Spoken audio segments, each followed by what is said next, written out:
late. Can you say that again? You were pausing a little bit. Okay, yes. We started at 5 o'clock with some complicated matters to discuss, and each of them took a little bit longer than we expected, so that by the time we got all done, we ran over about 10 minutes, and we wanted a quick bio break. Do you know what I mean by a bio break? Yeah. Okay, thank you. Okay. So just hang on, we're going to start our meeting pretty soon. Okay.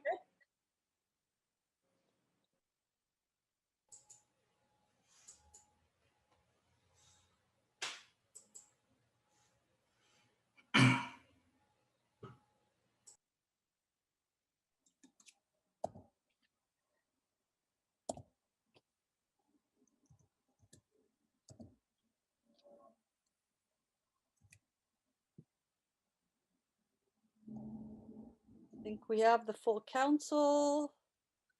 We do. I believe we are waiting for the city attorney. Yes.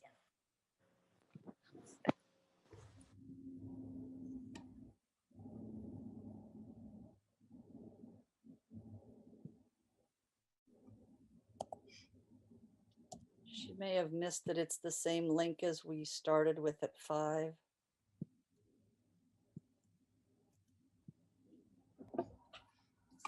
I will let her know. Thank you.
Madam Mayor, she has been provided the link again.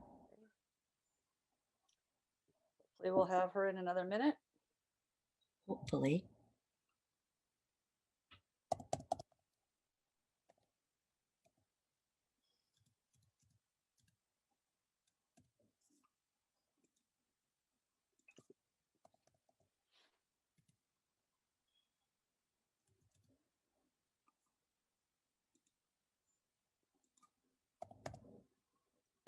She has arrived.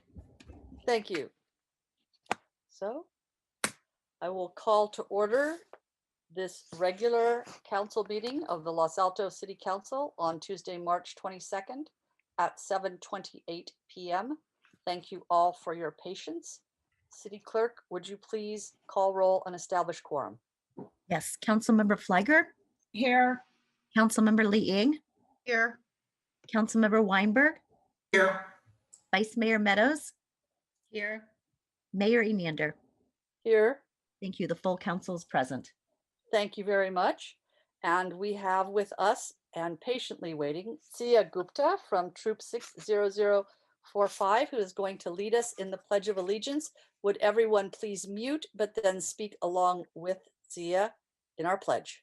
Sia, can we get you up here? Okay. Can Sure. I say it? I pledge allegiance to the flag of the United States of America and to the republic for which it stands, one nation, under God, indivisible, with liberty and justice for all. Thank you. Beautifully done. So how long have you been with your troop? 1 year. 1 year. And where do you go to school? Oak Elementary, In what grade? 1st grade. First grade. You are very, very good for a first grader at saying the pledge and have a Thank lot you. of presence. So you're doing something well. Good luck with Thank- your schooling and thank you very much for being with us tonight. You're welcome. Thank Have you. a good evening. You too. Bye-bye. Bye. We had a study session earlier this evening at 5 and then a closed session a little after 6. And we have nothing to report out of the closed session and apologize for the delay in getting to you guys and getting started this evening owing to those other meetings. The next item we have up is a special item, and that is something carried over from our last session, and that is our commission appointments. We accommodated one of our members who was not feeling well, did our interviews, and deferred the conversation discussion about the applicants for this evening. And so we're going to have that discussion now, and then we will vote. And I'd like the city clerk to please clarify. You sent ballots to us earlier today in both PDF and Word form. So I'm assuming what you will want us to do after we have concluded our discussions is to vote on whichever of those our system allows us to mark up, which for me is going to be the Word one, and then email them back to you. Is that correct? If you can mail them back to Assistant City Manager John Maginot, that would be helpful. That would be great. But Great. yeah, that's Okay, correct. so that will be the instruction. All right. So let's move to the conversation about our applicants. And we'll do this in the order in which we did the interviews, I think. Let me start by saying that our commissioners are a tremendous resource to our city. They are our residents, they are volunteers, they're our neighbors. They are not widgets in a machine.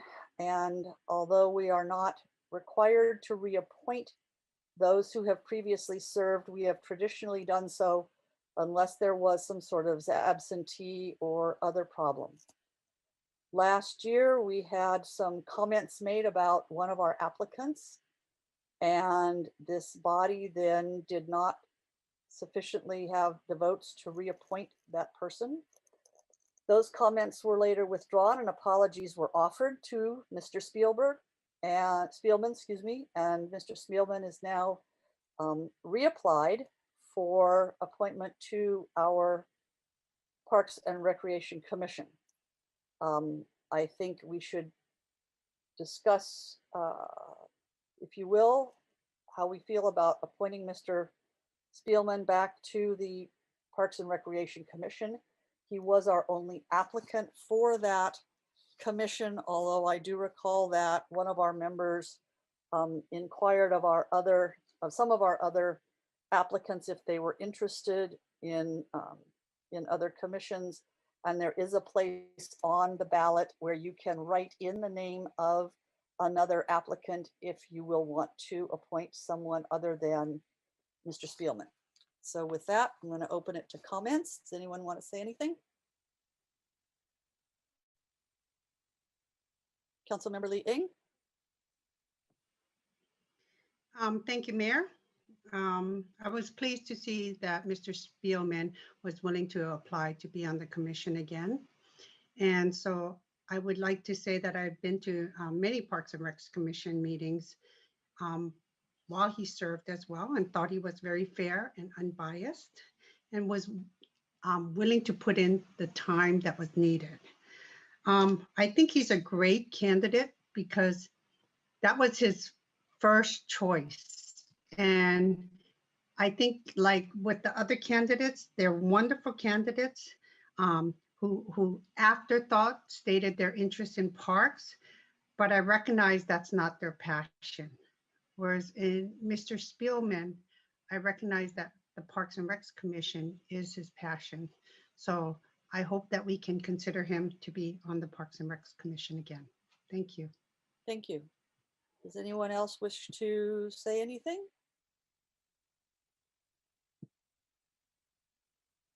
Okay, then let's go forward and discuss the complete, I'm sorry, Vice Mayor, did you want to say something?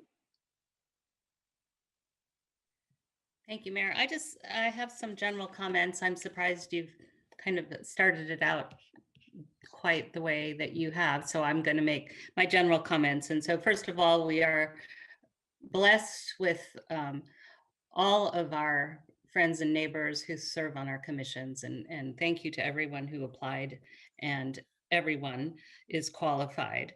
I do think, though, and I've said this in the past, that our process needs improving, and whether that means we look at the commission handbook or our norms or whatever, not just our council liaisons to commissions, but also, for example, what happens when we get the same number of candidates who apply for a commission.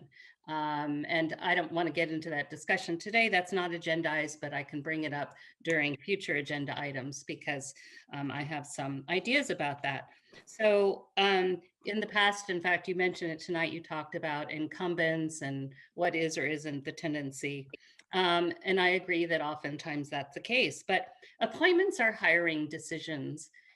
And even when every single applicant is qualified, as we have tonight, it's not just about the applicant, it's also about the commissions. It's also about bringing in new expertise to find complementary skills across our commissions. So sometimes that means appointing or reappointing people, and sometimes it doesn't. I've been a little surprised that this process has looked more political than usual. We've had people lobbying for different commissioners or lobbying against them. I don't think that's necessarily what we want to see. So again, I think we can look at our commission process to try to avoid the politicization. So I do want to clarify my goal and is for a commission to be as effective as possible. And our community and this council relies on that. So I'm looking at across the breadth of the skills within a commission, and that's how I'm going to make my recommendations for appointments. But again, thank you to all those who have applied.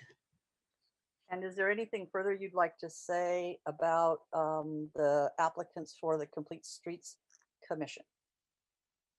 We'll take them as a group.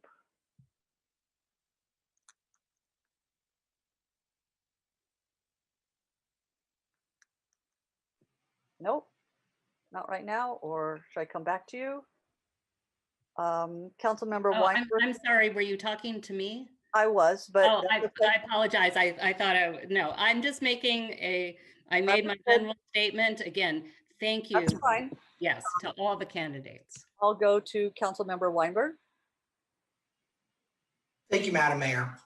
I have the privilege of serving as the council liaison for the Complete Streets Commission. And I will echo the sentiments that have been made by my colleagues here, that we really are blessed with a very high quality pool of candidates for our commissions this round, and certainly in the rounds last year, in which I was involved as well. And I appreciate that. And I want to give a very special thank you to not just everyone who has applied, but to all the commissioners who are currently serving and have served in the past. I can tell you, I can represent to the council that the Complete Streets Commission is an active commission. They work hard. Personally, I am in support of reappointing the 3 incumbents. Two of them I've seen work as the chair and the vice chair. Another one, Tom Schneider, is a little more new. I think he brings a very important perspective to the commission. He's one of the few commissioners that really doesn't have a bicycle background. You know, the Complete Streets Commission started off as its life as the BPAC, and then it turned into Complete Streets. And Tom came onto the commission not as an avid cyclist. Not that there's, of course, there's nothing wrong with that, but he came in from a more general perspective. And I've seen that his contributions to the commission are very valuable. That being said, I was very impressed with Mr. Piatka. I thought he gave a great interview. I think that he is going to serve the city well when he has an opportunity to do so. And I also want to thank our staff, who I understand recruited him to apply. So although I will not be voting for Mr. Piatka for the Complete Streets Commission, I want to thank him very much for applying, and I want to see him contribute to the city as soon as possible.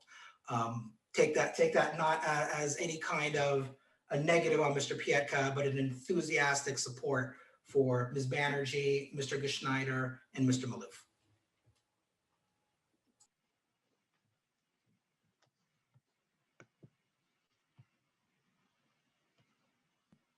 Thank you, Mr. Weinberg. Councilmember Lee Ing.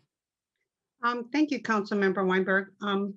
I did observe the Complete Streets Commissions as well.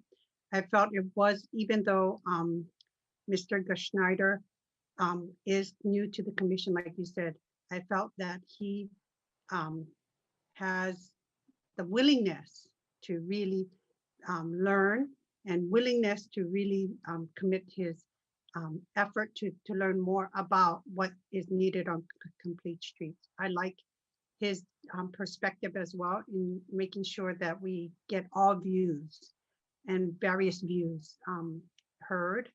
And so I like that we can give him an opportunity to continue serving, because I think that even though someone needs, has a little bit of, needs a little learning curve, and Mr. Pietka's passion is definitely Complete Streets with his background, his passion, and his knowledge of in his jobs in which would benefit Complete Streets. I definitely feel that Mr. Geschneider would serve the city well in remaining on the Complete Streets. Thank you, Mayor. Thank you. Councilmember Flagger.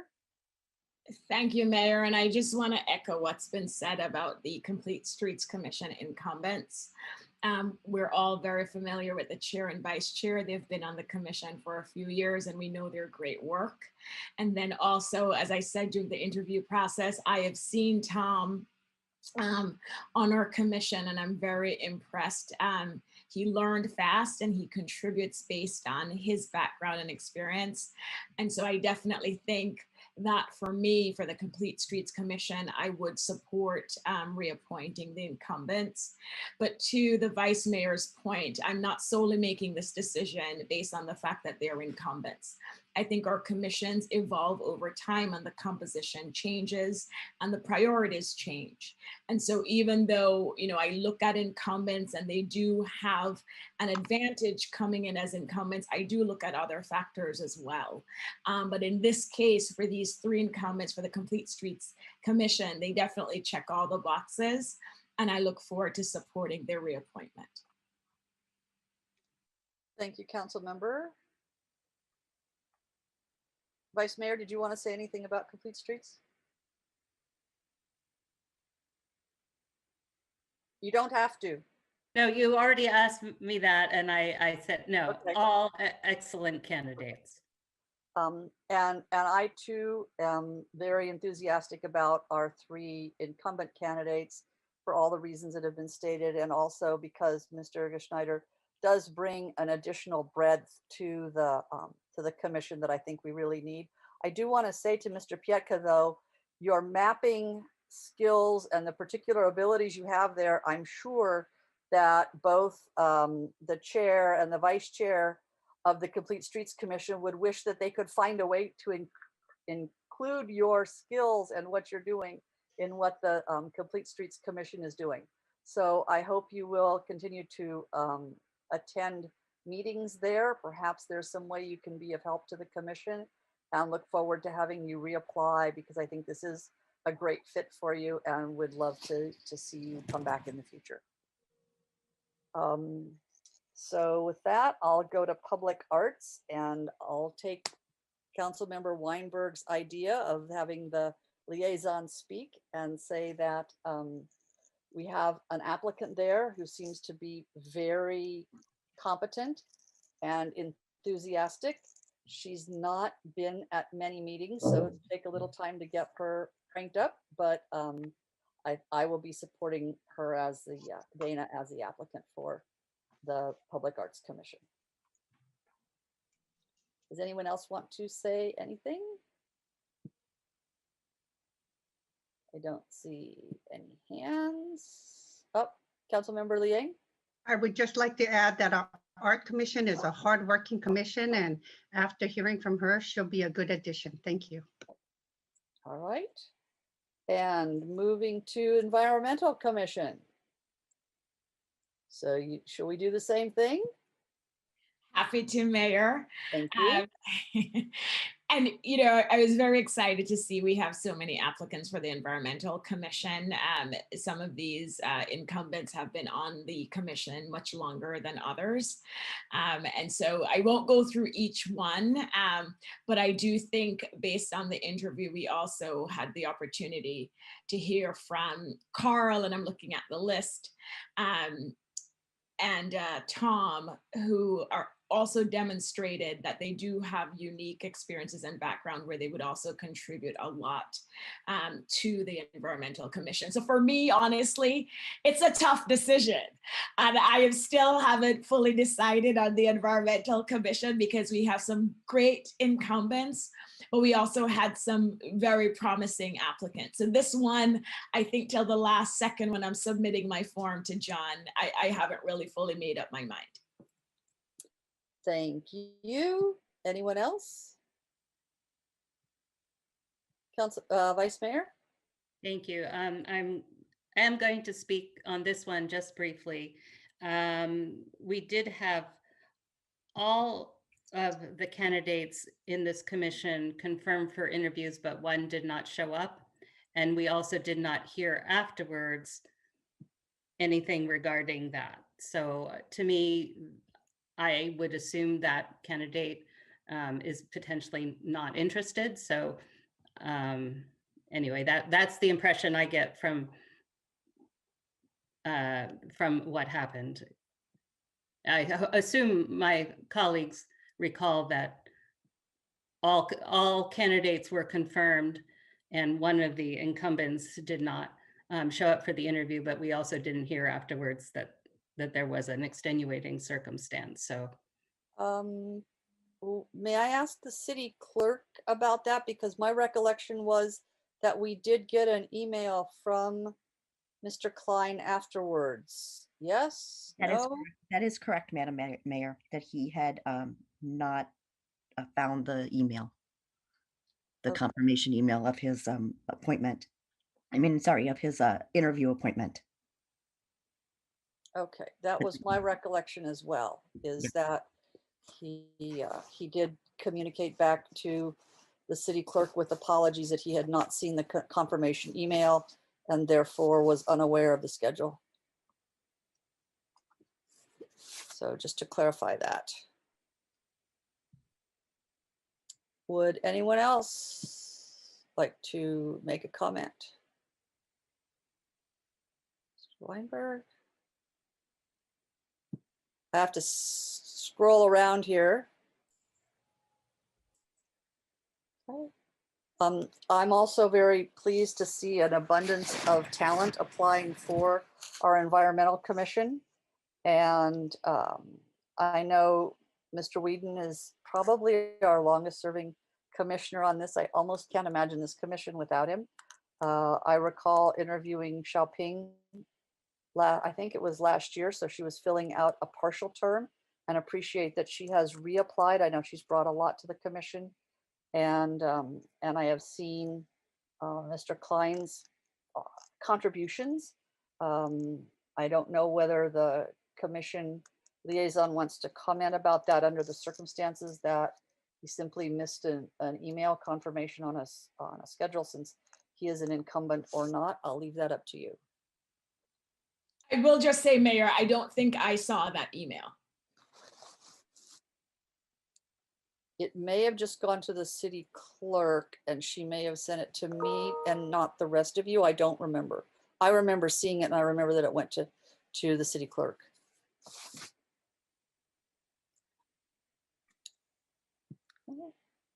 So if there are no other comments, I'd like to just to tell all of you who are observing the meeting, I'm sorry, Councilmember Lee Eng, you wanted to say something? Yeah, I would like to say something. I know that he responded. We've had other times where we had candidate interviews for commission interviews where other commissioners have not served. Have not showed up or have not responded. But I think it would be nice to have the courtesy, unless he is delinquent on his absences by a lot or something, because we have had people who have been delinquent on their absences a lot, have not participated a lot. That would be cause, I think, for us to take a position similar to what you might be stating, Vice Mayor Meadows. But I think that it's somewhat respectable that all our hardworking volunteers, we should respect their contributions. If the Councilmember Flygart can, has something to say about his participation when she attends, and the opportunity probably on the commission when he was on there too last year. If you want to add, that would be probably more clarifying and helpful. Councilmember Liang, I definitely respect all the commissioners' time, their efforts, their passions. As I stated earlier, I'm looking at the commission as a whole. And so I'm looking at the breadth of talent and I'm making the decisions. I know my colleagues don't agree, and most of you want to appoint incumbents. I do not feel that, this, as I said, this is a hiring decision. It's at minimum 4 years. And if we say that we're appointing incumbents, it's 8 years, sometimes more if they're filling an unexpired term.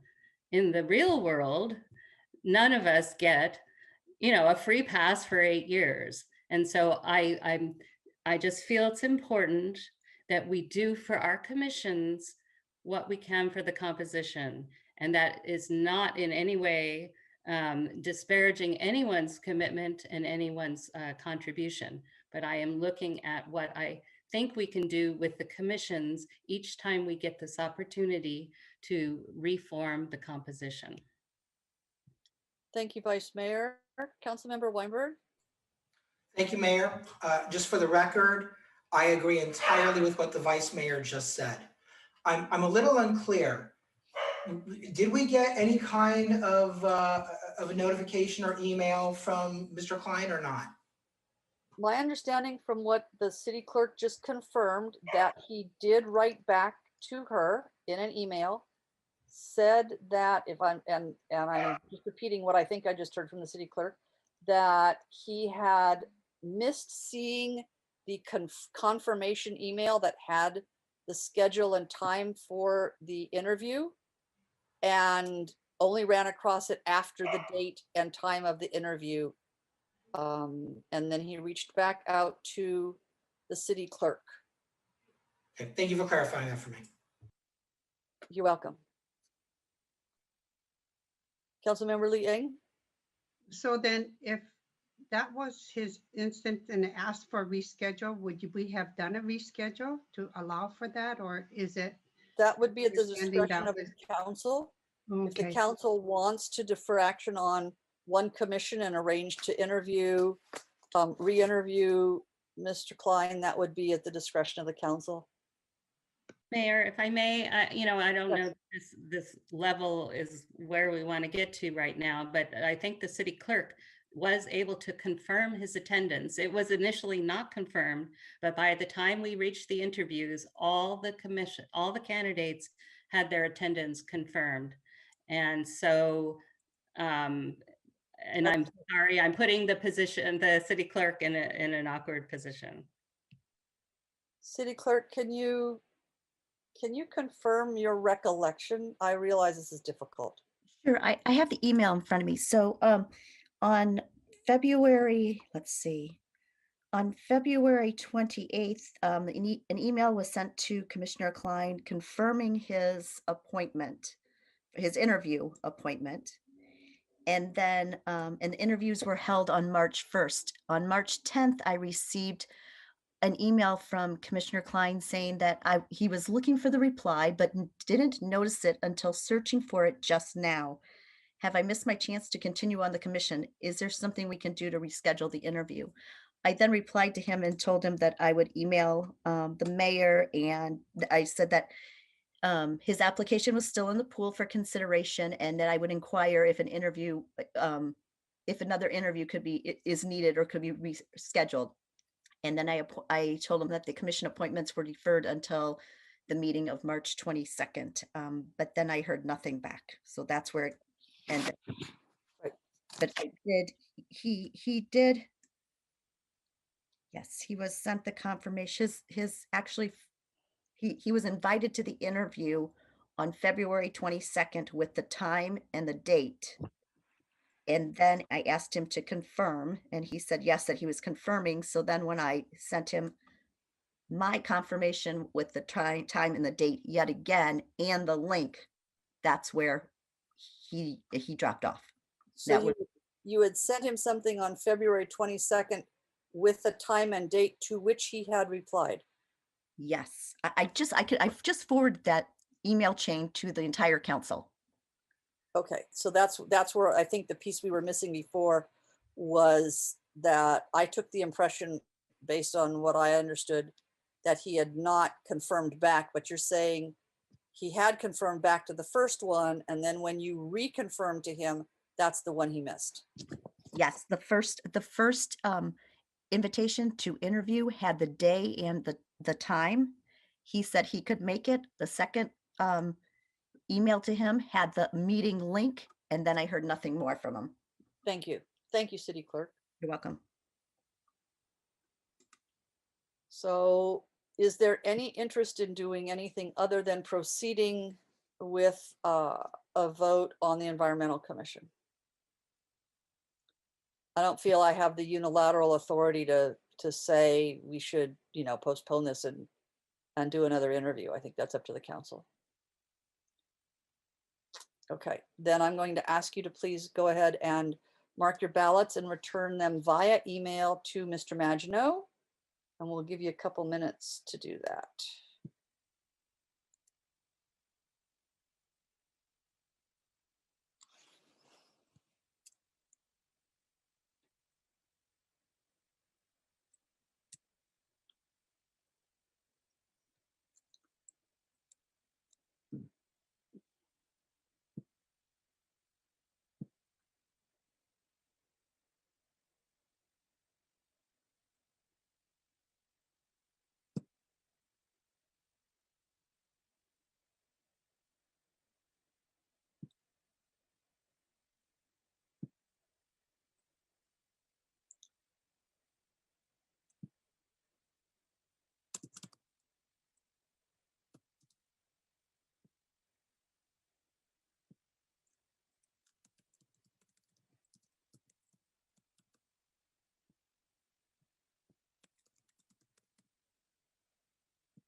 And if you'd each give me some sort of high sign when you're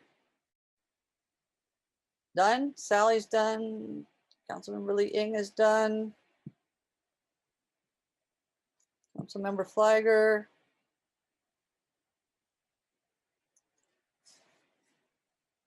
Councilmember Weinberg. Okay, that concludes that item. We'll give Mr. Maginot time, and later on we'll get his report back on the results of that. Do we have any changes to the order of the agenda?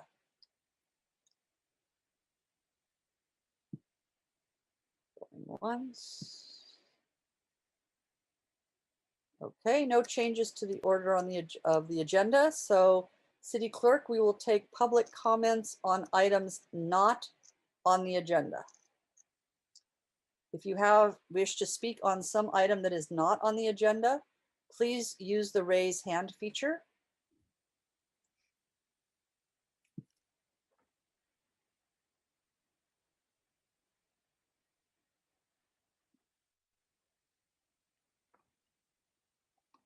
So far, I have one hand raised.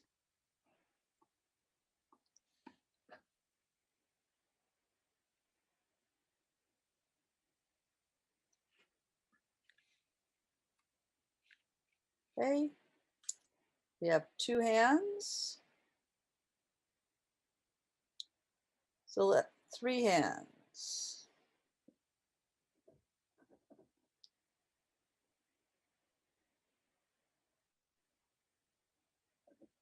In accordance with our orders, we would give you each 3 minutes, and if you can make it shorter than that, that'd be great too. City Clerk, would you call the three people who raised their hand? Sure. Our first speaker is T. Morris, followed by Janine Valadez.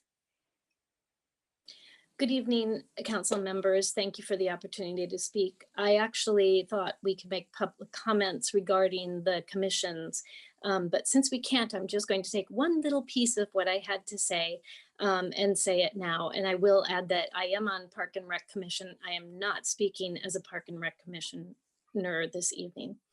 So my comment is this: I think it's time for we as residents to be kinder and gentler with and to each other.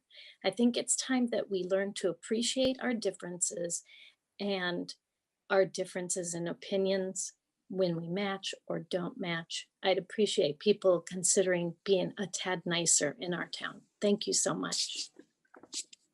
Thank you, Ms. Morris. Our next speaker is Janine Valadez. Good evening. Can you hear me? Yes, we Yes. can. Thank you. My name is Janine Valadez, and I too am a park commissioner, but I'm speaking as a resident tonight. A week ago, I was talking to a friend from out of state who's interested in buying a home here on the peninsula. We got to talk about housing, Silicon Valley, tech and non-tech jobs, schooling, etc. We started talking about some peninsula cities, and I was very glad to give my friend my opinions on many, given my experience living here on this side of the bay since 1977. I started taking my friend through a few city websites, including ours. My goal was to give my friend a feel for each city we discussed by looking at the portal each city had designed for themselves, but also to give her lots of self-study to continue. We parted. It became apparent right away that our Los Altos city website has no, quote, front page or top statement about diversity, inclusiveness, equity, etc. I tried searching all kinds of related terms, both from within the city website and externally through Google. Nothing. I finally contacted City Clerk Chalamengos, who was wonderfully supportive. She recalled a relevant 2017 resolution, which was reaffirmed in 2021. Yet she also agreed that at that point that common search terms, and I won't list them, but you can imagine inclusivity, diversity, et cetera, would not bring up content of the resolution. I hope the council and city management can agree that the complete lack of any such statement of inclusivity tarnishes our city's reputation. Its absence sends the wrong message to community members, particularly our youth, but also to visitors, prospective residents, business owners, and workers, and to surrounding cities about how Los Altos has decided to brand itself and position itself. I realize that city staff bandwidth is at a premium. but I believe correcting this shortfall returns great benefit at relatively little cost. There is the high bar. An excellent local model is just look at Los Gatos' city website.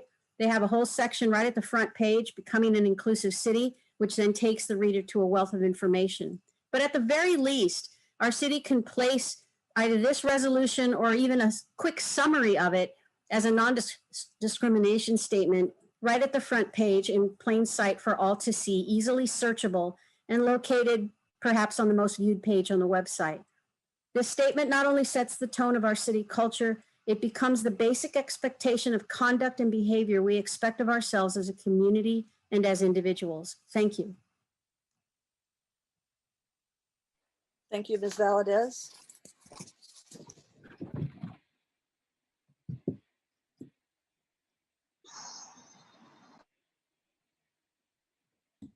I'm sorry, our next speaker is Ning. Hi, I'm Ning T. I'm a Los Altos resident. So I'm actually curious. I participated in this meeting. This is the first time. I was told that there's an item to support bike lanes on El Camino.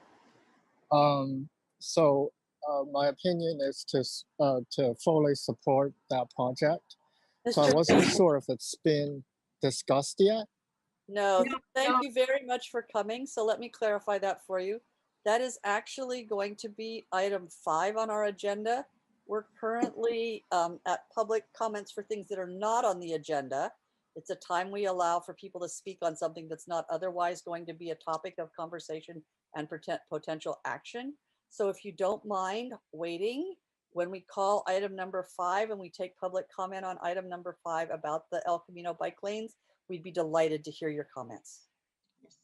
Oh, perfect. Thank you so much. You're welcome. Thank you for coming.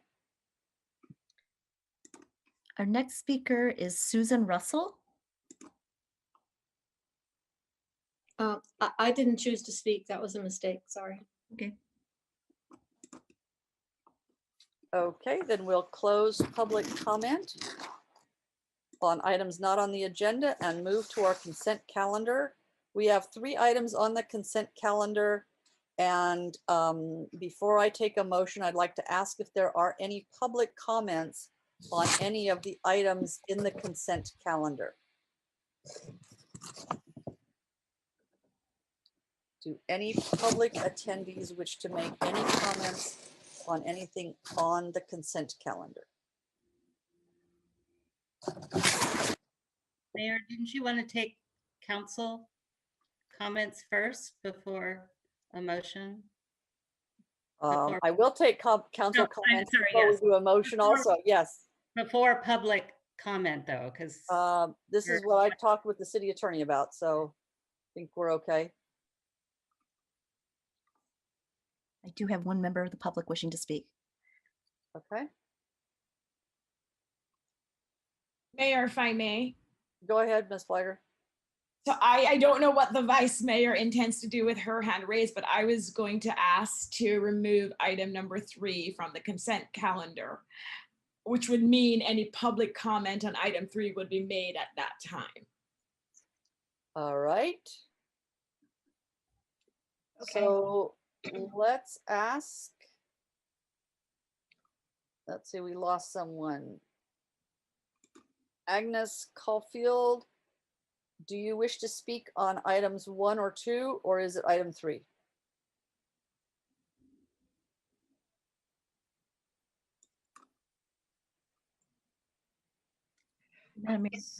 Item 3. Okay, and I'm going to guess that Ms. Russell wants to speak on item 3. So I think we have no other public comments on any item 1 or 2. I'm sorry. I think they may actually want to speak on item. I'm going to clarify that, Vice Mayor. Okay, good. Okay. So I'm happy to remove item 3 from the consent calendar. I want to be very clear that item 3 is about and only about receiving the annual report that staff prepares for HCD regarding our housing element. It is not about the housing element update effort that is currently underway. That item is later on our agenda as item number 6. And so if you wish to speak about the upcoming effort or the in-process effort on the housing element update, please wait to speak on item number 6. If you wish to speak about the report to HCD for last year, that's item 3. So that said, let's take a motion on the consent calendar for items 1 and 2.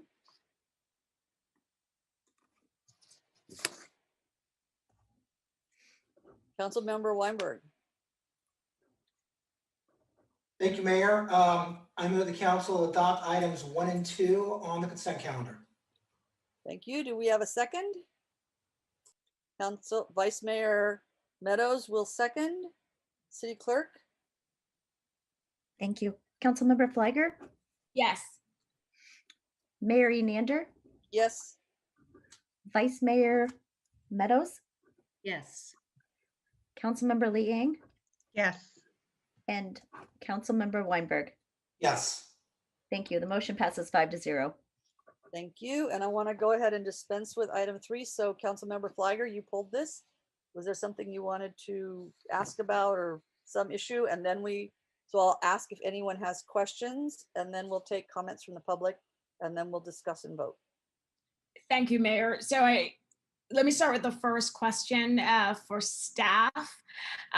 Looking at Table B, which shows the current status of our allocation based on income level, I was surprised to see that we're so below target for the moderate income level. And so I was hoping, and we all know one of the reasons why we do this report is also for the public to be educated and to weigh in. And I know this is a question that was raised, so it would be good to get an explanation from staff on the fact that we are this below target on the moderate. I think a lot of us were surprised at this number.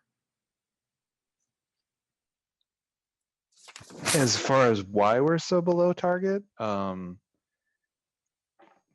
I think it's just reflective of where we're at with, especially with building permit issuance. So there's this table B specifically is how many units were issued by affordability. There's various tables, and HCD is asking for more and more data. So, and I apologize that I believe attachment 2 was supposed to be the Excel table to just give everybody the raw data to just be transparent. But I think the new agenda management system just converted to PDF automatically. So for members of the public and the council, you can go to the planning commission meeting that we just took this to, and go to that agenda, and you can click on a link, one of the attachments. I think it's attachment 2, which has the Excel spreadsheet. But that being said, there's a variety of data, and you might see that as far as entitlements received, there's more units that are coming online through the entitlements, but this was specifically building permits issued in 2021 in that table. And then the follow-up question to that, Mr. Golden, is for the 38 total units at the moderate level to date. And I know it's in the spreadsheet, but just for the public, if you could just explain where we're seeing those moderate income level housing units. So we're seeing, as far as there's both deed restricted and there's non-deed restricted. So the difference being, the deed restricted ones are primarily in our multifamily projects that have 5 or more units. Those are, we're requiring those projects to have a majority of the income restricted units being moderate. So that's where we get most of our deed restricted, or I should say all of our deed restricted moderates. And then with regards to the non-deed restricted moderates, there's a study that's out it's a statewide study, but ABAG provided further research on it. And there's a distribution that they're recommending for ADUs this year. And some cities are going back to previous years in the cycle and claiming affordability levels using this research that's out. HCD so far, we've been told they haven't said, no, you can't use this distribution of affordable units for ADUs, but they also, I think, have been so busy with from what we've been told, so busy with housing element reviews that they haven't formally opined on whether they'll accept that distribution for ADUs and the different affordability levels. But with regards to the non-deed restricted moderate rate units, they're primarily are ADUs, which we've seen over the last 3 years, increase probably, doubling starting in 2018, 2019. So every year we're seeing more ADUs. We'll see more next year because looking at how many have been submitted for entitlement so far this year, we're almost half the amount that we did last year, and we're only in, essentially through Q1. So there's a lot of ADUs coming online or will come online. Great, thank you, Mr. Golden. You're welcome.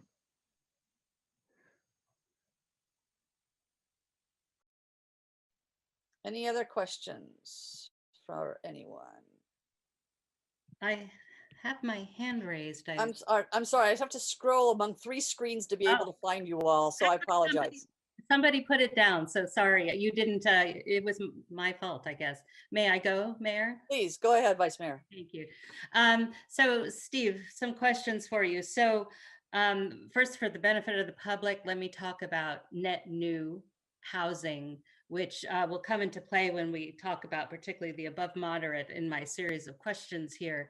Net new means that if you buy a house, you scrape it and you build a new one, that creates 0 houses. Notwithstanding ADU or not, just house per house, that's a 0 net new. So when we look at our 2021 numbers, I suspect that those are all correct. Those are all net new units across all income categories, including above moderate. Would that be correct, Steve?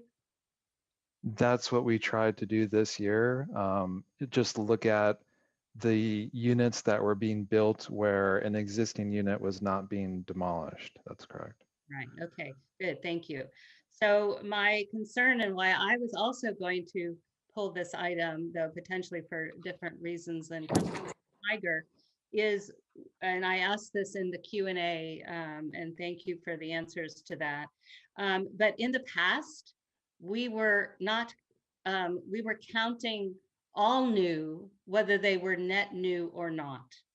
That error is still in this table, apparently, because I guess HCD didn't repopulate the table, and as staff went and said when they looked at HCD, there was one set of numbers in this table. So all the numbers except for, well, I don't know about all of them, but most of the numbers for above moderate housing are completely wrong.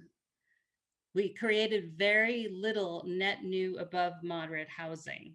So I'm going to ask staff, or maybe the city manager, or maybe even the city attorney. I am not comfortable perpetuating this. I know we've put, Mr. Biggs put an, correction in process, but it's not reflected here. Can we say that we're turning in this report and it's accurate for 2021, but not potentially the rest of it? Or how do you suggest we deal with this? When is the deadline? Can we fix this before the deadline?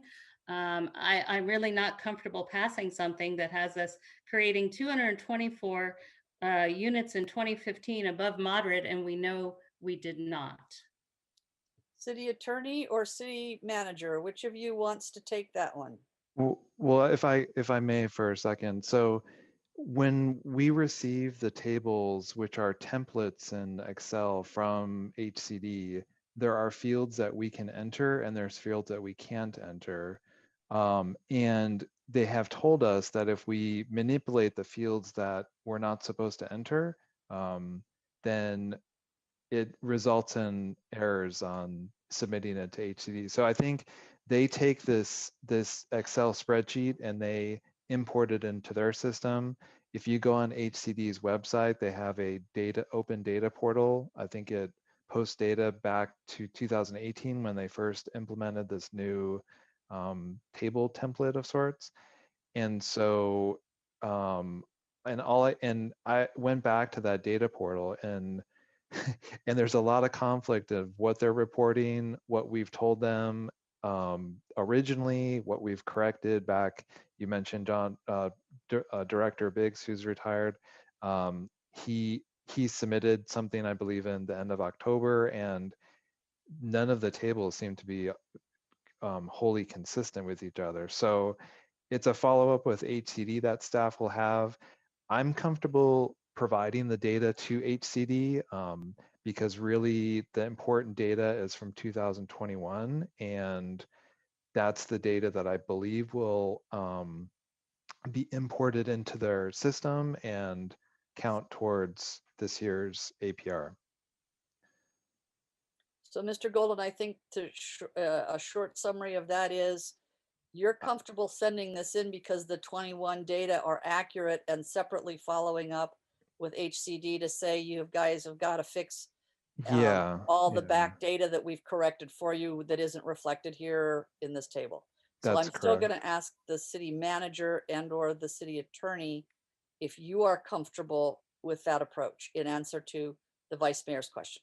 Yes, thanks, Mayor. And just to add to the one thing Mr. Golden said, I am comfortable. HCD has confirmed they have our correction. So they sent back, they know they have the data. They have not updated the sheets. We don't have the ability to manipulate that, as Mr. Golden said. Understood. Vice Mayor, does that answer your question to your satisfaction? It does. Thank you. You're welcome. Anybody else? Going once. Going twice. Okay, let's take public comment. I think Ms. Russell and Agnes Caulfield, if you still want to comment on this, please raise your hand. I'm sorry, I don't know what's wrong. My hand is lowered. I'm not trying to talk. Okay, I don't know. I look at the screen, it says that my hand is lowered, so I'm very sorry. Okay, I apologize, Ms. Russell. Now, Ms. Russell, we really want to hear from you. That's what we're doing, is we really, really want to hear from you. That's what we're doing. Whenever I lower her hand, it pops back up. That's what's going on. Fascinating. All right, well, we apologize for calling on you and appreciate your patience, Ms. Russell. We do have one hand up at this point. Okay, thank you. Go ahead. That's Ann Paulsen.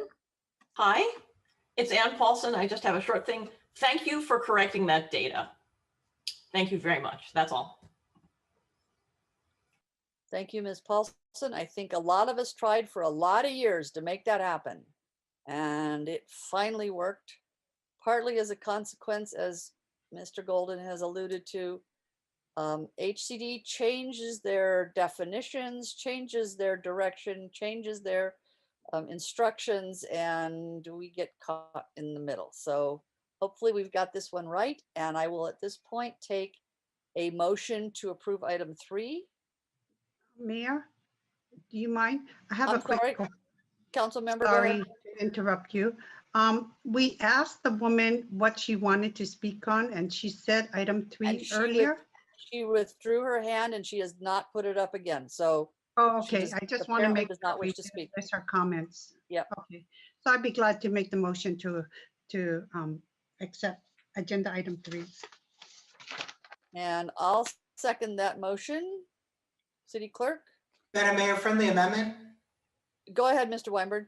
Could we please add a whereas into the resolution stating that the council acknowledges that the data submitted is erroneous for prior years, but the representation has been made to the council that HCD is aware of the corrections and has instructed us to go forward with this submittal anyway.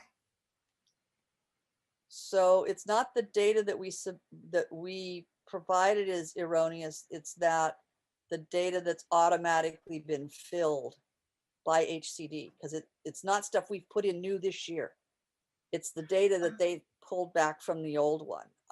Understood, and I'm sorry that I didn't Attorney, say it in that's those, okay. that manner, but I think it's appropriate for us to acknowledge in the resolution that the data is not what we would hope to submit, but we're I think what submitting it per the instructions of HCD with the understanding that they have what they need in terms of corrections. we note that prior year data has not been corrected by HCD. I think that's all we need to say.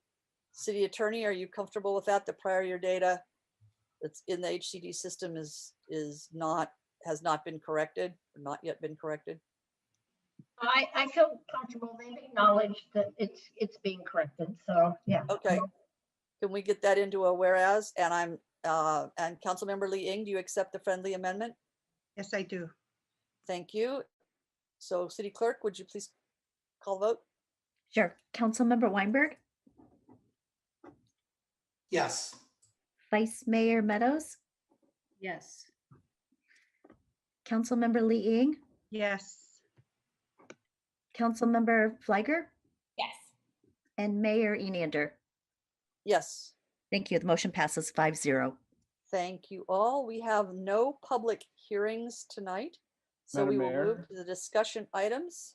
Madam Sorry, Mayor? Mr. Maginot, would you like to report? Can I interrupt the flow of your meeting and report out certainly on may. the commission appointments? Okay, appointed to terms on the Complete Streets Commission, Stacy Banerjee, Tom Geschneider, and Nadeem Malouf. Appointed to terms on the Environmental Commission, Tom Hecht, Xiaoping Liu, Carl Van Rice, and Donald Whedon. Appointed to a term on the Parks and Recreation Commission, Scott Jacob Pietka, and appointed to a term on the Public Arts Commission, Dana Tasic. And I apologize if I mispronounced anybody's name.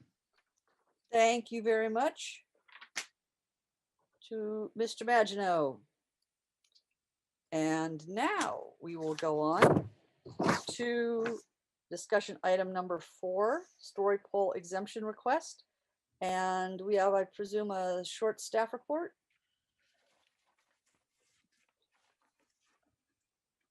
Hi, good evening, council members. It's a pretty short staff update. I just wanted to bring to the council's attention that the summary in the staff report in front of you today says that the application was submitted, a formal application for the 100% affordable housing project was submitted on February 3rd, but in fact, it was on March 3rd. I just wanted to apologize for that error, and I wanted to just make sure we have that on record. I have with us today Welton, who is from the applicants team from EAH Housing, and Lily, who's the architect for the 100% affordable housing project. I'd like to pass the mic on to Welton. He has a presentation to share with the council for the request for the story pole exemption tonight. Welton. Thank you very much. Thank you. Good evening, and thank you for having us here today. I'm gonna see if I can not mess this up.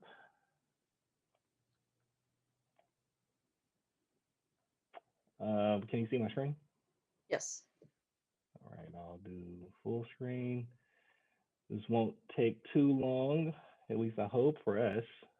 So again, thanks for having us. This is, my name is Welton Jordan. I'm with EAH. I have Lily here with me and some other members for our team. I will, again, not spend too much time. You've read the staff report. This will pretty much mimic what you had, just to provide a little bit more context. So again, KTGY is here with us. We have some members of the Office of Supportive Housing, and then obviously our city partner. And again, I just want to slow down real fast and give Rada, Laura, and the rest of the city staff some kudos for assisting us through this process and getting us here where we are today. They've been a great help.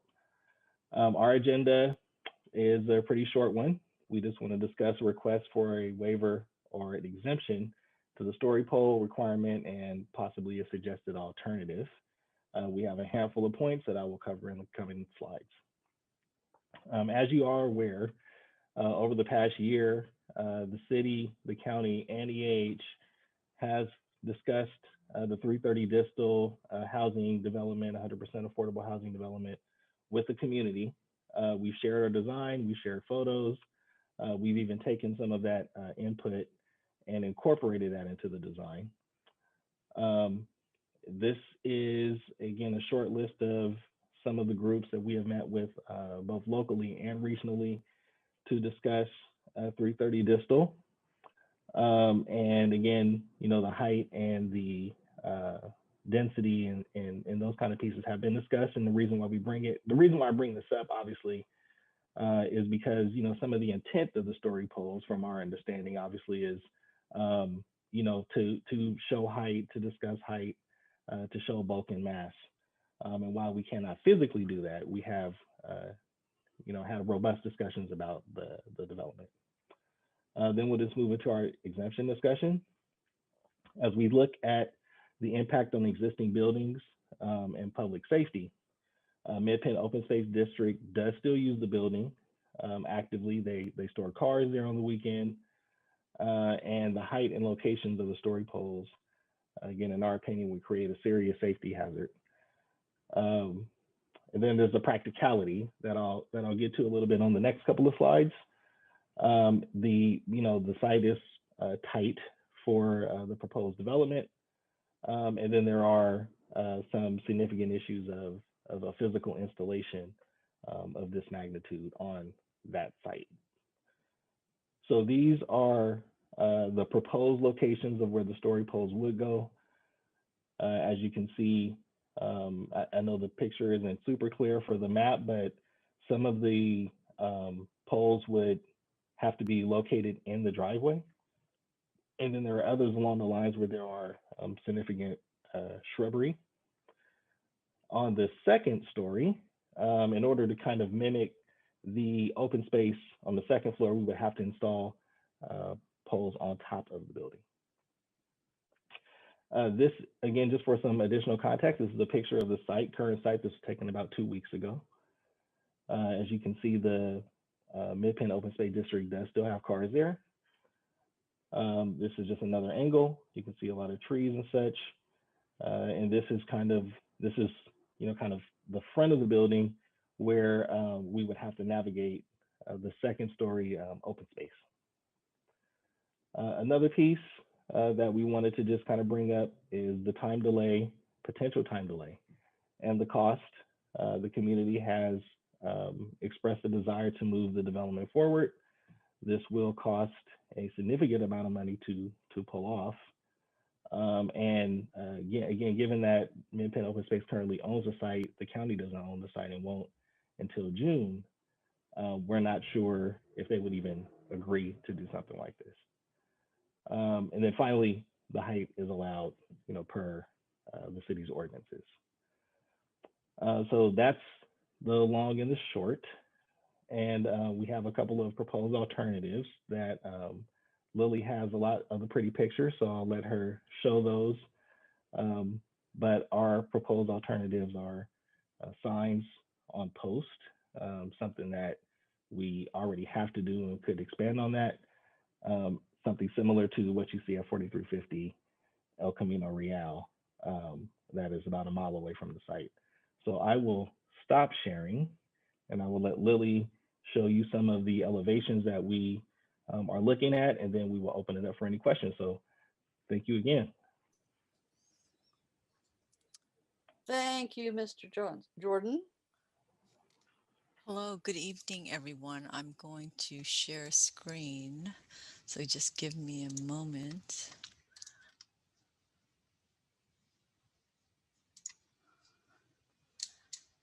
All right, there we go.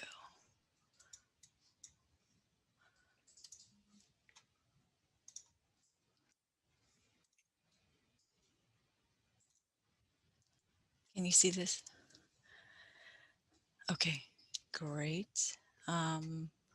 So our proposed alternative is to provide a couple of boards of images of the building on kind of 6x6 posts or whatnot that are at multiple locations throughout the site for everyone to understand the scale and the mass of the building.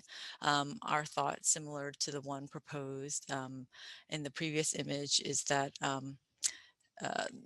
there will be, an elevation or perspectives along the frontage, so you can kind of understand if you're standing here at the lobby, what the building would look like. And then as you step into different locations on the side, we're also proposing, I think the images could be a variety of images, one being the aerial image.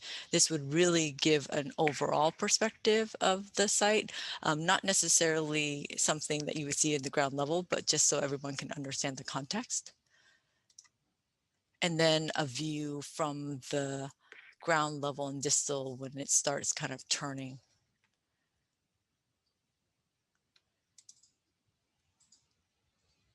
So these are just a couple of representative images that we would have in addition to providing some project data and some facts about the building. So basically that's it. We're happy to take questions. Thank you very much. Look to my colleagues. Do any of you have, or that's the end of your presentation. Does staff have anything else they wanted to add before I go to the council?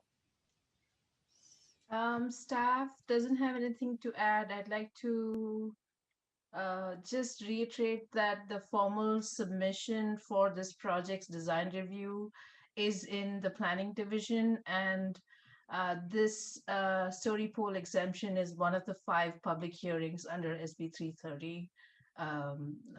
And that's the update I have. I'm open to for questions, and if you had any, and I can answer them. Thank you. Thank you very much. And my colleagues, does anyone have questions? Boom, boom, boom. I don't see any questions. So is there, pardon me, Councilmember Liang? Could I, thank you, Mayor. Lily, could I trouble you on, like, is that the image that you're planning to put on the board? I mean, that's like not showing the full image of the building. And I think the goal is for people to understand what the full image of the building would be. There are a couple of the representative images. If there's other ones that I think that you'd prefer to see, we can pull a couple. When you're at the ground plane, though, sometimes it's hard to.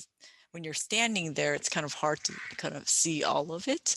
But we're happy to take or provide a couple more images if that's something that I think all of you would consider today as a proposed alternative. Okay, where's the details? There doesn't seem to be much details. So why is it just one pictorial? So I think today we're just presenting a concept that perhaps if this is acceptable as a proposed alternative, we would then craft all the details related to those, related to the boards.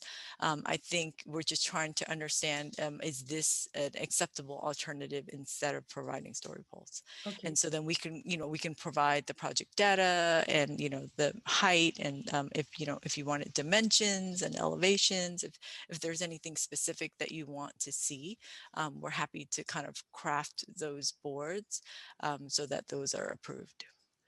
Okay, my next question is, have you considered a partial, I guess, some sort of partial story pole element on the roof of that building? Or would you consider? So I'll jump in. I think where our request is what has been approved around the corner, assuming that has been approved by City Council. And we feel like that is the most kind of reasonable approach. And Again, even a partial story pole installation, again, we're just not sure, really how it will work. So, without some significant, studies and insurance calls and agreements by the owners and that kind of stuff. So I think our request is to mimic what is currently being done at the gas station. The gas station oh, never mind. I'll save my comments. Okay, thank you.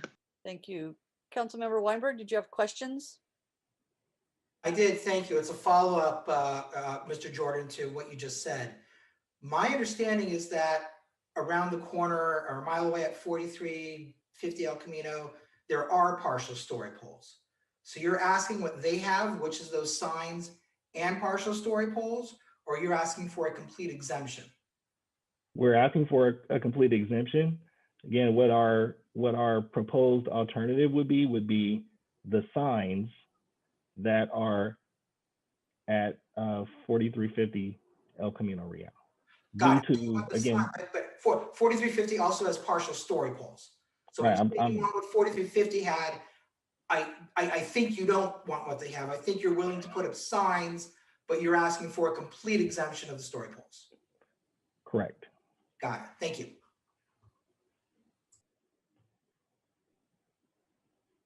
Okay. Any other questions? Otherwise, we will go to public comment. If there's anyone from the public who would like to speak on this item, please raise your hand. Give you a few seconds to find the buttons.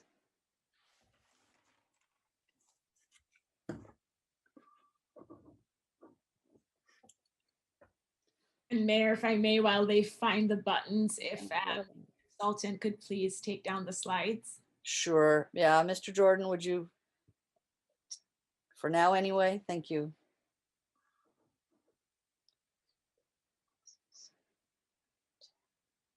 $11, $12. I count 12, City Clerk, I think. That's what I have too, 12. So let's ask people to please limit themselves to a minute. Okay. Our first speaker would be Salim. Hi. I'll wait for a timer.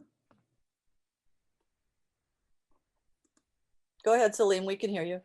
Oh, okay. Well, I was going to wait for a timer, but I'm happy to start now. Yeah, so I'm Salim. I grew up in Los Altos. Most of my friends and family have moved out of Los Altos because of the high cost of living.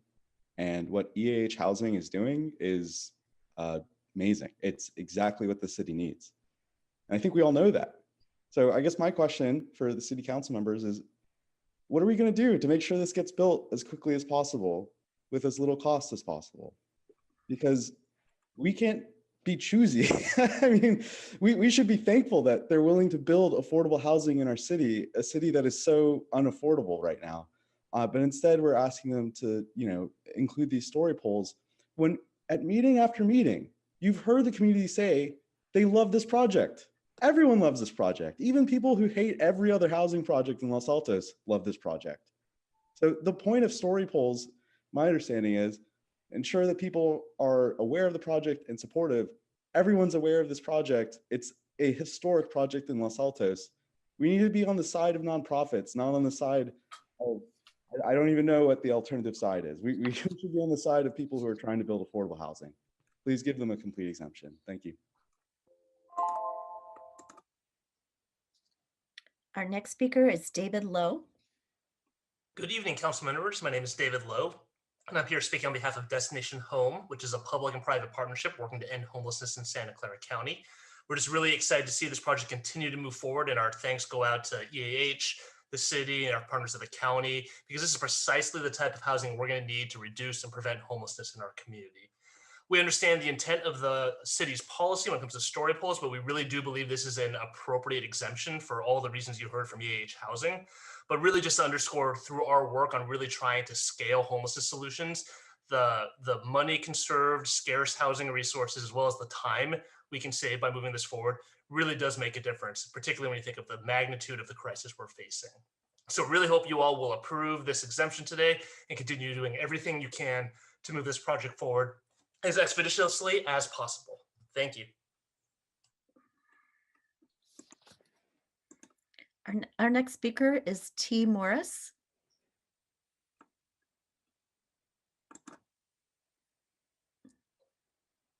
Teresa? Yes, I believe that I'm unmuted now. I unmuted, but I think at the same time you did, Andrea. Sorry. So yes, Teresa Morris with Park and Rec, but not speaking on behalf of Park and Rec. Just briefly, I am so excited about this project. I'm really looking forward to it being built and the services that will be provided. And I did provide input regarding aspects of the building. So I'm very excited it's moving forward. I have grave concerns though about the exemption for the story pole. We require it for all other projects. I remember the gas station saying they had problems with being able to do it. Let's get creative. Let's figure out how to do it so that our residents can see what this is going to look like, so that it's not shocking to them how large this project is when it's completed. So many people can't visualize what it'll look like. Please come up with some solution, even if it's poles on the roof to show the total height. There's got to be some way to do this. Thanks so much for the time and the project. Thank you. Our next speaker is Rick Gonzalez. Good evening. My name is Rick Gonzalez with SV at Home. SV at Home is the voice of affordable housing in Silicon Valley, and I'm calling to express support for staff's recommendation to approve a story pole exemption for EAH's 90-unit affordable housing project in Distal Circle. Approving the request will help the project avoid delays, including having to potentially postpone 2 planning commission meetings. Delays are really expensive, often equating to hundreds of thousands of dollars every month a project is postponed. That could kill an affordable housing project.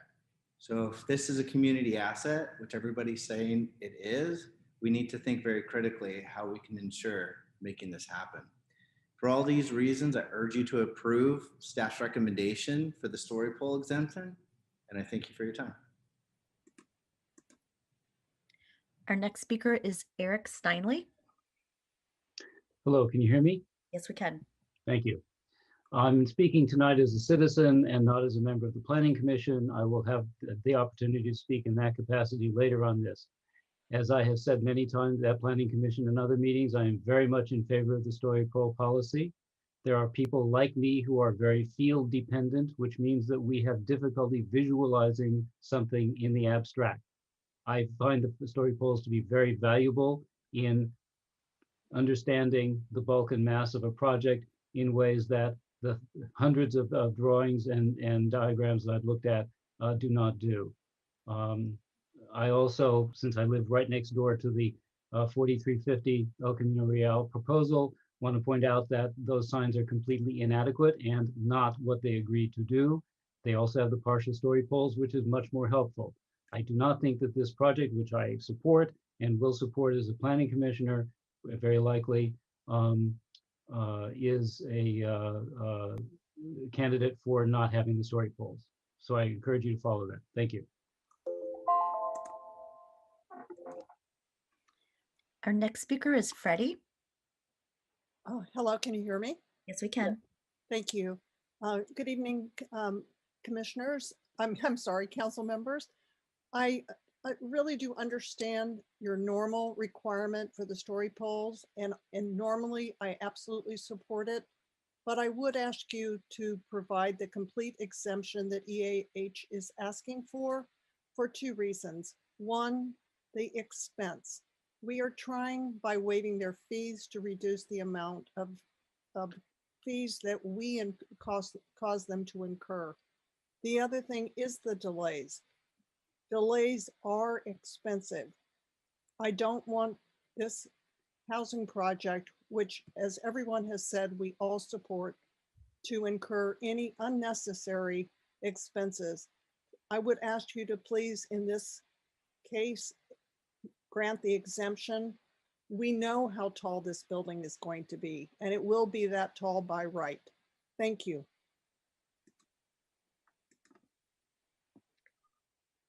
Our next speaker is Roberta. Hi, everyone. So I really do support having the story poles. I really don't think that there is a safety issue. Every building that's been built here in Los Altos has put up story poles. I don't see that there is really going to be any delay. Welton, I think, has listened to the community, and I think that it really does depict the height and the mass of the building. If they're going to build this building, I think it's really easy for them to put up story poles. If they can't put up the story poles, how can we have confidence in them that they will build a building? I think the residents of Los Altos really do need to see what's going on from all different sides and all different perspectives. And I think that when they take over the property, they certainly could put up story poles. And I know Jan Pepper was really in favor of the story poles. So thank you.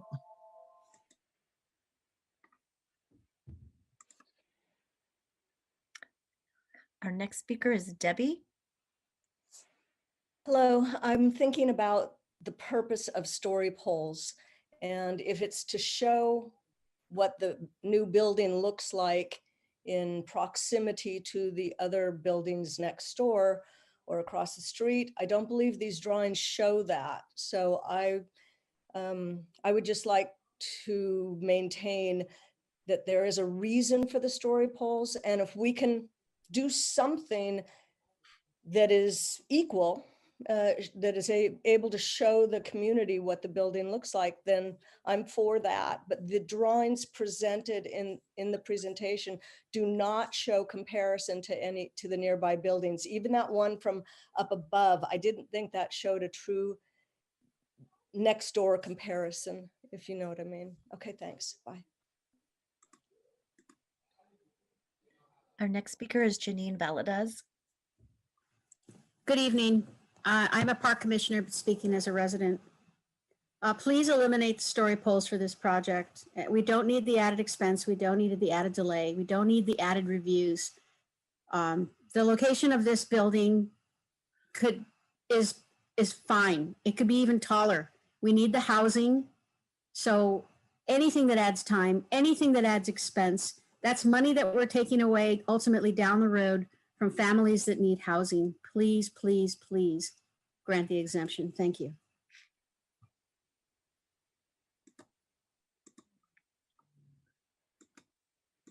Our next speaker is Mehruz Ahi. Hi, I serve on the Planning Commission, but I'm speaking tonight as a resident. So usually the reason that's given as to why we need story poles is that the community needs to see story poles to be able to visualize what these buildings will look like. In the past few years, the city has approved multiple projects, all of which have been 3 to 5 stories tall, some of which are even under construction right now. So clearly, the community can now visualize that height. We don't need poles to visualize something that exists now. Also, I can confidently say that in the last 4 years, story poles have never been used to change or modify the height or design of a project. Residents have only ever referenced story poles when they want us to deny a project. So I would strongly urge you to grant a complete exemption for the story poles. Thanks.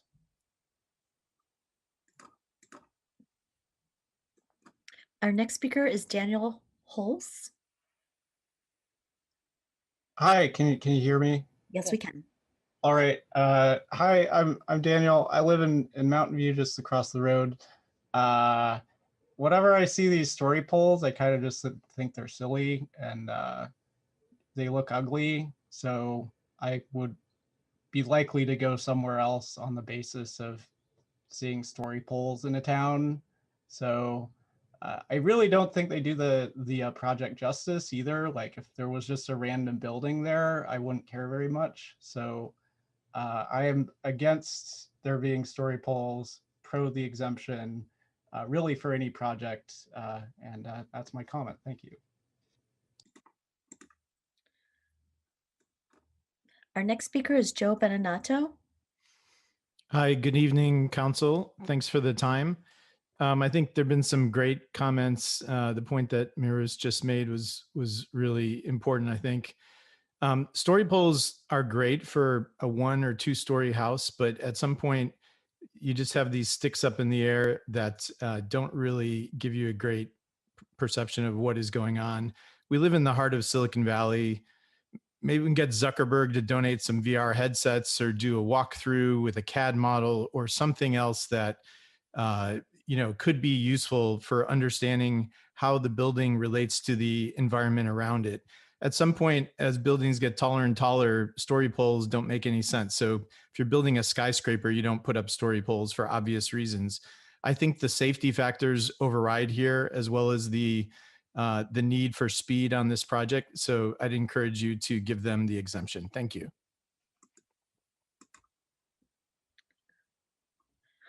Our next speaker is John Baer.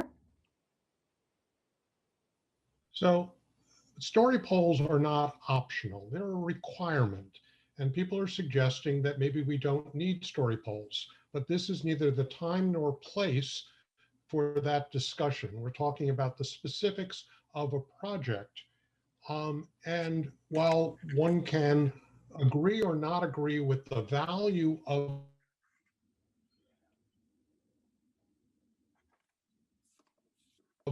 like the project versus requiring story poles on a project you don't like is not appropriate. It's rather, double standard is not okay, and the ends don't justify the means. And so, at another point in time, the council can have a discussion as to whether they want to continue the story pole, but right now it is a requirement, and I see no reason to exempt this project from a story pole requirement. Thank you.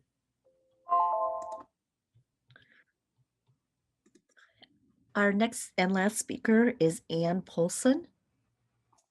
Hi, this is a publicly financed project. The $100,000 to put up these story poles is our money. Now, this is a building that's already wildly popular in Los Altos. Let's show the residents how big the building is by building it. Thank you.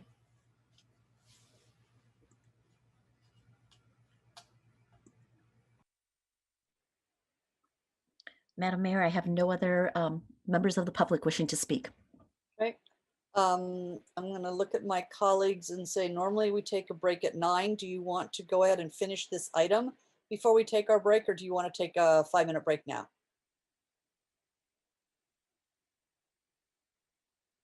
Councilmember Flagger, you have your hand up, I think.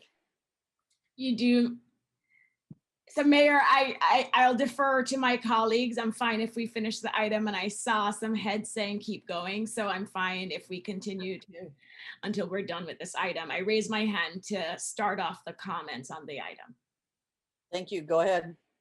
Thank you. So first of all, I want to thank EAH, the county, and all the other partners for being here today and putting all the work that I know went into this presentation to really demonstrate to us that this is a unique project.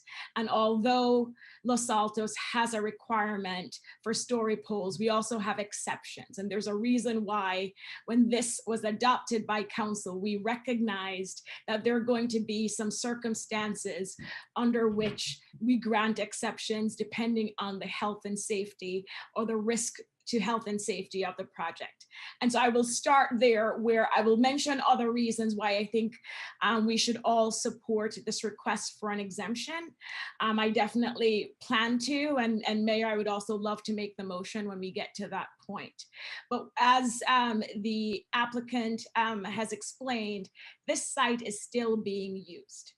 And as we have seen with other projects, when a site is being used, and this is something that I've consistently said, it is a risk to the individuals parking, walking in that area when you have story poles put up for such a building. And so I'm very concerned about the risk to those individuals.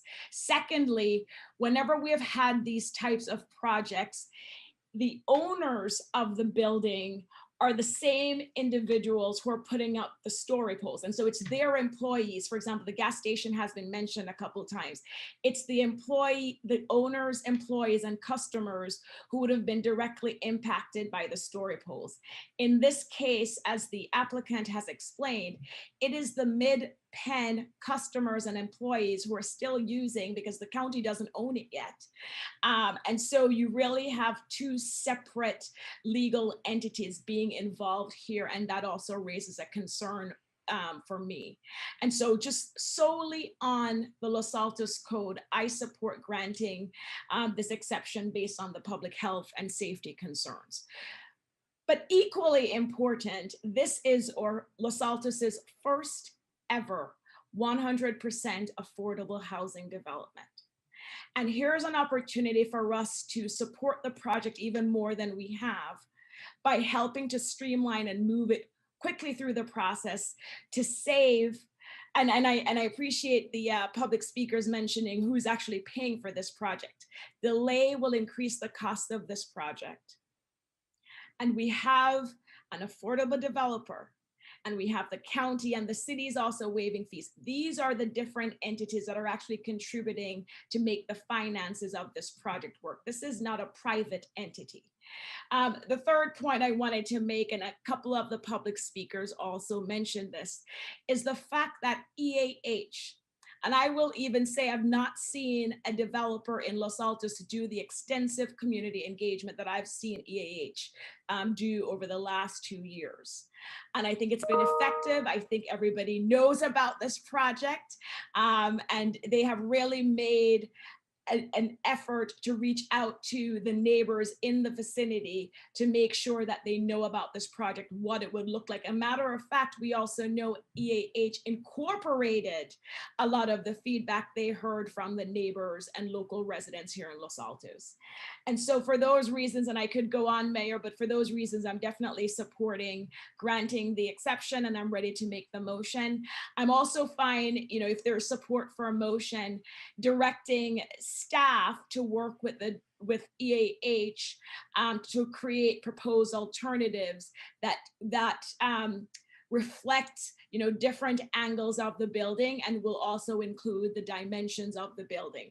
I do support as a proposed alternative, and I think this is something that we can, with direction, have staff work with EAH to create. Thank you. Thank you, Council Member. My board says that the Vice Mayor was up next, so. Actually, I think Councilmember Weinberg was, if he wants. I'm telling you what's showing up on my board. Okay, yeah. Well, there's gremlins in the tech tonight, so. Yes. Councilmember Weinberg, do you mind if I go? Is that all right? Yeah, okay, thank you. So excellent comments by Councilmember Flagger. I want to just pick up on 2 comments.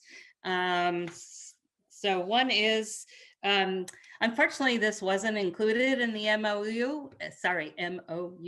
When you look at what we did waive or accept, this would have been right in that same type of categories. So we're hearing it tonight instead, but we do exempt and waive standard requirements, and we have done so for this project.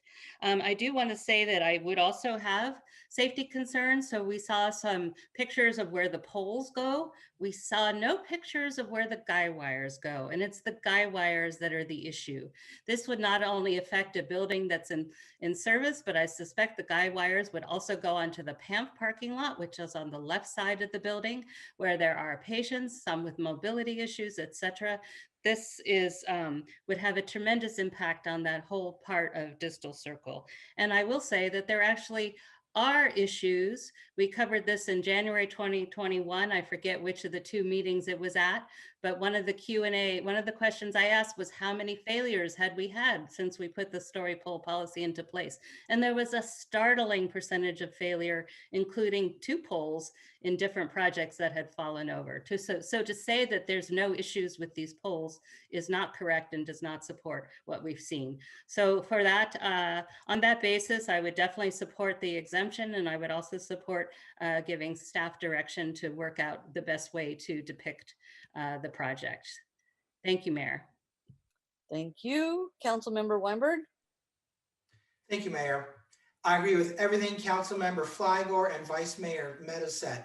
I'm disappointed that Councilmember Flygore beat me to it, and I know she wants to make the motion. I would love to second it, but Sally beat me to that, so be it. But I am 100% in favor of granting the exemption.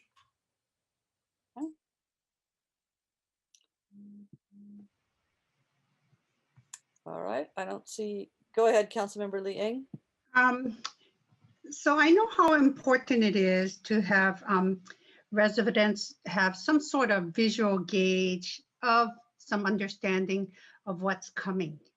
And I was just wondering if there's a way that we can let some sort of advertisement on the roof, like something's coming here, to let people know that to go to the boards in the front.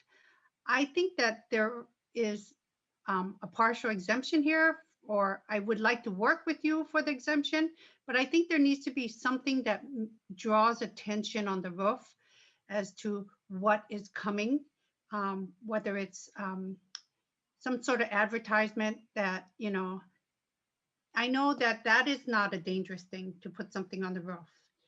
And I've seen it a lot of places when businesses are advertising.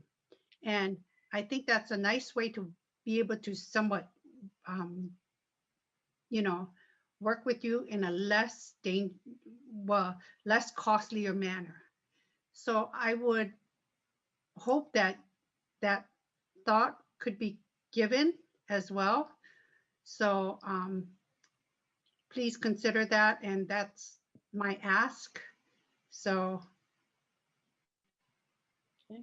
that's my only thing, and I just wanted to get clarification from the city attorney regarding, I know they're all saying that we can waive this, and so just to have your clarification on that, that would be important. Thank you. I don't think that we're waiving the requirement. I think we're granting an exemption based on the story polls policy. And I believe, and I was just going to ask the council to make sure that you put the safety findings and the findings from the policy that are noted in the staff report. So we're not really waiving it. It's still a requirement, but we're exempting it because of those findings. So I'm just cautioning the council to make sure that if you grant this exemption, that you put your findings on the record. Thank you, City Attorney. So first I want to thank our housing advocates for great presentation. And personally, I find some of your renderings to be very helpful, because one of the things that we have said clearly in our requirements for submission, not for story polls, but also for general submission, is that we want to see eye-level renderings at eye-type resolution. So not 18mm super wide angles that make the building look so much smaller. And so that first image that you showed, I know, was an attempt to really show a true, what would a person see if they stood there? The reason we have story polls is to give people an idea of what's coming. And I'm going to take exception with a couple of comments and say, we have had changes made to buildings based on story polls. At 5150, for example, we had representations from the applicant about what was going to be visible from the backside, from the residents who were behind the building. Once the story polls went up, we found out, oh, gee, the representations that had been provided and the drawings that had been provided were wrong, and that there was a different kind of impact. And we did change that design because of what the story polls showed. So we have done that, and that's just one example. We've done it on some others. In this case, we know this is a huge building, and it's a very dense building, and it's going to be on take up a huge percentage of the lot. My primary concern about not having any sort of representation, physical representation of how this building is going to look, is not so much from the front of it, but it's from the back. Because where the residential folks are, even though they don't directly adjoin, there's one that's kind of kitty corner. but the entire row of houses that's along Merritt in the back and the other houses that are back in that area, whatever they're used to seeing when they look up in the sky is going to be gone. There is going to be a massive building there.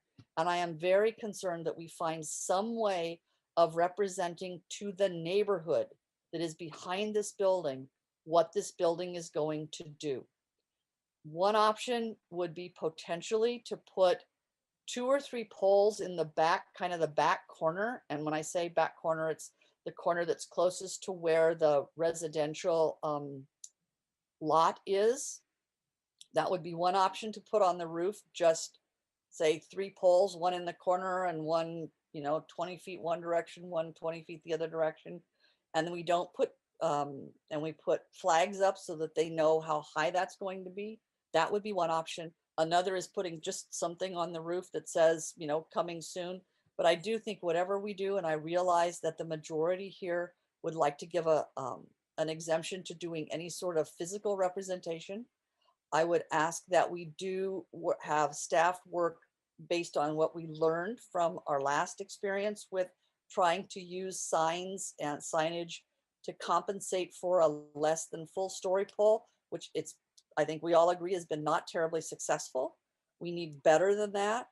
But I would like my colleagues to consider the idea, and I recognize that there's issues with the ownership here.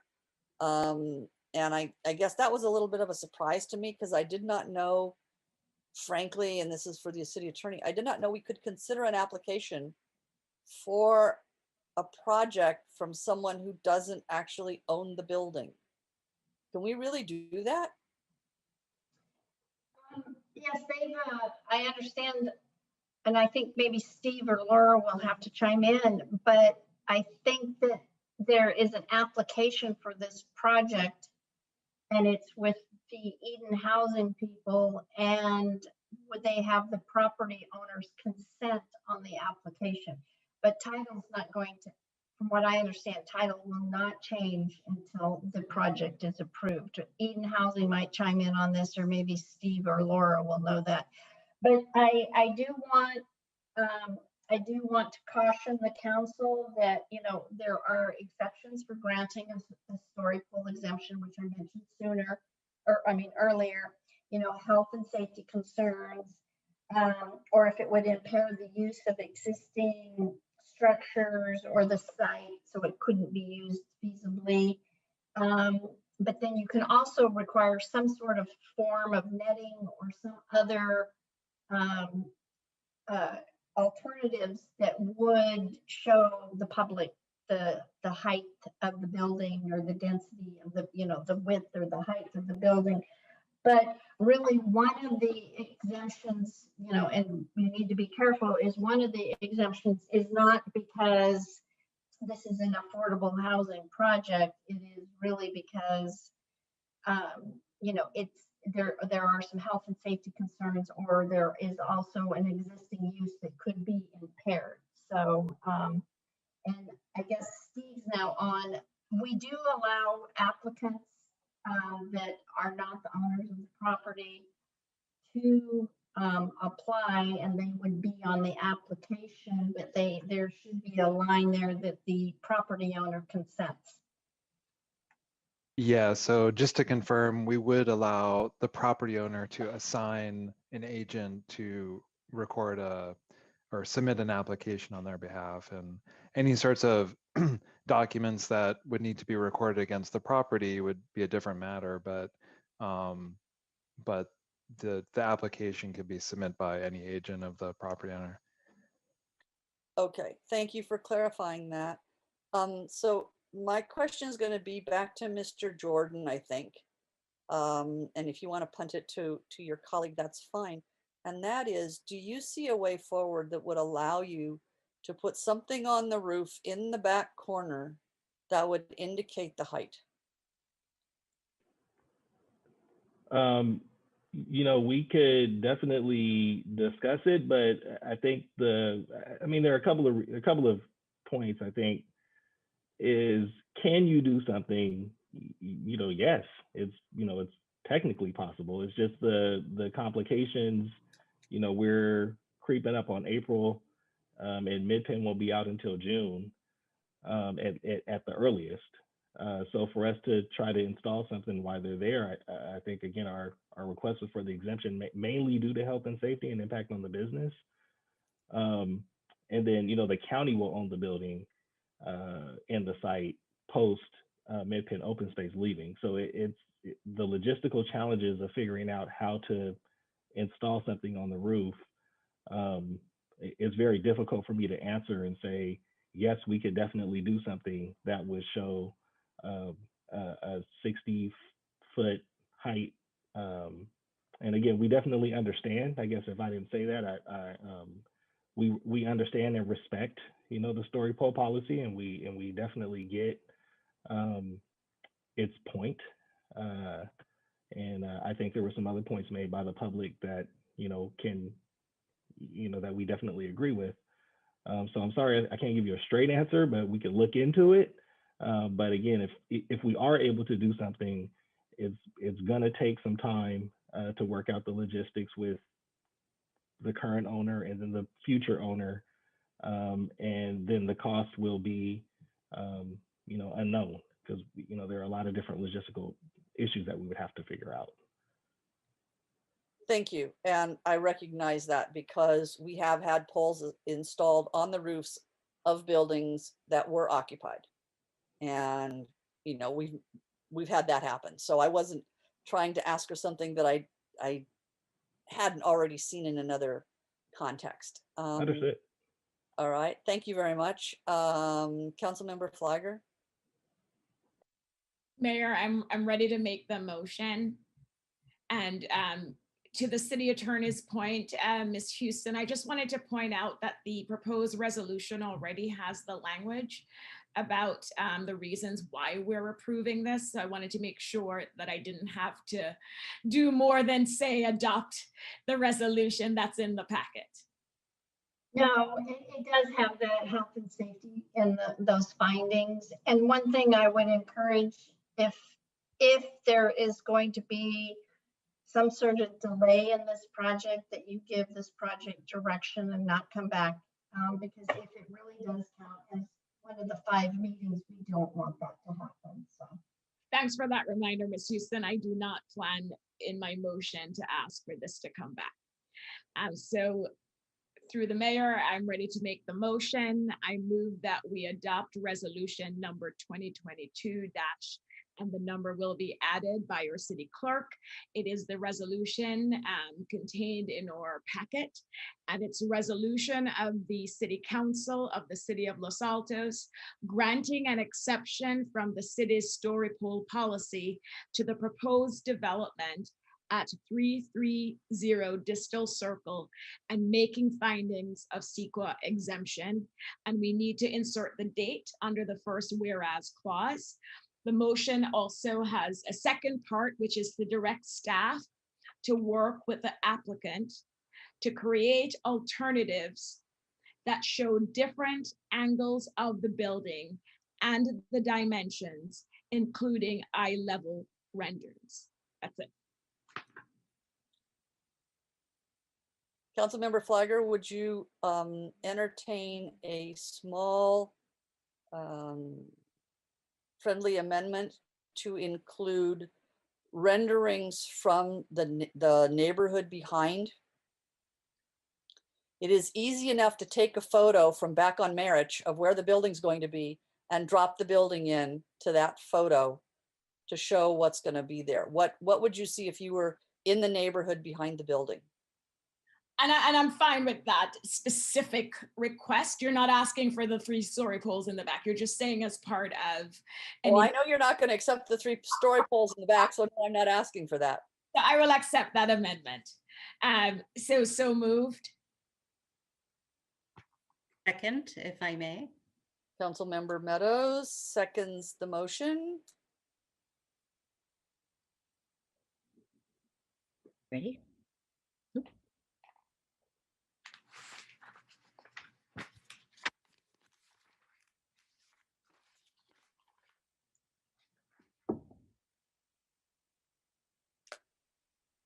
Mayor, Councilmember Lee Ying has her hand raised. I'm sorry, Councilmember Lee Eng, go ahead. I know we have a motion and a second, but I gotta ask if there can be additional signage on the roof or a banner to draw attention. Are you willing to do a friendly amendment to include that? Thanks for the suggestion, Councilmember Lee Eng, but I don't want to be that specific. If the applicant, I think the applicant is taking notes and they've heard your request, but I wouldn't want to make that as part of the formal motion, because if it's not feasible, I wouldn't want them to be bound by it or have to come back for a new motion.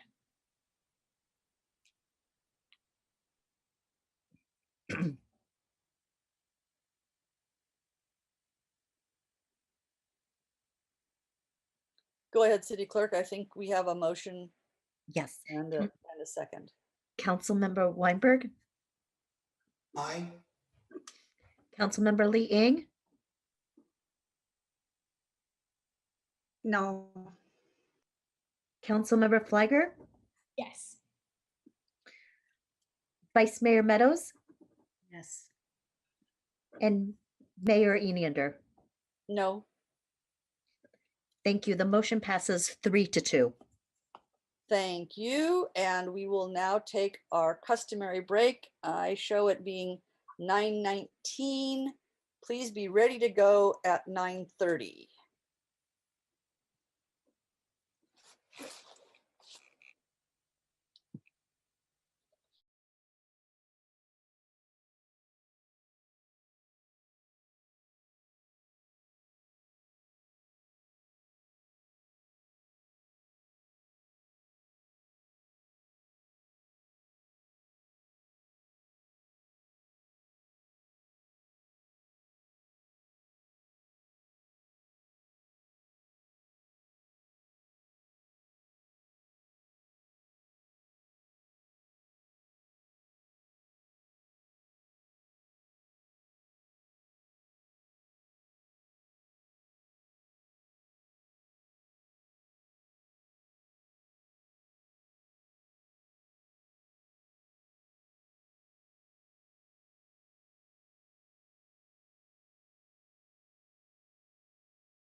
Thank you all for being back promptly.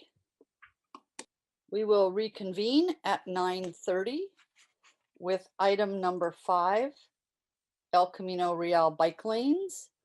And do we have a staff presentation? Mayor? Yes, ma'am. Will we be continuing any items? At this time, you normally let the public. Thank you for the reminder. And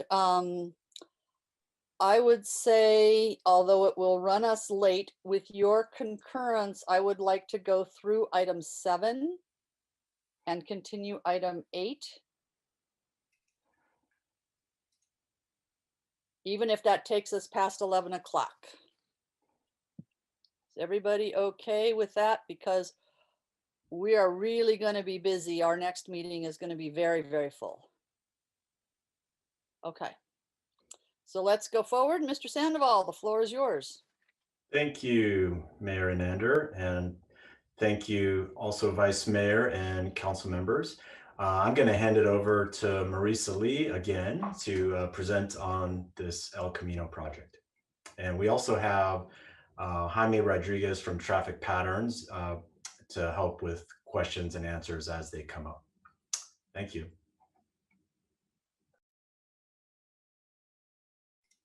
Go ahead, Marisa. Thank you. Hi again, everyone. Thank you for having me again. Tonight, we'll be talking about the El Camino Real project, and I will share my screen and get started. So as you may have heard already, we have a project coming down the pipeline. It is a project that belongs to Caltrans. And we will be talking about it tonight. It involves resurfacing and it involves the option for complete streets treatment as well. So our agenda for the evening, we are going to talk about the project overview in the background. We also want to provide the update to the community and to the council that the project is delayed.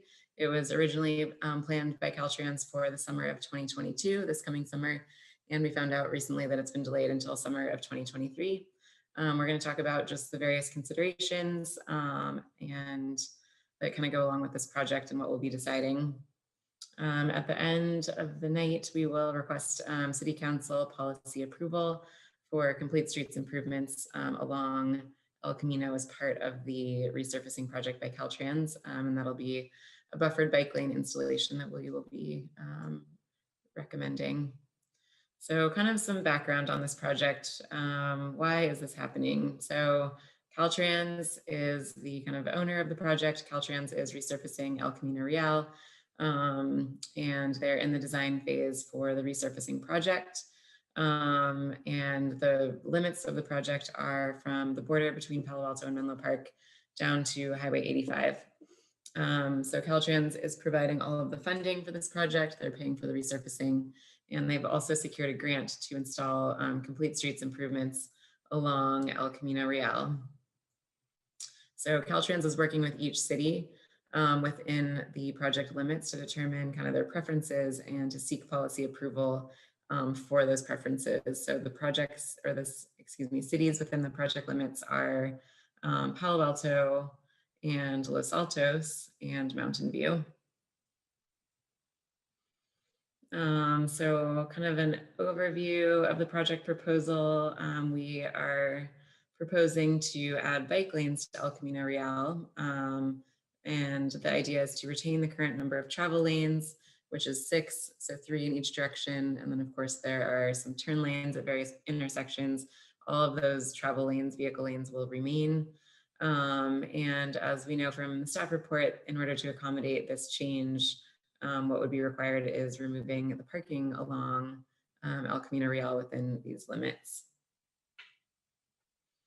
The long-term goal is to end up with a buffered bike lane that contains a vertical element that protects the bike lane. So it would take more community outreach and design consideration to figure out what that vertical element would be exactly. It could be a bollard, it could be kind of a low curb. And in the interim, because Caltrans does not have it included in their project funding to pay for the vertical element itself, what we're asking for from Caltrans is to kind of repave and restripe the roadway with the buffered bike lane. So just the paint portion, and that will be what we can easily transition into by adding the vertical element later for additional protection. So why is this important? The resurfacing of El Camino Real is something that only happens once in a very long time, perhaps every 25 to 30 years. So we are not even exactly sure of when it was resurfaced last.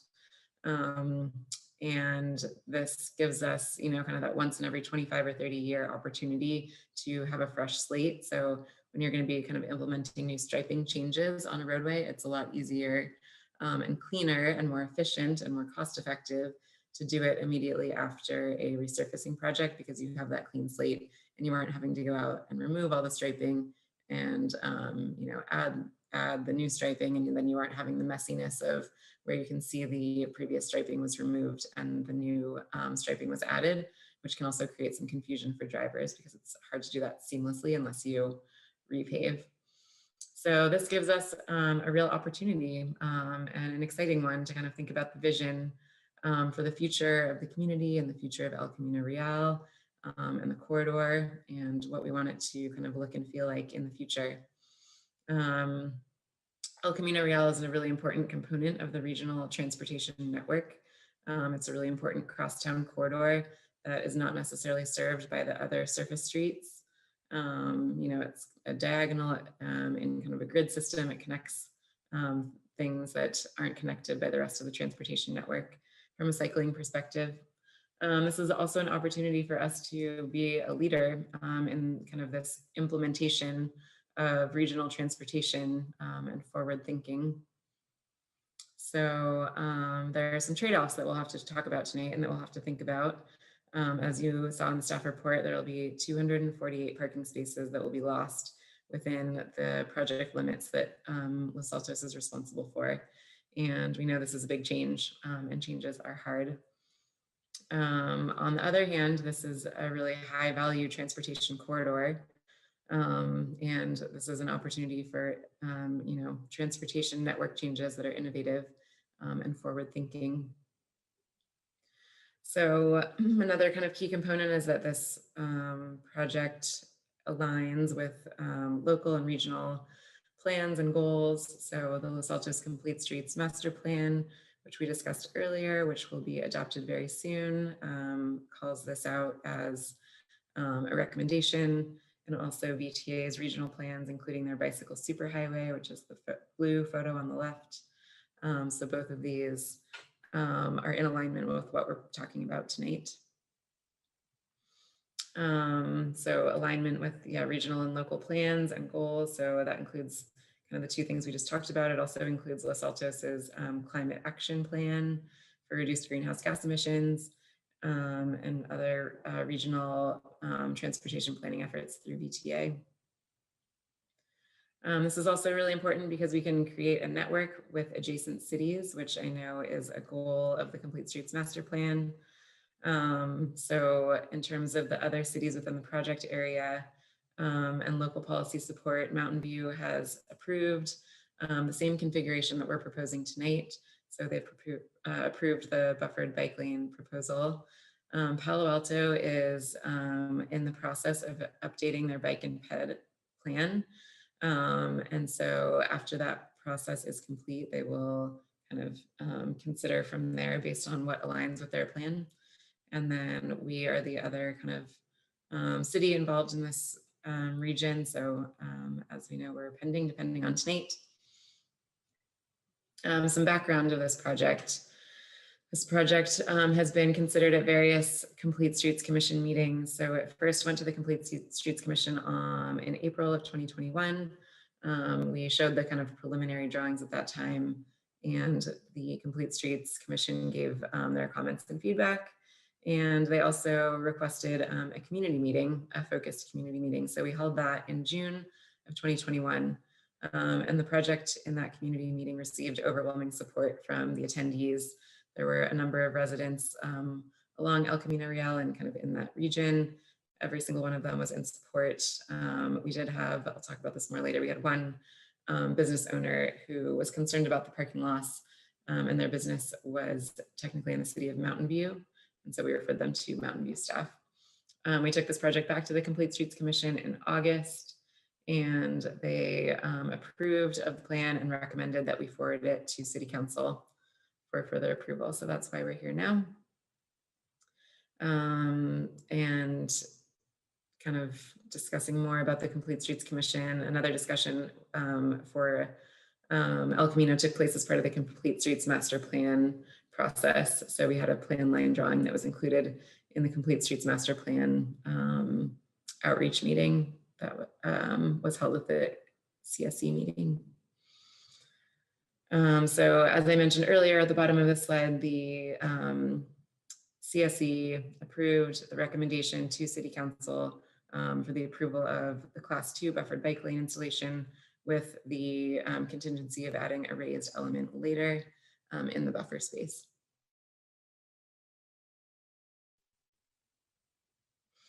As far as the community outreach summary, the outreach was noticed, the outreach meeting was noticed. We sent notices in the mail to all residences and businesses within a 1,000-foot radius of the project limits.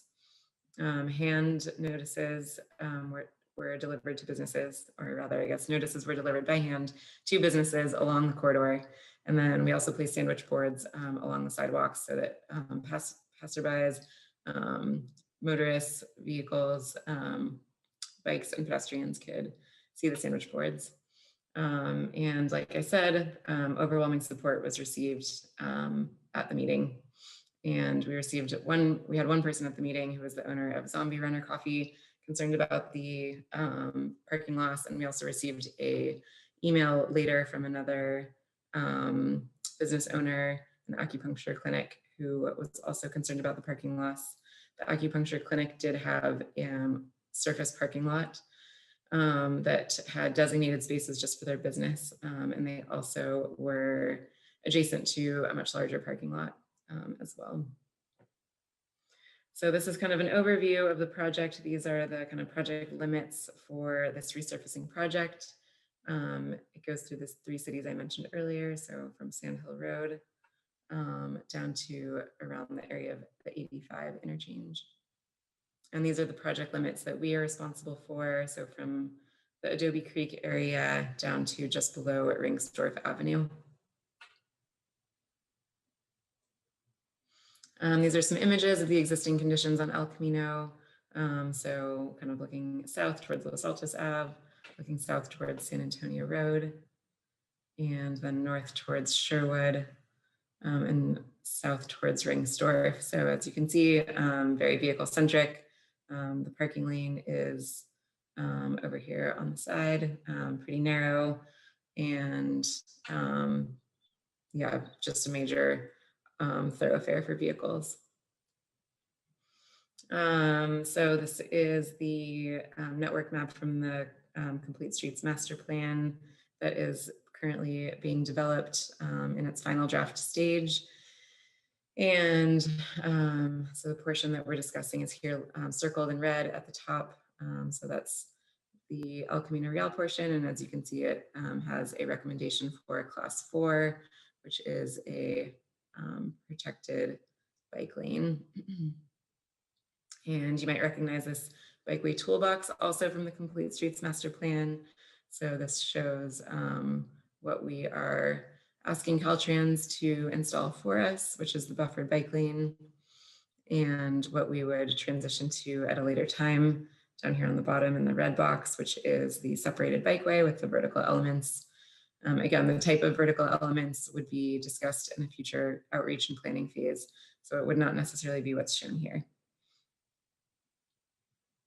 As far as project details from the Caltrans perspective, the street resurfacing includes dig out repairs, so that's a structural repair to the roadway, and that's, you know, taking the portions that are failing and cracking and developing potholes and digging those out and repairing what's underneath, so the structural component, and then also adding a new asphalt roadway surface across the whole surface of the roadway, so it'll be a nice clean finish.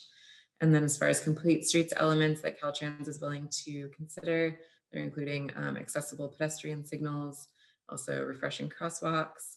They are reconstructing some curb ramps along the corridor, however, not in Los Altos. And with the policy support from City Council, they will add bike lanes of our choosing. This is an example of the plan set. So this is a zoomed in portion.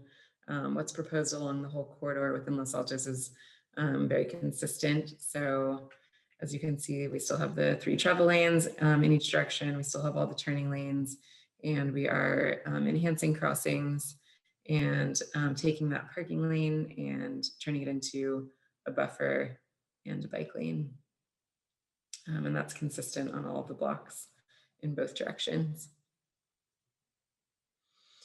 So as we know, there are some big trade-offs to consider here.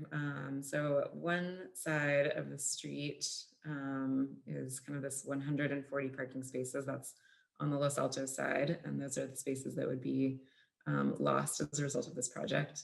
And then on the other side of the street, the bay side is kind of the Mountain View side of the street. However, it's within our right of way up until the curb face. So we're responsible for the policy decision there. We're calling that the Mountain View side. So 108 spaces on that kind of north side, resulting in 248 total spaces. So that kind of leaves us in a position where we're considering what is the best long-term use of our roadway space. And I've mentioned the kind of local and regional planning documents earlier, the Climate Action Plan, the Complete Streets Master Plan, and the VTA Bicycle Superhighway, and then the connections to neighboring cities, which I know were prioritized in the Complete Streets Master Plan process. This slide is to illustrate that within the project limits, there is quite a bit of surface parking and parking lots. And, you know, just to kind of illustrate the kind of trade-offs that we're thinking about, you know, do we want to prioritize keeping parking on the street, or do we want to kind of consider the fact that we have a lot of surface parking already, and that maybe that space could be better used for other things in terms of the regional transportation network. So to inform our thinking here, we did do a parking data collection. So a parking study, we went out, we hired a consultant, Traffic Patterns, to go out and do the traffic counts at different periods. And this was a pretty robust effort. So traffic counts were done at all the times and days listed here. So this included morning, it included, you know, afternoon, it included 4 p.m., kind of later afternoon, and also 8 p.m., so the evening condition. This was done on Tuesday, Wednesday, and Thursday, which is how parking and traffic studies are usually done. Mondays and Wednesdays usually are thrown out because they're not always a typical condition due to holidays and people's, you know, commute and things like that. So Tuesday, Wednesday, Thursday is pretty typical for parking and transportation count studies. And then counts were also done on Saturday and Sunday. We really wanted to capture what was going on in the kind of current existing condition.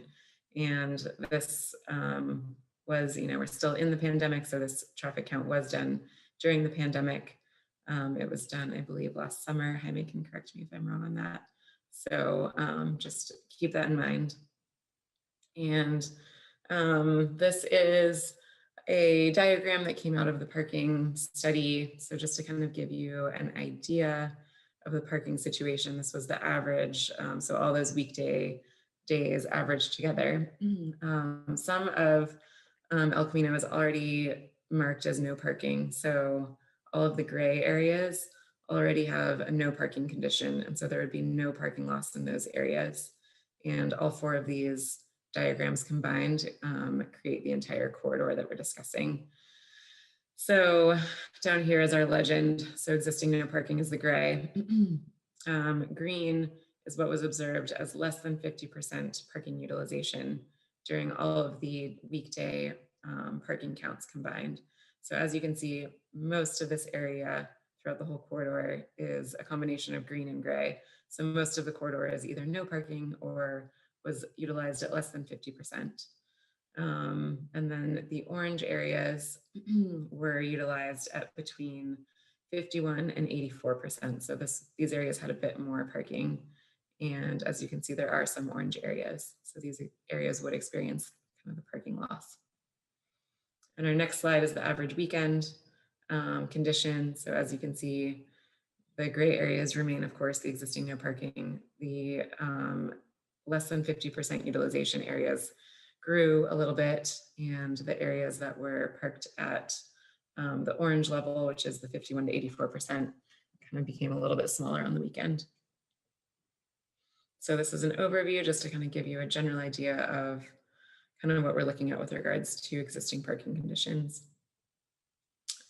So that being said, that kind of brings us back to the idea of the trade-offs that we kind of have to think about tonight. So there's a list of benefits here that were also outlined in the staff report. So one of them is improved regional transportation network and connectivity, and aligning with the regional goals and visions outlined in the plans that we talked about earlier.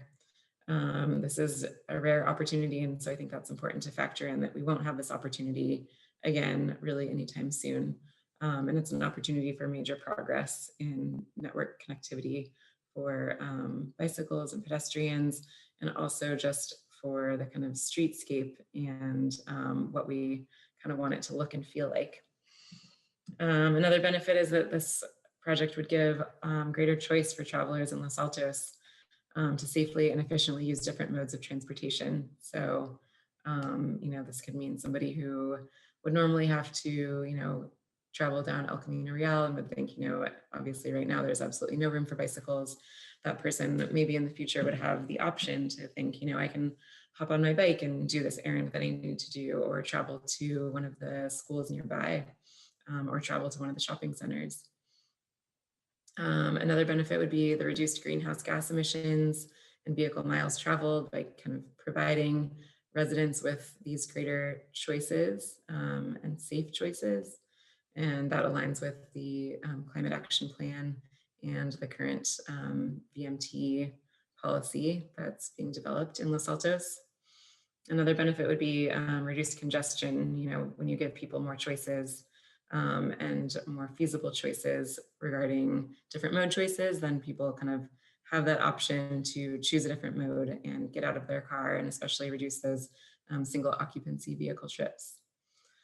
So that being said, you know, the consideration here is kind of looking at the current conditions, realizing that perhaps the current parking is a little bit underutilized, and kind of combining that with the visioning of the Complete Streets Master Plan and the Climate Action Plan and the regional plans. Maybe all of these things suggest, you know, in combination, that perhaps the space could be better utilized for the future of what this corridor could look like in the future and what the community of Los Altos could be. So I will leave you with our recommendation, which is staff recommends to approve Class 2 buffered bike lanes along El Camino Real within the Los Altos city limits. And I will open it up for discussion.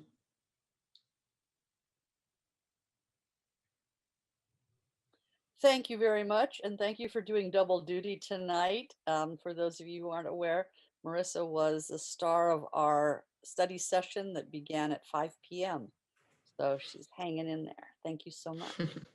Thank Are you. there questions from the council? I've got shaking heads. Nothing there. No. Councilmember Lee Eng, you have a question? Yes, can you help me understand? Thank you for the report and the information you provided. Can you help me understand how many businesses and offices we have on this stretch of El Camino you're talking about? I do not know the number offhand. I don't know if Jaime has a sense. He keeps a lot of numbers in his head. We didn't do a land use specific analysis as part of the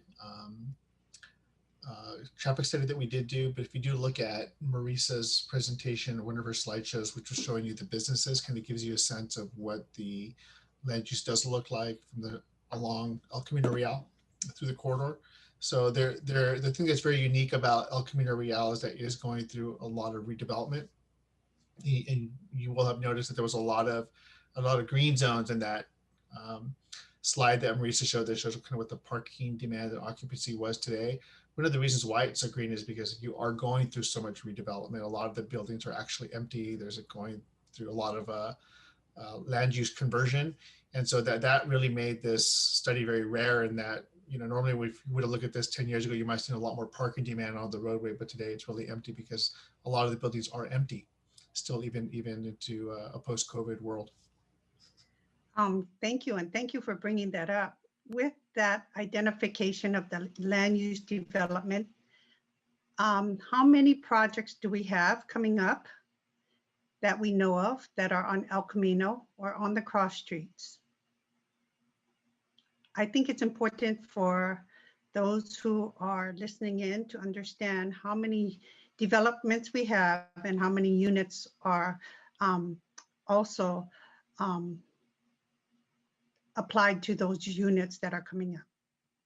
I have that on a different slides. I'm gonna research that while you ask your next question, but we do have that information tonight. Okay, so I know that a lot of businesses. Other questions? Yeah, so Okay. that's the prelude to my question. Some businesses have expressed some concern because they don't have parking lots. Do you know how many of the businesses or properties don't have parking lots attached to those sites? I don't know off the top of my head, no. Okay. And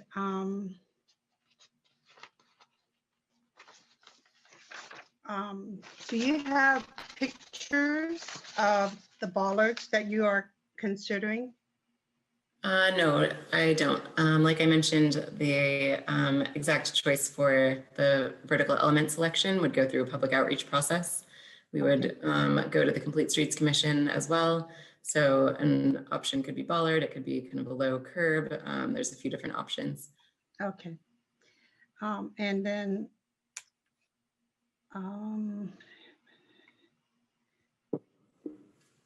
have you considered a plan that where you can retain the bicycle parking while having a bicycle lane? Yes, I saw your question about this earlier, I think. Yeah, but I too. want to make sure the public gets to understand. Yes. So, So because of the space constraints, as you could see in kind of the existing condition photo, I can share it again if you'd like to see it again. The space is fully utilized right now. So right now there are the 3 travel lanes, and then there's the parking lane, and that takes up all the space. There's no extra space. So that means that in order to add a bike lane, you have to either remove a travel lane or you have to remove the parking. okay. Then the other thing is, have you spoken to other cities who have had studies?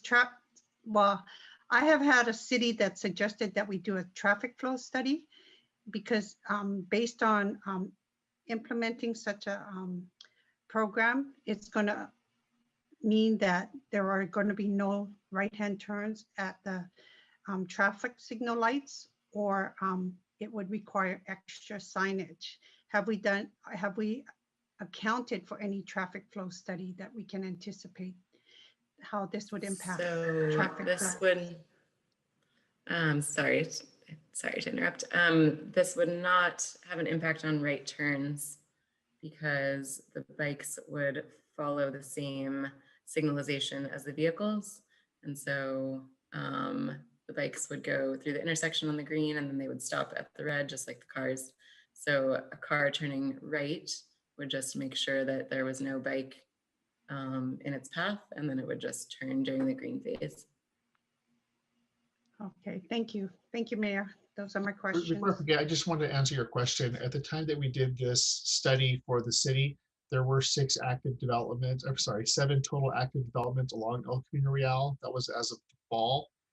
One of those was actually an active construction project. That's the new apartment complex that just came online on the Mountain View side of El Camino near Jordan. And so there's technically still active planning projects along El Camino Real. So the total amount of projects in the process, we have 1, 2, 3, 4, 5, 6, correct? 6. Six that we know of that are in the process. Yeah. And then approximately 437 housing units, correct? Or, Roughly. That's right. okay, thank you so much. I have a more recent list that I got from the planners yesterday. It looks like there's the one under construction, which is 4880 El Camino Real, and that's 20 units. And then he has 3 listed as approved. Yeah, but we also didn't list that we know of that's also in the process, 4830 as well. That's coming up on the corner of El Camino Real and Los Altos Avenue, as well as the Distel project coming up. So just to know that these are projects and developments coming up along El Camino as well as on the cross streets. Thank you. And just to clarify, the list that was in the report was a combination of Los Altos and Mountain View projects. So the list maybe Marisa was referencing might have been a Los Altos only, but the report captures both cities. Councilmember Liang, are you finished? Councilmember Fliger. Thank you, Mayor, and thanks, Jaime, Marissa, and Jim for the presentation. Just 2 quick questions. The first has to do with converting, assuming the council approves this tonight, the future plan to convert the Class 2B bike lanes to Class 4. Will we need Caltrans approval to do that? To add the vertical elements? Is that something that you have in your head?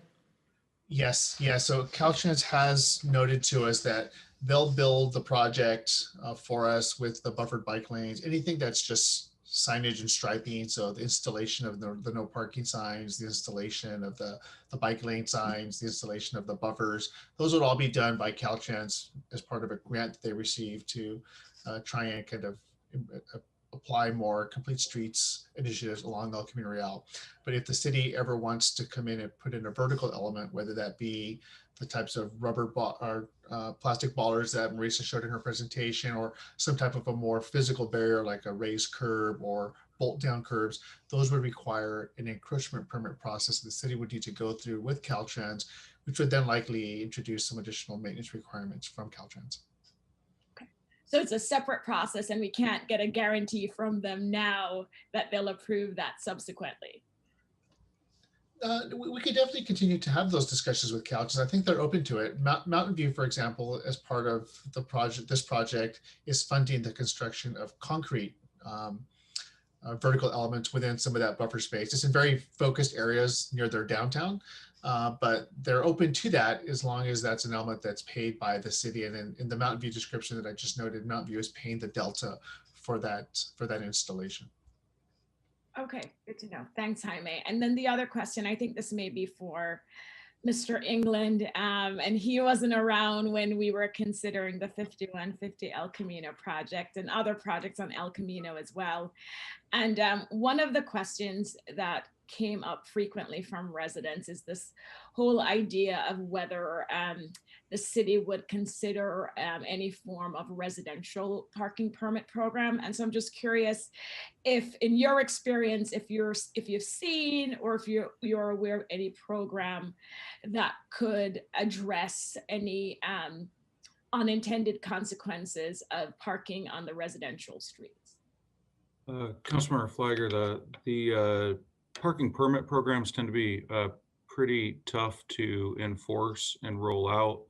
I have seen some programs that can provide relief, particularly for single family residential parking that does not require a permit.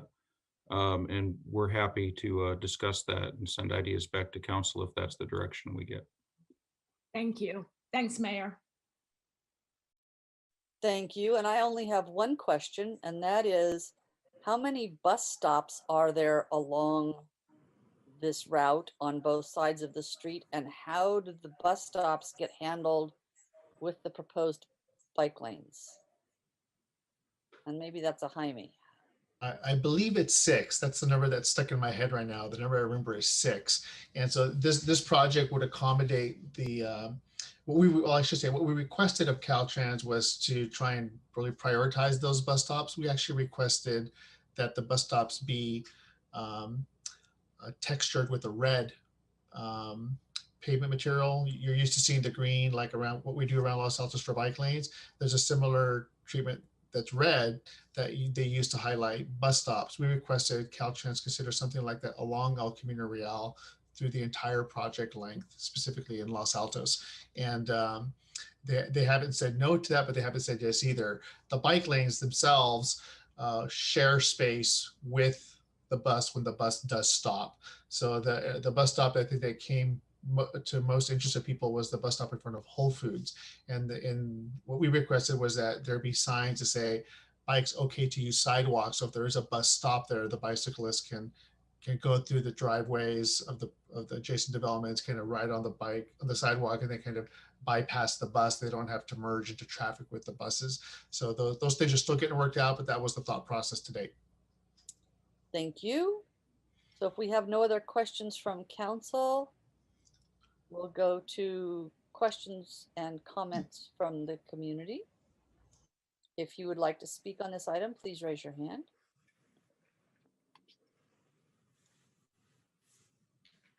And I can tell right now we're going to be at 1 minute. So City Clerk, you can start calling.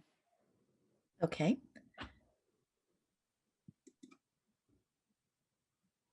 Okay, so our first speaker is Leah Melman. However, she's using an older version of Ring Central, so I'm going to try to promote you as a panelist to speak.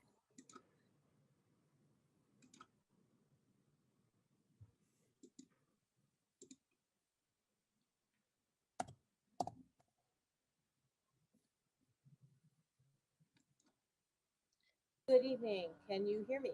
Yes, we can hear you. Thank you. City Council members, Mayor, I appreciate you giving me the opportunity to talk. Unfortunately, I cannot see a timer, so I will ask that you tell me when my time is up. I'm a member of the Sunnyvale Bicycle and Pedestrian Advisory Commission, so I'm well acquainted with the changes which are proposed for El Camino Real by Caltrain.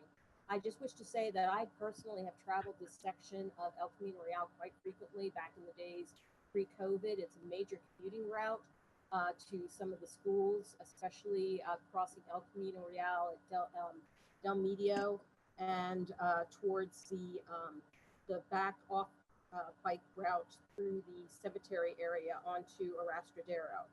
I just want to say that on-street parking is one of the least efficient and cost-effective methods of land usage, and that in terms of the overall city plans for El Camino Real with Caltrans for the future, that this bike lane fits admirably into those plans, and I wish you would endorse it. I yield the remainder of my time.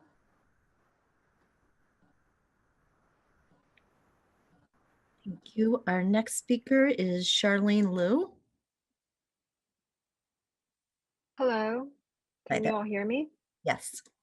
Yeah, thank you council members for taking my input. So I am Charlene Liu and I am a private citizen. I like to bike a lot and I fully support bike lanes on El Camino Real going through Los Altos. El Camino Real is a main thoroughfare for everybody, both people who drive through it as well as people who walk and people who would like to bike through it. But currently biking is so dangerous that you don't see many bikers on El Camino Real. I go through that portion of El Camino Real to commute across from around the towns, and I also frequent all the businesses along El Camino. And so currently I have to go 3 miles out of my way just to get through it. But if we had bike lanes, it would make it so much nicer. Thank you.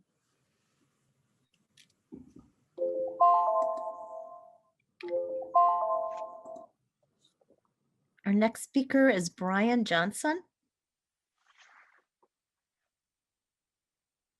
Thank you. My name is Brian Johnson. I'm a Los Altos resident and also a member of the LASD Board of Trustees, although I'm speaking just for myself tonight.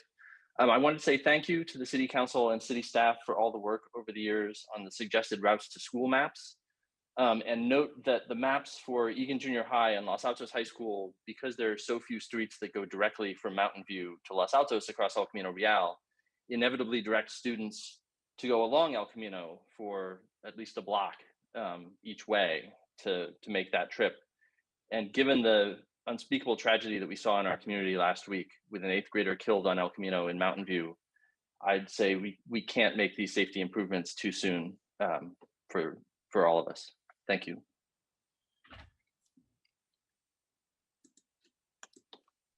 Our next speaker is Susan B.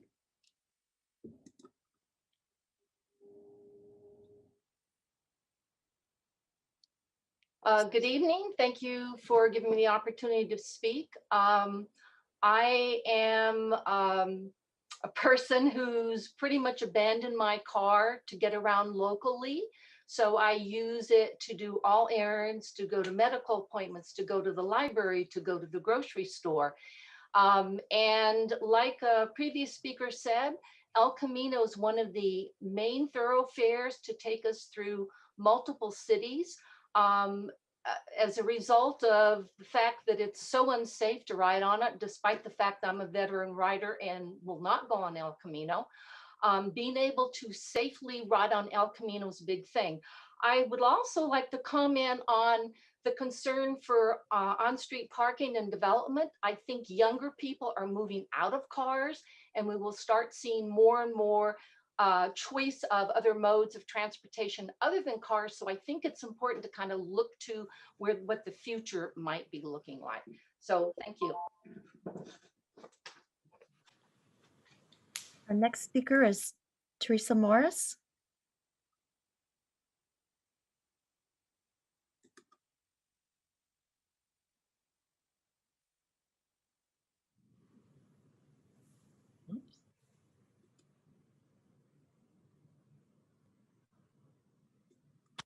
Sorry, I'm unmuting myself, but it's not working. Can you hear me now? Yes, we can. Okay, great. So yes, Teresa Morris on the Park and Rec Commission, not speaking as a Park and Rec Commissioner though. I'm all for having bike lanes on El Camino. I actually sent in a photo and an article regarding having cars as the buffer. I would highly recommend that. I understand the concept of the lanes and it's too narrow of an area, but if you do it, it's going to do traffic calming. If you don't do it, I think the reality is that we need those parking spaces for the very under-parked buildings that are coming down the pike. And Council Member Liang was asking about all the buildings that are going to be built. I think the big question would be, how many parking spaces will we be under-parked at each one of those buildings? And we need the parking. People who have families need and use their cars. It's a theory that we will use more bikes, but when they start having their children, they get right back in their cars. Thanks so much for the time. Our next speaker is Chris Hober. Hi, everybody. My name is Chris Hober, and I'm a longtime cyclist. And more importantly, I spend a lot of my time thinking about bicycle safety lately. If I spoke at any length, I would repeat everything that Marissa Lee told you, so I'll skip over that. And I just want to say that this is a safety issue. I think it's a moral imperative. I haven't heard anybody recall that there was a second middle schooler killed at Palo Alto, California, under almost exactly the same circumstances exactly 2 years ago. So if we don't take this opportunity now, we have to be honest with ourselves and say we're never going to take it. In closing, I look forward to the deadline on Friday for my next article for the Town Crier, and I hope it's about the new bicycle infrastructure on El Camino Real. Thank you. Our next speaker is Leda Adamick. Can you hear me? Yes, we can. Great. I'm a resident of Mountain View. I wanted to express my enthusiasm for the addition of bike lanes on El Camino. Currently, I make about half my trips by bike and half by car. It all depends on whether I can make it there on bike lanes and bike routes. There are many destinations on El Camino or just across El Camino that require spending at least a bit of distance on this very busy roadway. Without bike lanes, El Camino does not feel safe at all, and oftentimes I will drive to El Camino destinations even though the distance is only a mile or two. I also try to pick destinations based on how eco-friendly and enjoyable the journey will be, and biking is enjoyable. I will be delighted to switch to biking for trips to destinations like Veggie Garden, where I would normally be taking one of the off-street parking spots. I expect that others will be interested in accessing businesses by bike, further reducing parking demand and increasing business. Finally, I think it would be important for residents of the new developments on El Camino to have the option of biking to and from their homes. Please, please take this opportunity to make a difference. Thank you. Our next speaker is Eric Steinle. Yes, can you hear me? Yes, we can. Okay, I'm not speaking as a planning commissioner, but I am speaking as the president of the board of directors of the Peninsula Real Los Altos Homeowners Association. Unlike all the other speakers, I live on El Camino. I don't just pass through. And I want to raise an issue that I think you have to consider. All the people that are living on El Camino, that will be living on El Camino, require vehicles, not the parking, not that, but if you move in or move out, the moving van has to park someplace. It has to park on El Camino because the way in is through the front door. Similarly, deliveries, all the Amazon packages that come in through the front door because it's on El Camino. If we're approving all of this housing for El Camino and it's no longer a commercial thoroughfare, it's really a multi-family thoroughfare, we have to deal with that reality. And that means that we have to think carefully about how we're going to use the limited space. And this may not be the wisest way to do it as it has been proposed, particularly if there are the vertical elements. Thank you.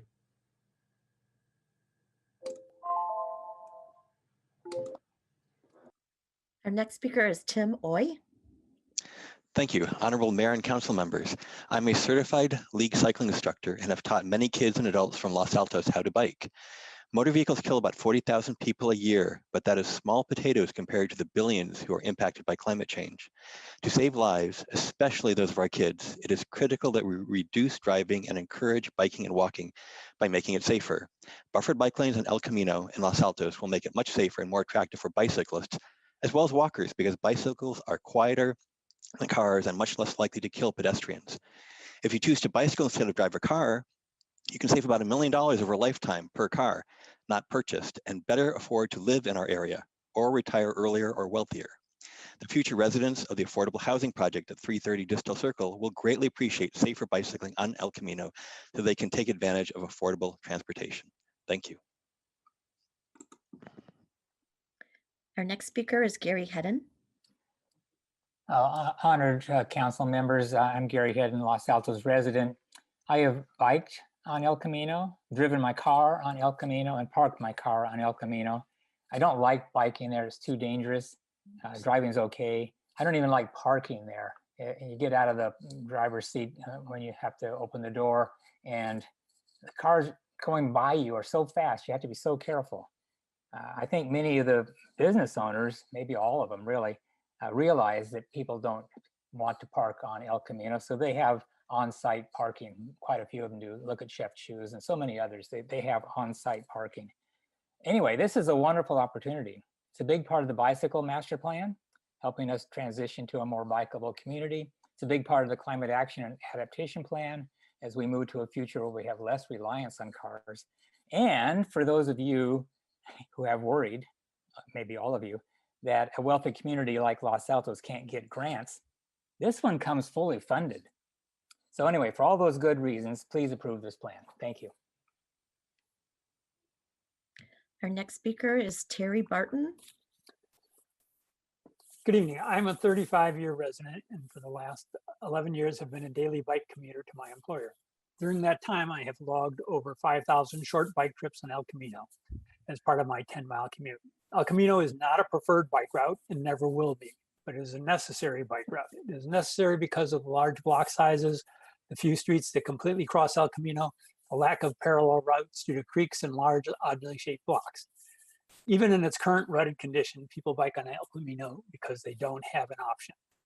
The bike lanes will make better use of El Camino to provide mobility for people by converting some car trips to bike trips and increasing the road capacity for travel over all modes. It not only takes cars off the short section of El Camino, the bikes will use, but other congested streets in Los Altos. The proposal actually increases travel lanes. The most heavily used parking was in front of the Lozano car wash on the Mountain View side in the documents reviewed, which has recently closed. We are not losing parking. We are gaining a travel lane and stopping the subsidy of parking.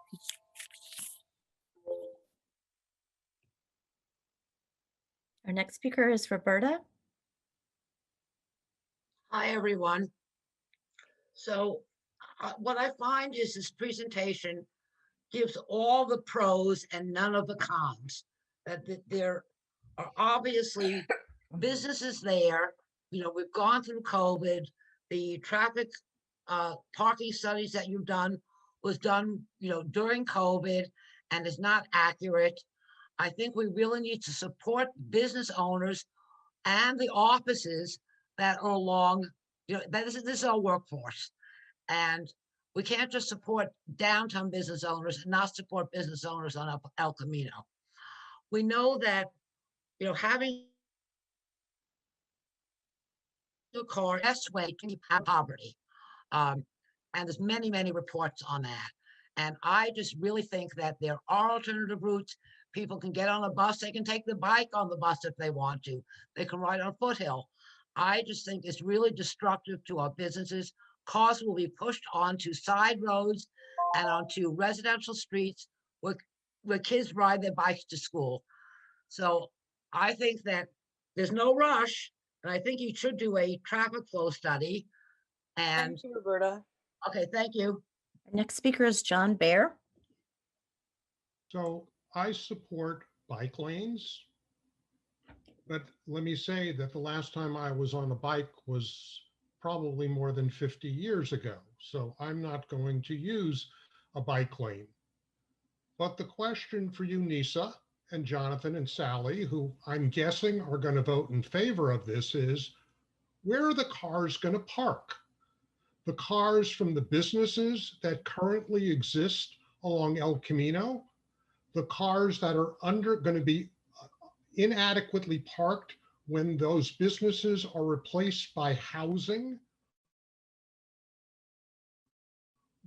You know, we had a problem with Adobe Animal House. Were parking on Los Altos Avenue and on the side streets, and it was a problem. And guess what? If we eliminate the parking spots on El Camino, you are creating a problem and not creating a solution. So if you decide to vote in favor of it, which I'm guessing the three of you will, I think you also need to find a solution for where the cars are going to park. My other anecdotal note here is I think it's really dangerous having people make right-hand turns into all of the road cuts along El Camino, having to look for bicyclists in a bicyclist lane. And that to me is a bit of a nightmare. So there are my thoughts. Thank you.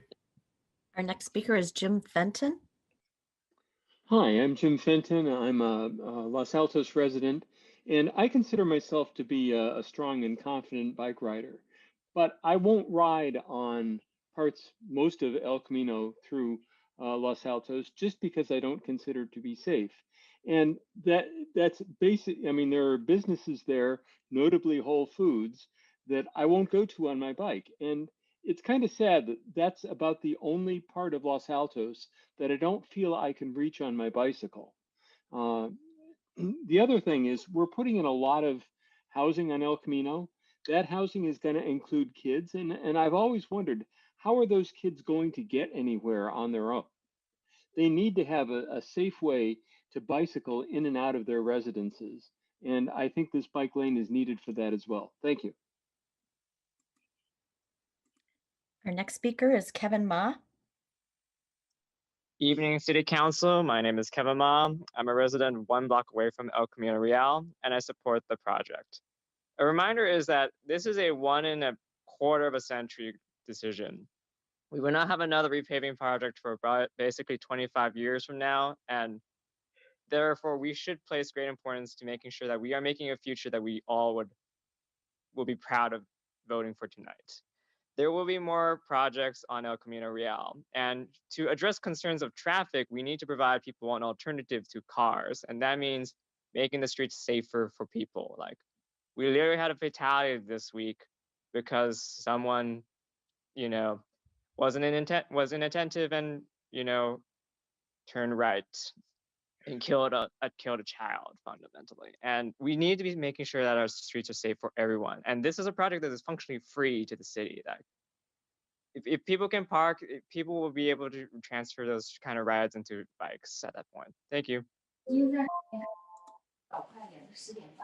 Our next speaker is Ning. Yes, can you hear me? Yes, we can. Yes, thank you for this opportunity, and thank you for the study group that studied parking and brought this proposal forward. So I just want to say I'm super excited for the prospect of this project. I'm a Los Altos resident for 1 year. Before that, I lived in Mountain View. I have 2 kids. When they lived in Mountain View, they needed to cross El Camino to go to Los Altos High and Egan Junior. And I asked them to ride on sidewalks because El Camino is not safe. Kids need a safe route to go even through short distances on El Camino. Please vote for this project. Also, another point is for the businesses. I visited the local business on El Camino, and I think bike traffic and foot traffic will increase the business customers, and it will be good for all of our entire community. Our next speaker is Daniel Hulse. Hi, thanks for the opportunity to talk. I'm Daniel. I live, maybe a block or 2 away on the other side of El Camino here in Mountain View. I am here to support the bike lane. I like to get places on my bike. Sometimes when I try to go into Los Altos, I'm trying to cross El Camino and the bike infrastructure just disappears and I'm left all unsafe.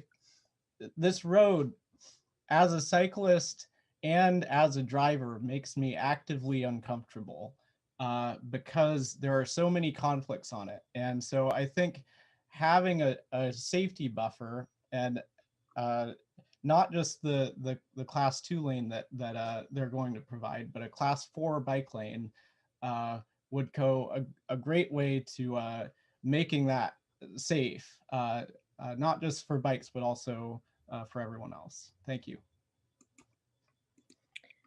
Our next speaker is Ann Paulsen. Good evening, council members. I'm Ann Paulsen. My son, my beloved only child, is disabled. He used to work at the Whole Foods on El Camino because that was the only job he could get. Like a lot of disabled people, he doesn't drive. So my son had to go to the Whole Foods by bike, but there is no safe route to the Whole Foods by bike. There isn't one. So every day, just to get to work, he had to squeeze in between moving cars and parked cars on El Camino, where there was no space for him just to get to work. Council members, you're hearing today from residents who want a convenient place to park their car. I ask you to think also of the residents and the workers who want a safe place to avoid being hit by a car. Please approve these lanes. Thank you. Our next speaker is Anne Franco.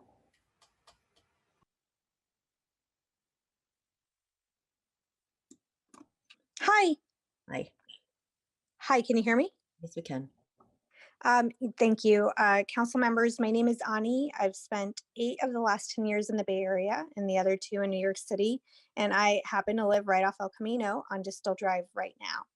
Having once experienced life without a car and with alternative modes of transportation, I have to say I'm absolutely thrilled about the possibility of bringing buffered bike lanes to this area. It's kinder to the planet, it's healthier for people, it's safer for kids and pedestrians, and it would attract more visitors and more customers for small businesses along El Camino too. To give just one very personal example of that last point, my partner and I love many of the restaurants near us, but perhaps paradoxically, we don't often go or order from there. We actually live too close to feel comfortable ordering delivery. Driving also feels wasteful, and walking or biking just doesn't feel safe, especially once it gets dark in the evenings.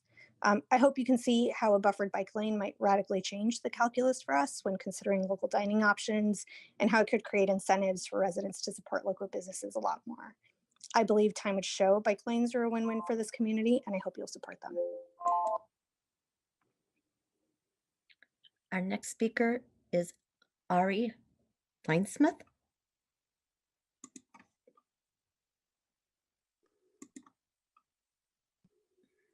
Ari? Can you hear me? Yes, we can. Awesome. Hello, my name is Ari Feinsmith, and I use my bicycle as my primary way of getting around. I want to be able to bike to destinations along El Camino to support the local businesses. This project will make it easier and safer for people like me to bike to destinations like local businesses, restaurants, and schools along El Camino in Los Altos. It will also reduce traffic, emissions, and vehicle miles traveled, which are all city goals. New residents will find it easier to give up their vehicle and bike more often to destination with these bike lanes. Neighboring cities are in various stages of planning bicycle lanes on El Camino. This means that as these facilities get built, we are going to expect more people on El Camino. The cyclists are coming, so we need to make it safe for them.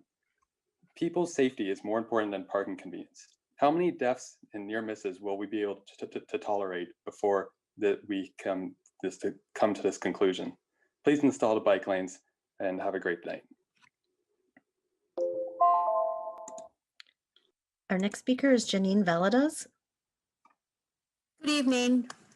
My name is Janine Valadez, resident since 1989. I'm a park commissioner, but speaking as a resident. I'm in favor of establishing the bike lanes on ECR. I'm not in favor of cars buffering the bike lanes due to the dangers of opening doors, so I favor removing the parked cars there altogether. Having great lanes on ECR are the solutions to where cars will go. The cars will diminish in number.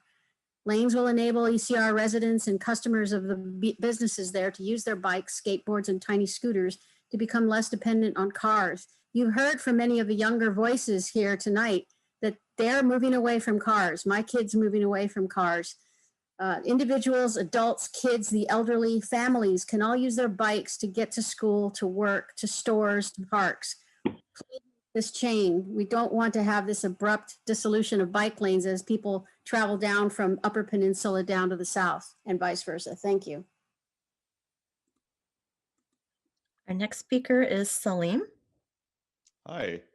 3 months ago, I actually got hit by a car on El Camino while biking. This was by the Didham's shopping complex. And when I told people that I was biking on El Camino, they thought I was crazy. Like every experienced rider told me, why are you biking on El Camino? Well, I don't have a choice. So for me to get to my mother's house, my elderly mother's house in Los Altos, I have to cross a section of El Camino and bike along it for a little bit.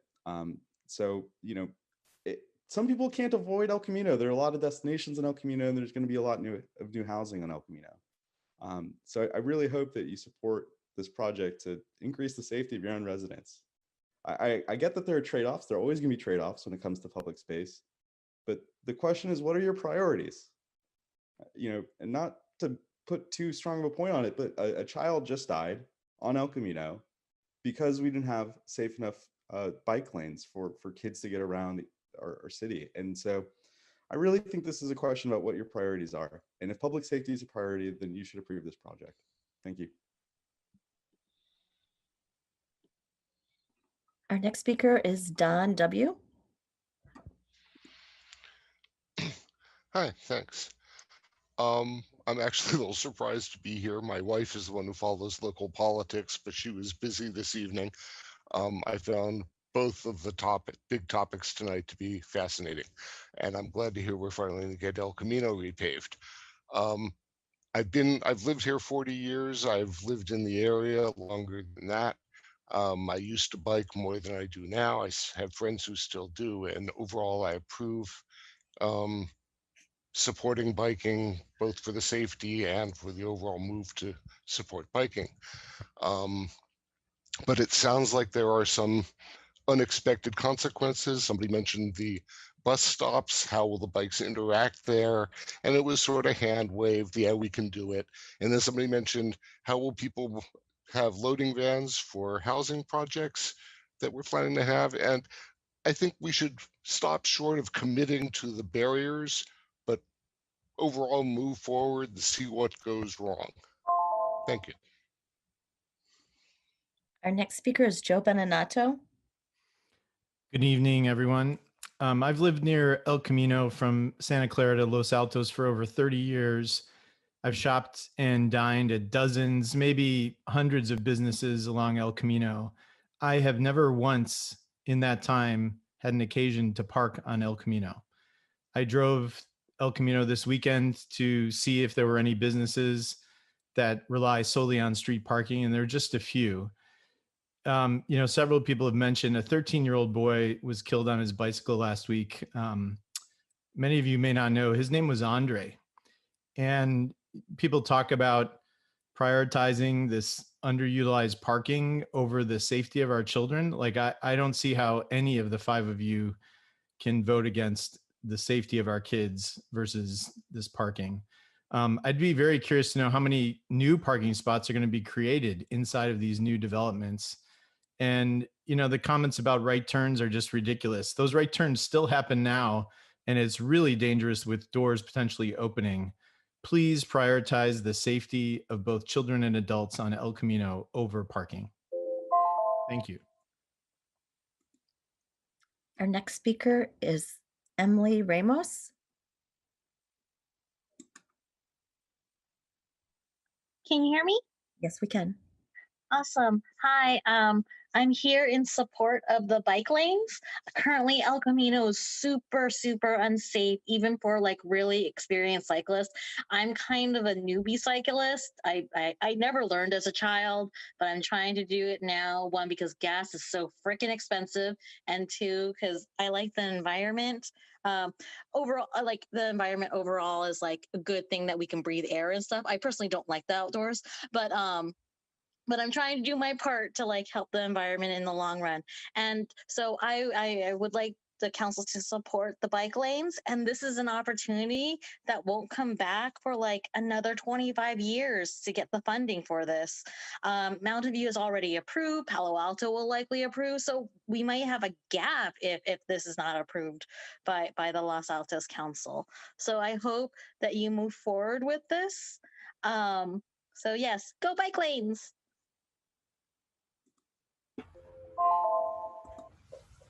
Our next speaker is Bill Shepard. Good evening, council members. We've heard overwhelming support for the bike lanes tonight. Predictably, we heard from a few outspoken residents who oppose almost every project which might reduce parking. And a few residents called out legitimate challenges, notably delivery and moving vehicles and right turns. We are far from the first community to enhance a busy thoroughfare for biking. I'm confident Caltrans' expertise and our local talented community of cyclists can find satisfactory solutions to these issues. Meanwhile, the number of residents on El Camino is exploding, and the usage of e-bikes is greatly increasing the viability of cycling for our community. Not taking advantage of this once-in-a-generation opportunity to include bicycles on a core pillar of our transportation infrastructure would be, simply put, tragic. Thank you. Our next speaker is Deborah Creeder. Deborah? Deborah, can you?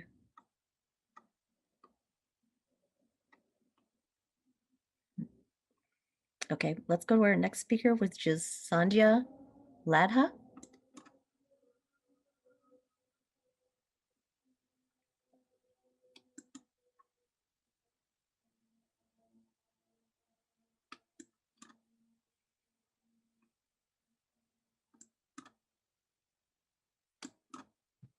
I've requested to unmute several times, and it looks like Deborah is unmuted. Deborah? Both are unmuted. Deborah or Sandhya?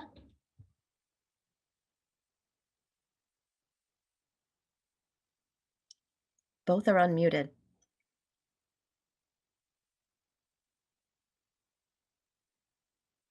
Deborah Creeter?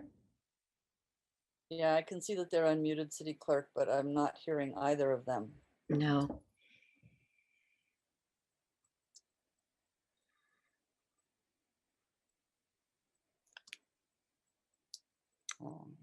One has dropped off. One has dropped off. Deborah is still, oh, here's Sandhya is back. Sandhya, can you hear us? Because we don't hear you. Hi, can you hear me now? Yes. Yeah. Oh, finally. Okay. Thank you so much. Hi, council members. This is Sandhya Ladha, and I am the Policy Advocacy Director at Silicon Valley Bicycle Coalition, and I'm here to speak in support of the bike lanes. I echo all the sentiments shared by all those who spoke in support. The project is going to lead to removal of parking, and removal of parking brings up concerns of loss in business. But there has been worldwide evidence that walkers and bikers are more likely to bring business than cars that just fly by. On-street parking is just a convenience that people have become used to and think that it is their right to get a spot right outside their doorstep. There are plentiful off-street parking lots which generally lie empty because it is inconvenient to park a few minutes away. We need to make sure our street space is equitably distributed among all roadway users. If you plan for cars and traffic, you will get cars and traffic. But if you really want to make people walk and bike, you need to make significant infrastructure changes. So the decision is yours tonight. Thank you for this opportunity to speak.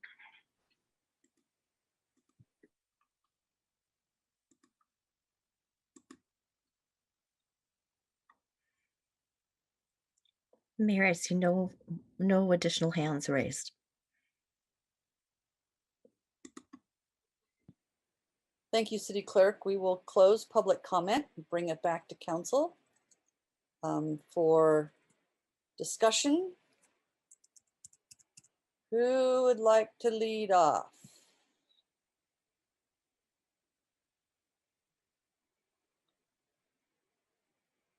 Don't all raise your hands at once.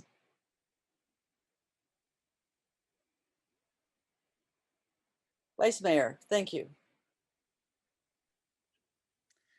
Thank you, Mayor. So I think sometimes it's difficult to make forward-looking decisions. I think this is a forward-looking decision. And so we're weighing the fact that some businesses apparently, some patrons of some businesses use some of the parking along El Camino for the businesses. It is a public roadway. Those spaces are not dedicated business parking. And so really we have to consider whether we have a better use for that and how we can help with that transition. So if we were to make this decision, there's over a year, it sounds like a year and a quarter before this project would begin. So there's some ways for the businesses and the patrons of the businesses potentially to think about where they might park that's not along El Camino. And I do think that we have to, that the bottom line, regardless of the change and the difficulty of the change, we have to weigh the safety of the cyclists, not just the adult cyclists, which we heard from tonight, but the children cyclists. When my kids were at Egan, they had friends who bicycled to Egan. We're going to have potentially a 10th school site on that side of El Camino. We're going to have children bicycling along El Camino every day for school. Additionally, I know people can be skeptical about whether the new developments coming are underparked or sufficiently parked. They are parked at the requirements of which we have to allow them, and some of them are overparked versus the requirements that we have to allow them. But those buildings, well, I'm going to break the cardinal rule. I'm going to give you an N of one example. There's one of those buildings that's complete. There's residents, new Los Altos residents living in that building. The one that I know is a carless person. They have an electric bike, they have no car, and they ride all around town all the time. So I think that yes, there's going to be some families in there, but we are overall in the future going to have those developments be sufficiently parked. And if not, they're still not going to be parking on El Camino, even if there were to be parking. Sorry, I'm beginning to ramble. It's getting a little late. But so I do support the bicycle lanes. The safety of the bicyclists has got to be more important than enabling, public subsidy of parking and underutilization of that land. We just have to do it. I think one of the speakers said something about a moral imperative. I feel it is a moral imperative, and I support the bike lanes. Thank you. Councilmember Weinberg? Thank you, Madam Mayor. I'm in complete agreement with the Vice Mayor on this. The primary function of government has to be public safety. And we have too many examples where we are not protecting the public along El Camino Real. We now have a golden opportunity that will cost the city $0 to install Class 2B bike lanes. I agree with the mayor and with the vice mayor and with the other speakers who said that we have a moral imperative to do just that. We could not ask for a better opportunity to provide the services that our residents need. Installing the Class 2B bike lanes is in accord with our climate action and adaptation plan. It's in accord with the Complete Streets Master Plan that we are on the verge of adopting, I believe. And quite frankly, I think it's just simply the right thing to do. There is going to be a lot of changes along El Camino Real in Los Altos and in our neighboring cities. Even our bicycle plan from 2012 noted that there was going to be more development along El Camino Real, and that meant that there were going to be more cyclists. There was going to be more demand for bike lanes. And while that plan didn't address El Camino Real directly, other than to say it's under Caltrans's control, certainly the city has thought for a very long time that cycling is an important part of our community, and it is something that we should promote, and we need to protect those who choose to commute on their bikes. It is regretful that the removal of parking might impact some local businesses, but I find persuasive the arguments that it will create new opportunities and new constituencies that will be using El Camino Real, which in turn will provide a new populace to use those buildings. I cannot imagine a circumstance under which it would make any sense for Los Altos to be a blank spot in between Mountain View and Palo Alto, which have bike lanes. I think it frankly would be an embarrassment if that's what ended up happening. For all those reasons, I'm completely in support of the proposal before us tonight. Thank you, Councilmember. Councilmember Liang? Thank you, Mayor. Well, I too want our cyclists to be safe on our roads, but we need a plan that will achieve that while making it safe for our drivers also. If we don't look at this with the right data, then the potential for traffic and congestion will get worse, making it unsafe for cyclists as well as our drivers. As the staff report acknowledges, the timing of the study was not ideal, and this means we are missing critical information.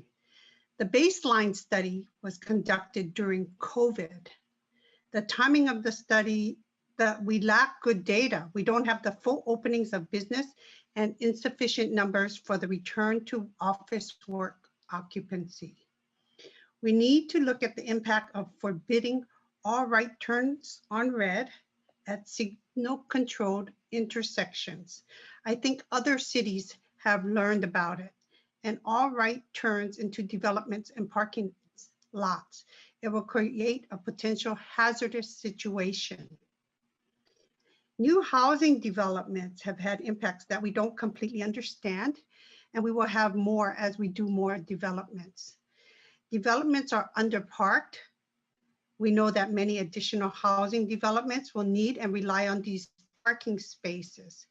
We currently see the residents of the new developments relying on the parking and street curb loading zones for rideshare pickup and drop-off, package deliveries, as someone who lives on El Camino and a development had represented, and for their moving vans. Impacts onto businesses. Many of the small businesses claim that they do not have parking lots. They have suffered through COVID pandemic, and this would put another strain on their business. We need to also support the businesses on El Camino. We have utilized parking to support our businesses downtown. So I'm surprised that we have a different aspect as far as how we want to support our businesses on El Camino. We're not consistent in utilizing parking spaces to support our businesses. The removal of parking spaces will push the parking, as stated by other previous speakers, into adjacent roads and residential neighborhoods.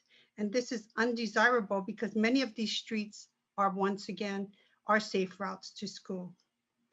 I have spoken to the Palo Alto to a couple of the Palo Alto Council members, and there are no current plans to remove the parking on El Camino in Palo Alto. So I hope, I was kind of disappointed to be misled to think that that is coming. The study is not meaningful for analysis that we currently have, and the planning need, and for planning needs as well.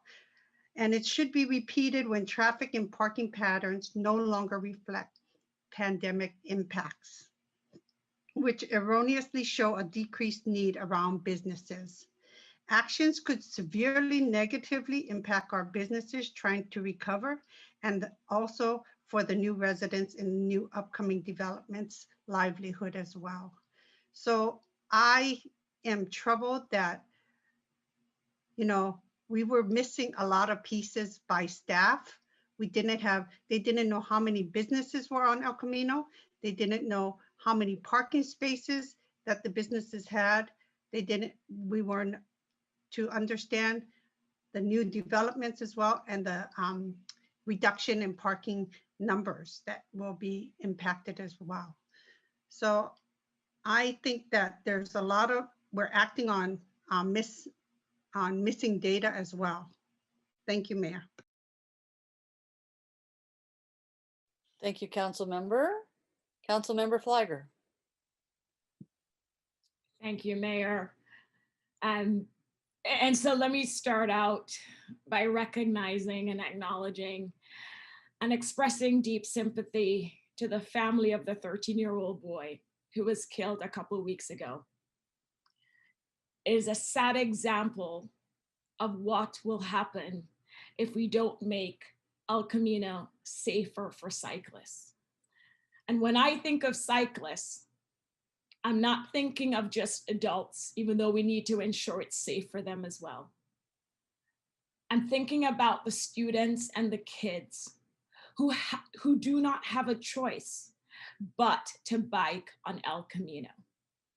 And so this is not a situation where if we do not do this, cyclists will not use El Camino. We already have cyclists using El Camino, including our kids. And so we do have this responsibility to make it safe for them. The current conditions are not safe for cyclists, and we can't ignore that.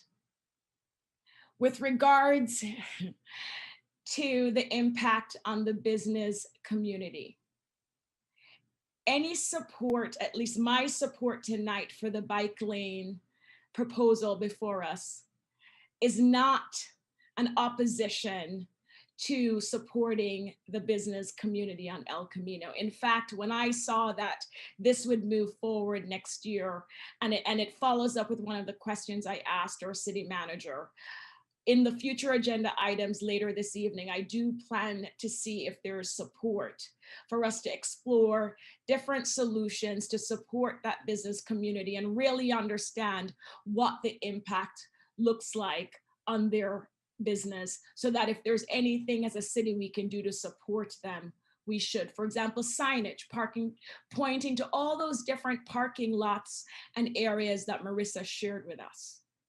There are things we can do as a city to support the business community without sacrificing the safety of our kids and other cyclists on El Camino.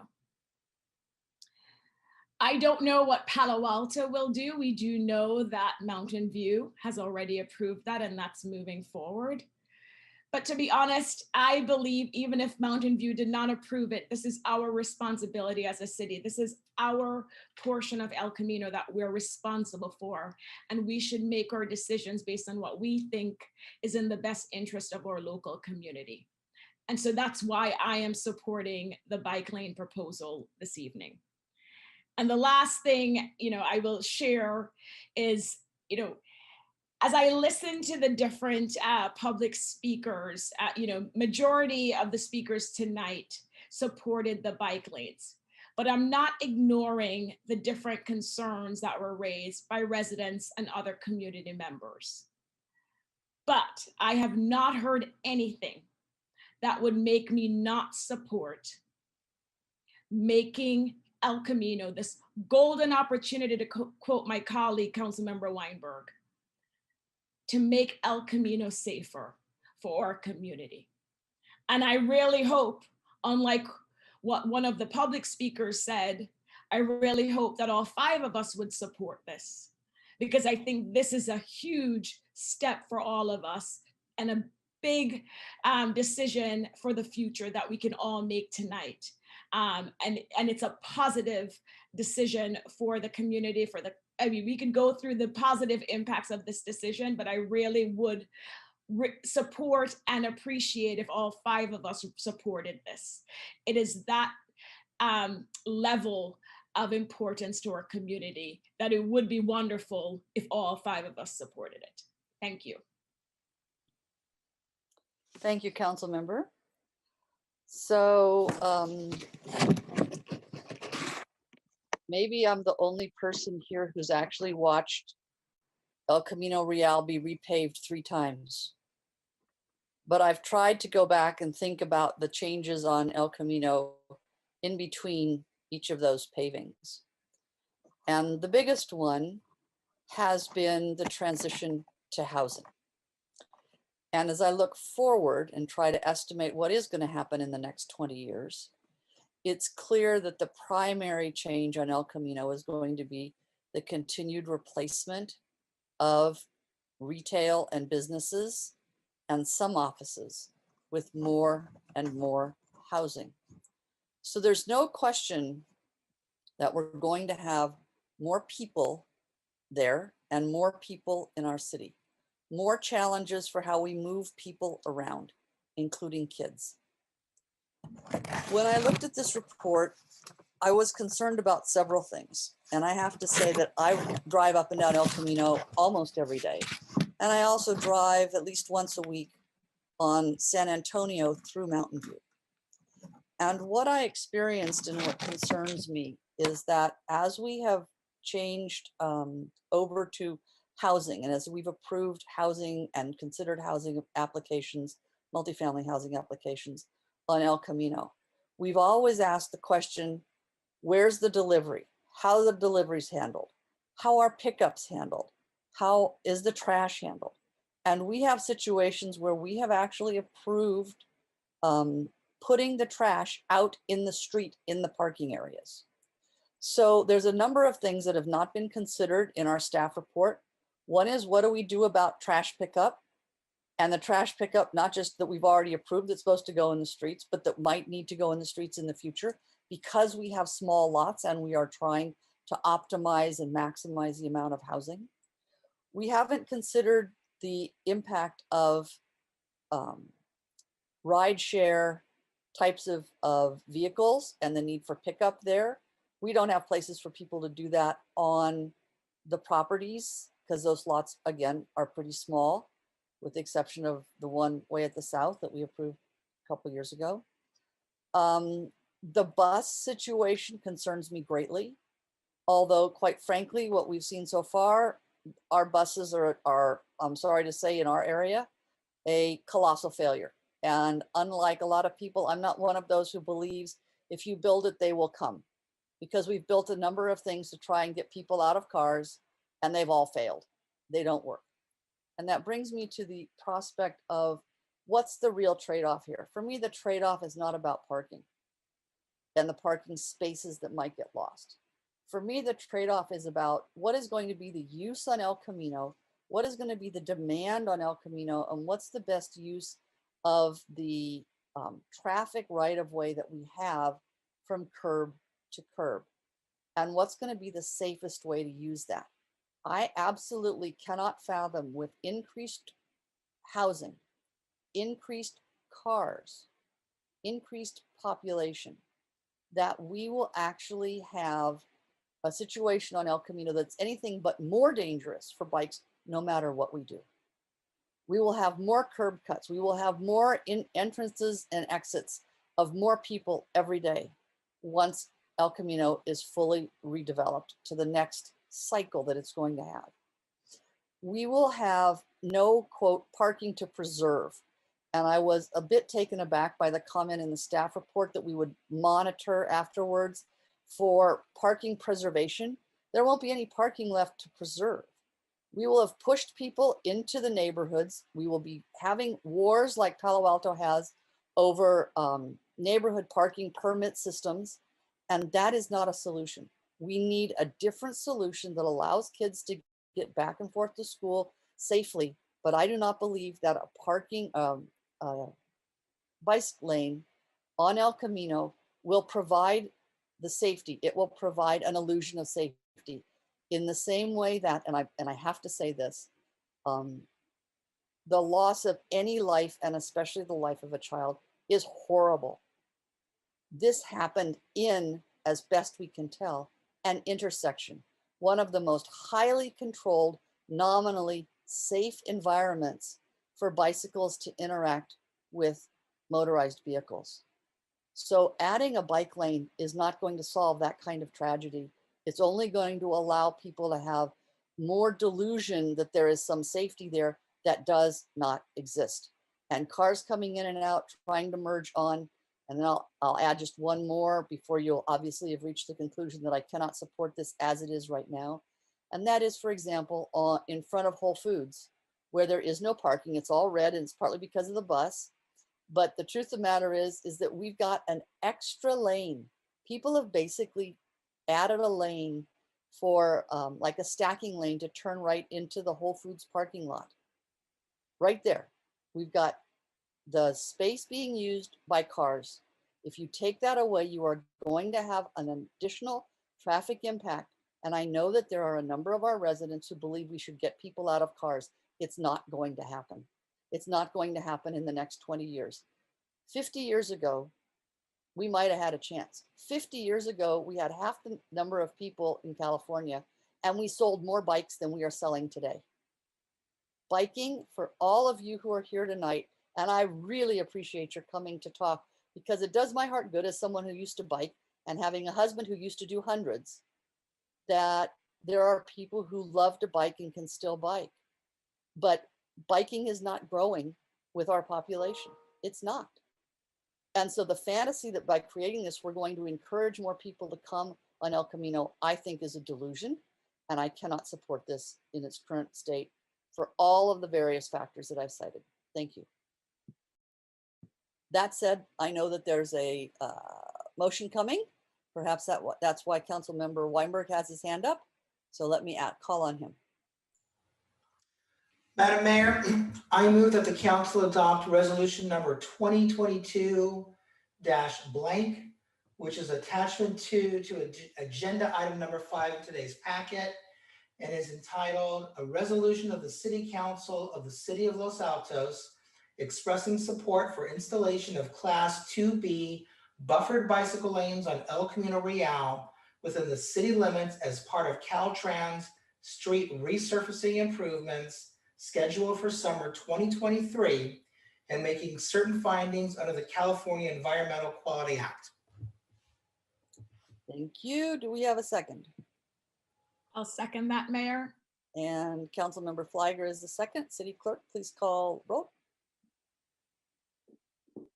Sure, I will do so. I will be filling in for the city clerk the remainder. No. Motion passes 3-2. Thank you very much, Mr. Maginot.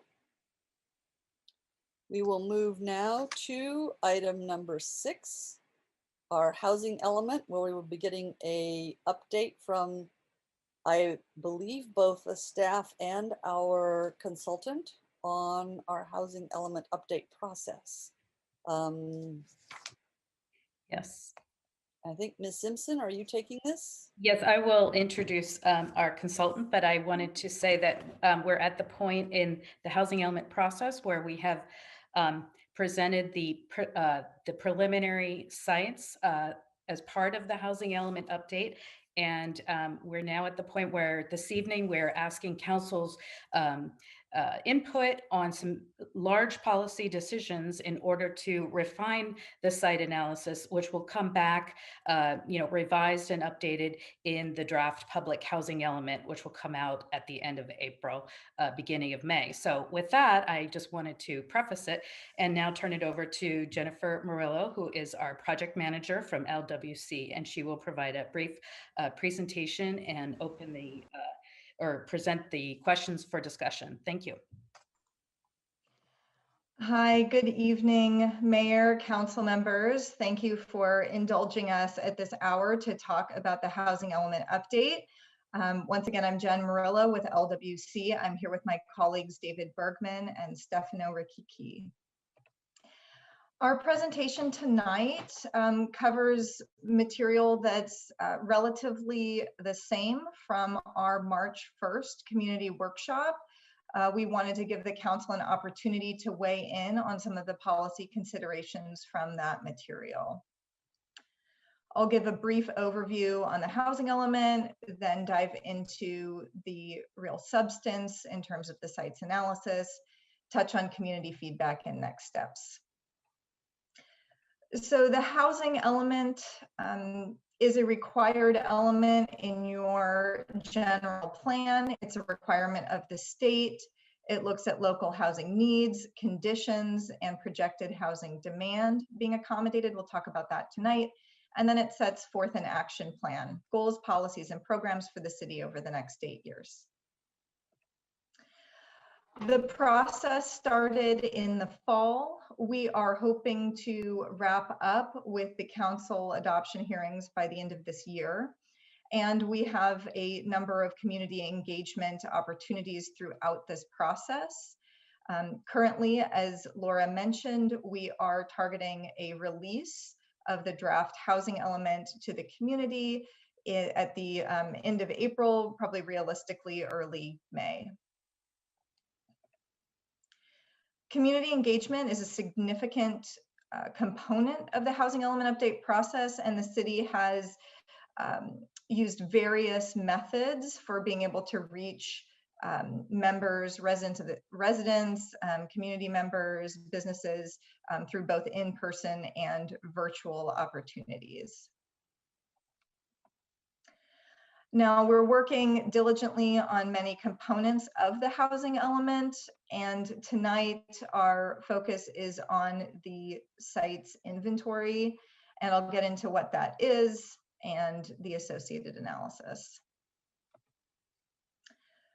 So first, the site's inventory analysis begins with the Regional Housing Needs Allocation, or RHNA. This is the number of units that every city in California has to plan for in their housing element. The city's RHNA is finalized. All the Bay Area jurisdictions' RHNA has been finalized, and Los Altos number is 1,958 units. These units are split among various income levels, ranging from above moderate or market rate down to very low income. So this is the number of units that the city has to demonstrate capacity for through the housing element, and specifically through the site's inventory. So the site inventory, a documentation of appropriate and adequate zoning to accommodate the RHNA. Sites identified in the housing element are not required to build the number of units that are projected for that site, or build housing at the income level identified in the housing element for the site. It is still up to the property owner to determine reasonable and appropriate development proposals for that property owner's site. Now, the housing element is a state mandated element, and there is specific state law and state requirements that guide us through the development of the housing element and this analysis of sites. Specifically, accessory dwelling units or ADUs, we'll be projecting those based on building permit trends since 2018. We're also able to account for projects that are approved or pending, provided that those projects have certificates of occupancy after June 30th of this year. We can credit those towards this upcoming RHNA period. And ADU projections and pipeline projects are treated differently than our sites inventory, than our land analysis, which looks at the capacity on both vacant and non-vacant sites. And I'll talk about those specifically in a few slides. But we're approaching this conservatively. We are working on housing elements up and down the state, been working with HCD on those, and we're taking our insight and experience there to have a conservative approach for Los Altos, so we can get the city a certified housing element within the time frame we're slated for.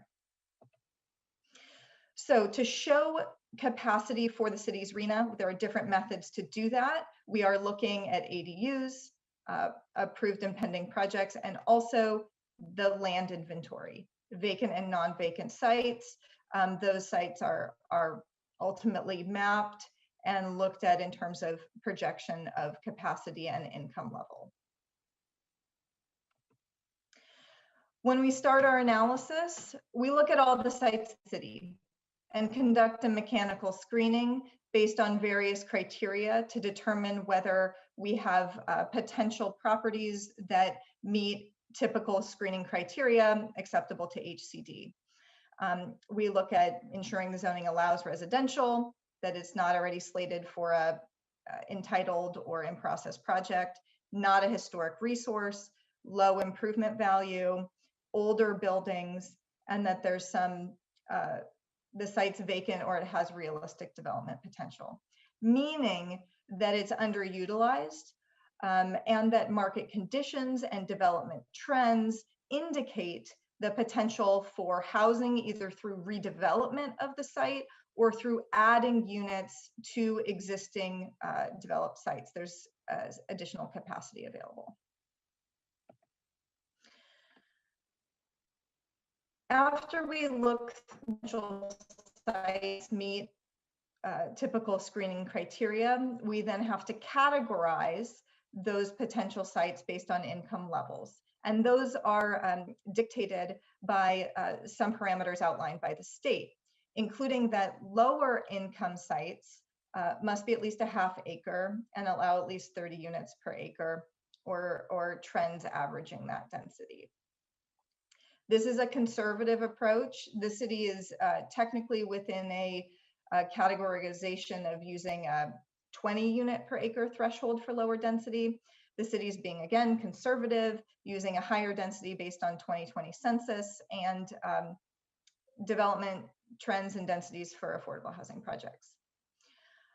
Moderate income sites are then identified if they have capacity for at least 20 units per acre, 20 to 29 units per acre, and above moderate below 20. Now, when we look at projecting potential capacity for those potential sites, we're not looking at maximum density. We have to look at discounting that to a realistic or conservative capacity.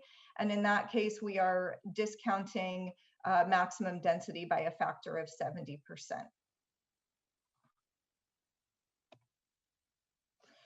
This is a preliminary analysis. We know this will change. We know we're going to have sites added, sites removed, other feedback. But based on the preliminary analysis, we're looking at about 80% of that RENA estimated to be accommodated through existing zoning, projected ADUs, and pipeline projects. So that's a significant amount of the RENA that can be accommodated within the existing framework zoning parameters of the city. However, we are then estimating a shortfall, looking at approximately 500 units where we want to or need to address capacity for through some level of change to zoning standards. So here, although this is preliminary analysis, we know there will be some shift in this. This does at least give us a ballpark number within which we can consider some policy considerations for some potential zoning modifications to accommodate additional capacity.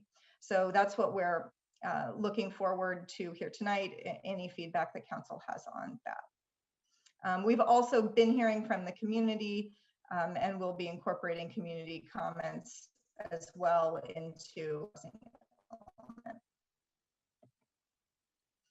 So now as we look forward, thinking about looking at an estimated shortfall around 500 units that we need to find capacity for within the city, we have some preliminary zoning modification options to discuss. I'll talk about each one of these relatively quickly, but I will note that there may be other options as well. We would welcome other suggestions that we can consider, but we did specifically avoid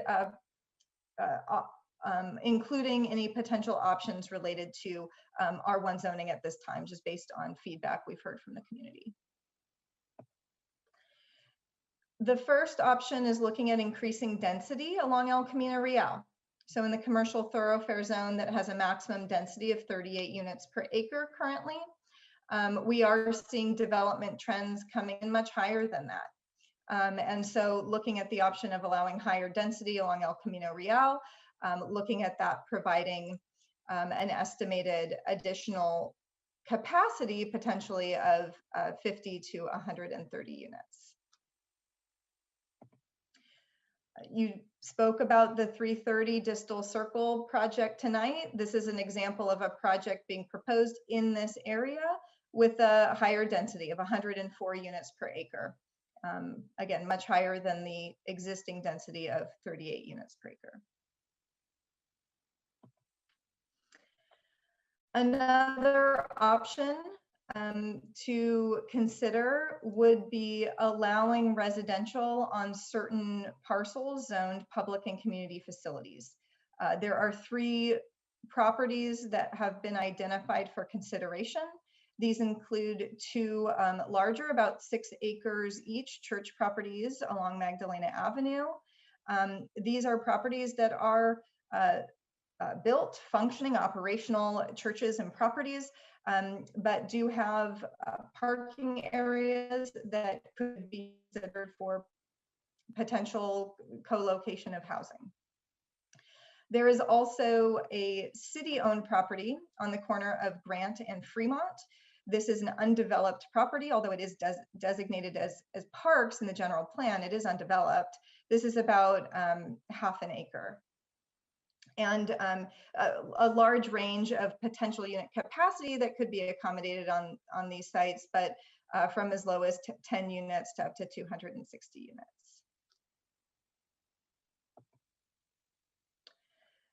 Next is looking at the office administrative zone.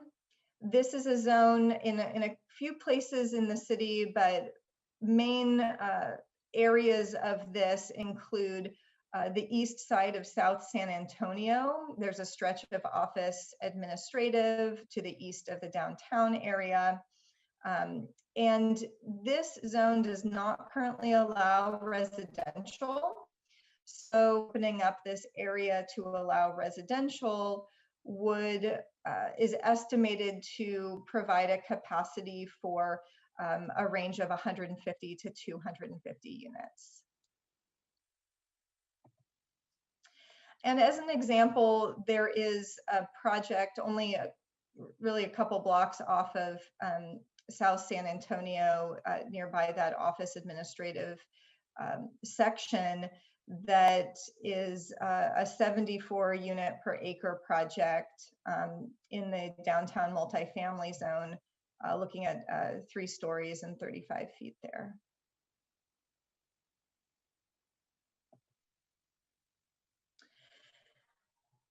Another option is looking at really the core of the downtown, the commercial retail sales zone.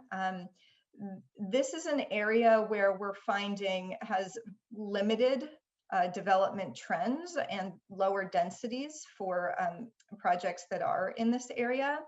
And so looking at a way to be able to estimate additional capacity here could be establishing a minimum density standard and allowing 3 stories versus the 30 feet currently. Alternatively, looking at allowing 100% residential uses in that 30-foot height limit, but we don't believe that's desirable to preserve the desired commercial character and just character and environment of the downtown. So this option would look at a netting us around 25 to 60 units capacity, although there are other potential sites in this downtown area where we do really need to talk about the height limitation in order for mixed use projects to be really considered reasonable and viable under HCD review. So as an example project here along First Street, there is a 3-story mixed use project approved and maybe soon to be under construction, if not under construction. And this is a 45 unit per acre project at 3 stories, 38 feet in height. And then lastly, an option related to the Loyola Corners specific plan. In this area, there is a density cap. There's a limitation on new residential units in this area of 20. And then there's currently a project being proposed that is a 12-unit project, meaning that there is only 8 units of available capacity for us to be able to project in this area without any changes.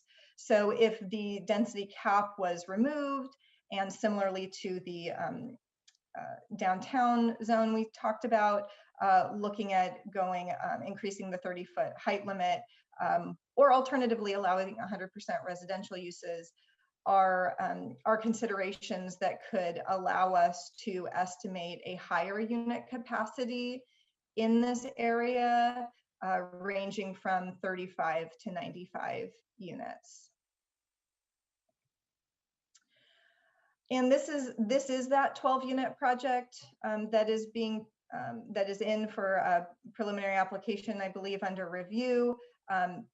You know, we're not showing these projects as, you know, this is the desirable or you know, final project that we would assume for housing sites in this specific plan area, but we are identifying it as something that's being proposed. It is something that the applicant here is finding to be market viable and moving forward with investing in proceeding through some entitlement effort. So these are the kinds of things that HCD is looking for when we talk about trends and market conditions supporting of housing sites.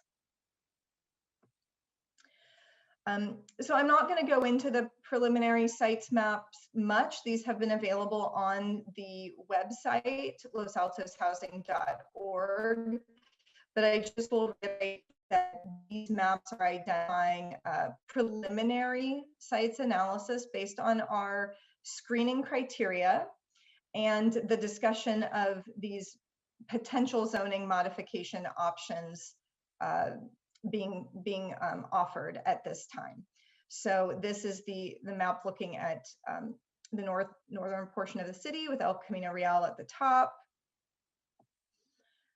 Here, this north central section includes the downtown.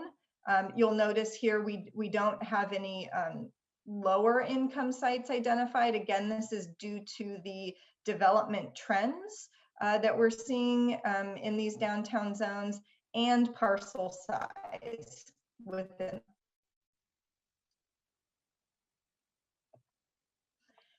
And then in the south central section, looking along Foothill Expressway, here we have a number of potential zoning amendment candidate parcels identified.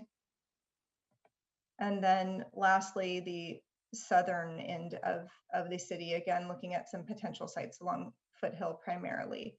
I will note we've had some comments about the 2100 Woods Lane. That's the green site identified here. It's identified as a potential above moderate site. So in other words, a market rate site. This is unique in that there is a preliminary application in with the city on the site, but to be conservative in lieu of assuming or counting that preliminary project, this would be looking at a far lower intensity of development for potential capacity.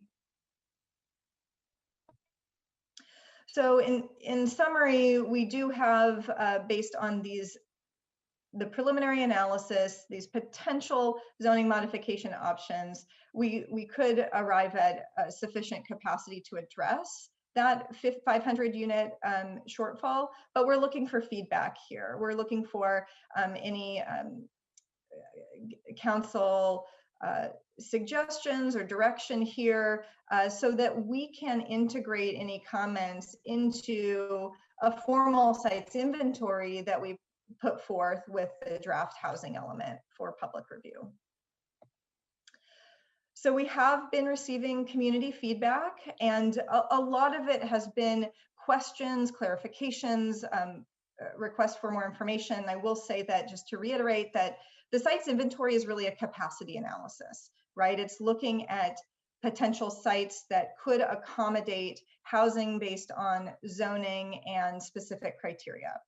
It's not identifying sites where housing must be developed at the income levels or the number of unit capacity that's being projected, but the city will have to maintain sufficient capacity throughout the housing element period. So just to clarify that it's still up to property owners and applicants to provide development proposals for those sites.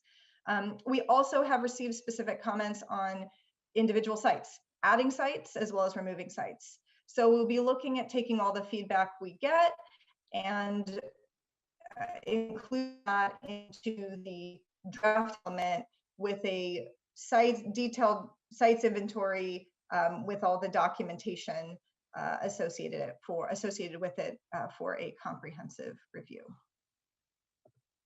And just lastly, on our next steps then is we are working on getting that draft housing element put together to be available most likely early May for public review. And then once that is released, holding public meetings for comments, including our third community workshop and a council and planning commission study session, which we are targeting for May 24th. So thank you very much. There is a lot more information on losaltoshousing.org, particularly in the FAQs. And if you haven't already signed up for project emails, please do. Thank you so much. Thank you very much, Jen. So let's take questions from council. Then we'll take public comment because it's getting very late. So please try to be succinct with your questions. I think Councilmember Weinberg, you actually got first on the list. Thank you, Madam Mayor, and thank you very much for the presentation. Jen, I know that LWC has been putting in a tremendous amount of work on this project, and I'm sure that we're not the only city that you're doing that for. You've got to be absolutely overwhelmed. So I really do want to thank you for all the efforts that you're putting in here. My question is really about process moving forward. How is the initial site inventory? Well, first of all, when is the initial site inventory going to be presented? How is it going to be developed? Who is it that's actually going to say this is what goes on to the initial site inventory? And I'm asking that question because I hear that a lot from a lot of different people with a lot of different perspectives. And I think really what I'm hearing from people on one side of the spectrum and the other side of the spectrum is we want to make sure that the entire process is transparent. We don't want to be told this is what your site inventory should be. We want to have input into the site inventory. And I know that that puts you in a really tough position because you can't have 250 cooks in the kitchen trying to figure out what's going to go on the map. On the other hand, nobody, and yourself included, I'm sure, wants to just put something forward and say, here it is, have at it, take stuff out, put stuff on, whatever you want to do. So that's my first question. That's a great question, Council Member. And we are working on, I believe, 14 housing elements across the state. So we are using our experience on being able to identify potential housing sites consistent with state requirements. So we are doing that level of effort and coordinating with city staff and taking public comments to refine the preliminary analysis maps for the draft housing element.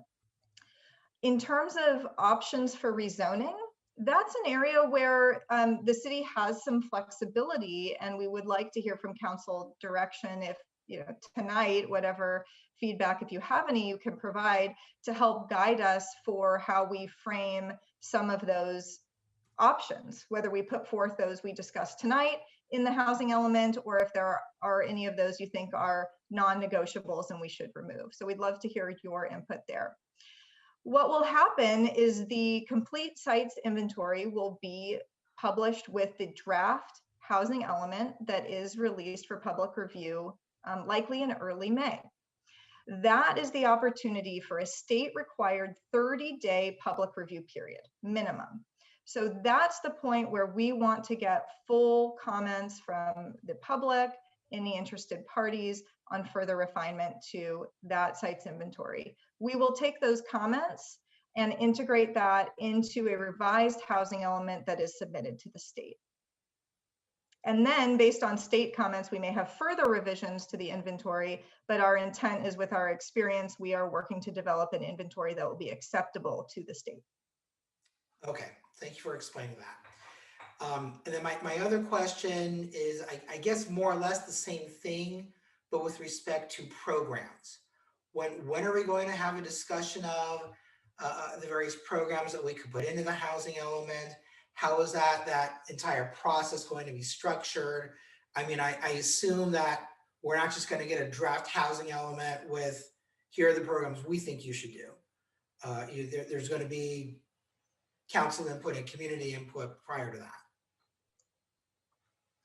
That's correct. I mean, and we have been collecting comments throughout this process. We've had joint meetings with council and commission. We have had separate conversations with the planning commission and 2 community workshops, as well as online comment opportunities and small group meetings. So we have been collecting comments throughout this entire process that is going into the drafting effort for the housing element and associated programs. So we don't have any separate scheduled meetings to talk specifically about draft programs in a list of potential draft programs for the council to review ahead of releasing the draft housing element.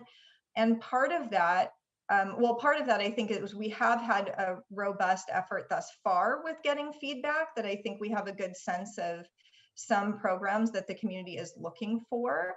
But also we are in a time crunch, right? We have a deadline we're working to meet, and that deadline is January of 2023, with a 4-month grace period during which there are no penalties to the city, but after which there are. So we are trying to work diligently and efficiently with our process in the city to be able to meet that deadline.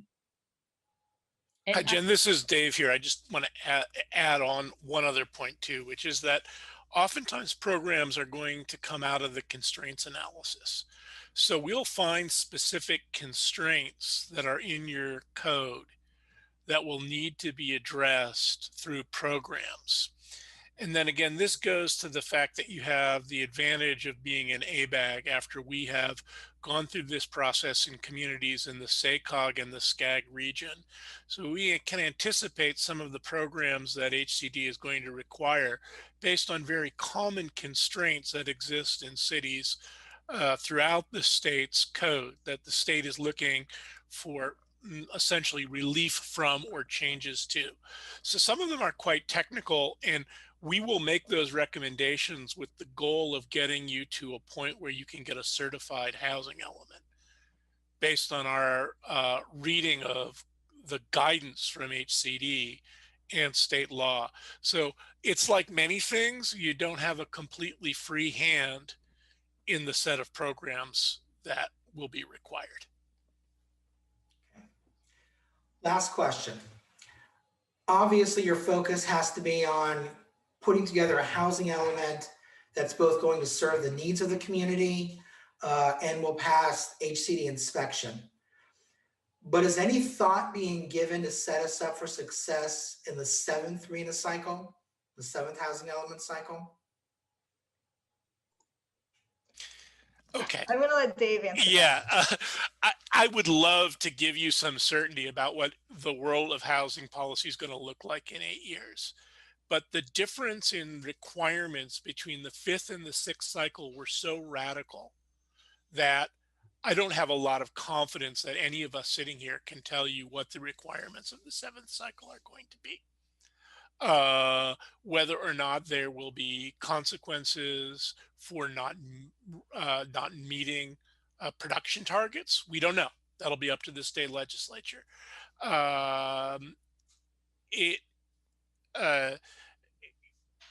On the whole, I think you will be very well served to get through the 6th cycle before the end of the grace period with the capacity to meet your RHNA requirements, and then operationally to have enough of a buffer so that you can maintain your RHNA capacity through the 8 years of the housing element cycle.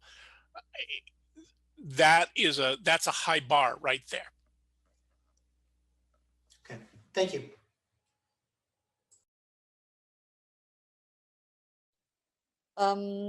Councilmember Flagger, go ahead. You can go ahead. It's all right. No, the vice mayor was before me. I'm telling you, you guys bounce around on my computer here. No, go ahead, vice mayor. All right, thank you both. So the draft that's going to HCD, I had in my mind, but apparently it's different now, that was going to be submitted to HCD at the end of April. But then I saw as you spoke that, we're going to get a community draft early in May. So, and it sounded like HCD draft will be submitted after community gets to look at the draft, which would be good. But wasn't that originally end of April? It was going to HCD. And so when are we anticipating it's going to HCD now? End of May? No, we by law, a new bill was passed last year. We have to have a minimum 30-day review period, and then we have to have a minimum 10 days to respond to comments prior to submitting to HCD. So I would say at a minimum, it's going to be 40 days after the public review period starts, but more than likely, I suspect we may need to take more than 10 days to respond to comments and address those before resubmitting to HCD. So it's a little bit dependent on comments we receive, but the HCD review period is 90 days. It's a long time. So getting it in as soon as possible is really critical. And that's why that's why we're moving forward to try to get a draft housing element published for you to publicly review very soon. Okay. And I don't recall having heard of a 4-month grace period before, so that was kind of good news. Not that we should plan on it, but I see the mayor shaking her head, but I hadn't heard of that 4-month grace period. So my other question, and this will be my last question, again, as you present this, and I feel like I've heard versions of this presentation before, you say we're 80% of our RENA without rezoning, but then you show us OA and PCF zones that need to be rezoned to allow housing. So can you help reconcile those two statements? The discussion about PCF and OA are options to be considered to help to address that estimated 500 units of gap or deficient capacity within the city. So those are just some options that could be considered to help meet that capacity that is needed. Yeah.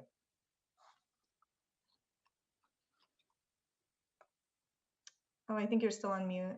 Yes, or sorry, it's jumping around. So the maps are showing us more than the 80% is what you're saying, and that the OA and PCF is one avenue of getting to the buffer, well, the other 20% plus whatever buffer we decide we need.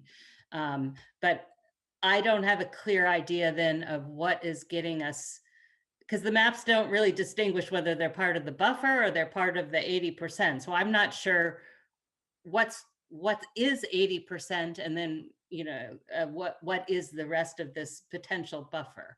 So that doesn't have to be clarified right now, but I do think we need to understand what that 80% is as we look at the options for filling the gaps on top of that.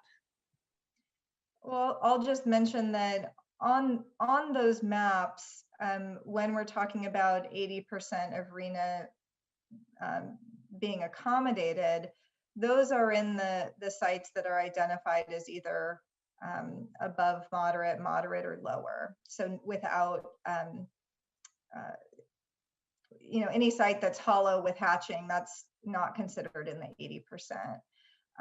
When we talk about net new, and you see sites that are identified as an income level with hatching, that's talking about like net new capacity we could account for with potential changes to zoning modification. But I will say to HCD, a unit of capacity is a unit of capacity. They're not going to ask what's the buffer and what's not. It's just a unit of capacity. No, I know they don't, but as the community, as we all make our decisions, we want to understand that. So the hatching is a good visual cue as I look at the maps again. So I'll end my questions there. Thank you so much.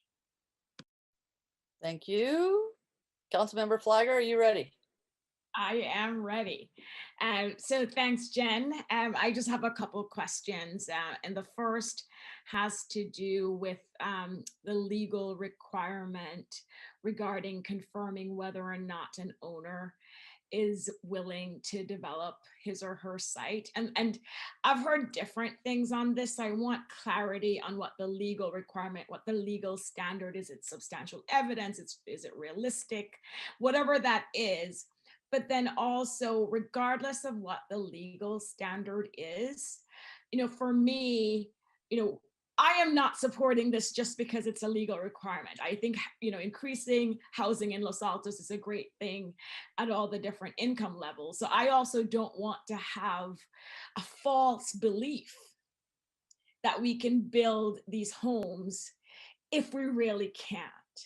So can you please explain what we really need to show to HCD, and then also explain to us the process of confirming whether or not owners would be interested in redeveloping or developing their sites? Right. Well, I'll start with the property owner question because that has come up a lot. Property owners do not need to opt in or approve of their property being included in the sites inventory. There's no requirement for that. HCD isn't mandating that. It's helpful, it's helpful particularly in discussing, for instance, like rezoning, right? To say, hey, we're rezoning these properties that don't allow residential. We have owner interest in developing housing there. That's helpful, but again, it's not a requirement for HCD. We can document that these have realistic capacity and potential based on underutilization of property, based on market conditions and trends within the city, which we are seeing. You have projects that are coming into Los Altos that are redeveloping commercial, retail, office, single family home properties to build residential or mixed use. So those are the kind of factors that HCD is looking for to document that there is realistic capacity and development potential for these sites. If I can just jump in real quick, Jen, there's some confusion because there's three interrelated but distinct concepts. The first is realistic capacity, and realistic capacity is that measure supported by evidence in the market of the densities at which projects are actually being built. So we've used your pipeline, projects where there are applications or projects that are under construction in many cases, to demonstrate what the realistic capacity of the sites are. And that's where that percentage discount of 100% of the site capacity comes from. So that's realistic capacity. That's one concept that's in the guidance. Another concept that's in the guidance that comes from state legislation is the requirement on non-vacant sites, and a non-vacant site is a site with improvements on it. So that can even be a surface parking lot, right? Is a non-vacant site. That existing use is not an impediment.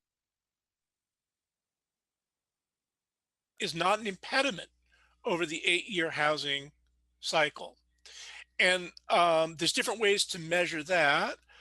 Some are categorically considered impediments, maybe because of environmental contamination or the conditions in the environment. Some categories that are specified in the guidance as being unlikely to change. But the evidence that's used for that is a general or broad market description of uses that may or may not change. And again, it's about the capacity of the site. Do its entitlements allow for that redevelopment? And then the third concept that is interrelated is the findings that the council needs to adopt based on substantial evidence. And that substantial evidence is usually a market description, what's going on with investments in Los Altos and development trends. In the circumstance where more than half of your below market rate units are sited on non-vacant sites, which will probably be the case in Los Altos. So you will have, at the time of adoption, you'll have to pass a resolution that says, based on the information in the housing element, so the substantial facts, right? These, the sites that are identified are not impediments for future redevelopment over the 8-year cycle. So they're three interrelated but separate concepts. And there's a lot of confusion about what realistic means. And it's unfortunate that there is that confusion, but it's an artifact of the way the state has structured the tests that communities need to go through. Very helpful. Thank you, David. Very helpful. My next question has to do with this feedback loop, Jen, because I'm also trying to reconcile the feedback you're getting from the community, but also knowing that council is the final decision maker. And so, you talked about incorporating comments from the community. And for example, when you put out the draft plan for the community to weigh in and give feedback, how are you capturing that information so that as a council, we'll see the comments and then give direction accordingly? So for example, are you going through the comments and figuring out what to incorporate? How can you explain that exercise? Because my concern is, hypothetically speaking, if you were to receive comments from the public and you made changes to the plan based on the feedback you're hearing, but the decision makers would not have supported that change. So could you talk about that, please? Sure. So we're getting comments on, for example, just sites to add to the inventory, right? So it's kind of like low hanging fruit here. So if we've got someone saying, hey, we are identifying this site that didn't meet your criteria, we are interested in doing housing, we're interested in being included in the inventory. Great, that's no problem. That's an instance where you can essentially say, hey, we're sort of overriding our screening criteria, and we're saying we have property owner, developer interest, or other firsthand knowledge from city staff, where we are going to include these sites, and we will document that as such in the sites inventory. Then alternatively, there are comments from community members saying, maybe we should remove sites or consider other sites that are completely contrary to like some of our criteria. For instance, if someone's saying, hey, we want to include a historic resource in the sites inventory, that's something we're not going to override, right? That's historic property. That's sort of sacred. We're not going to override that. But when folks are saying to remove potential sites, again, we just want to remind folks, this is a capacity analysis. This isn't obligating property owners to do anything differently with their property. It is just saying, under existing zoning conditions, it is supportable based on HCD criteria that this would have potential housing capacity. If someone provides us with information, say that we don't have, hey, we don't have legal access to this property, it can't be developed, we would remove that from the list.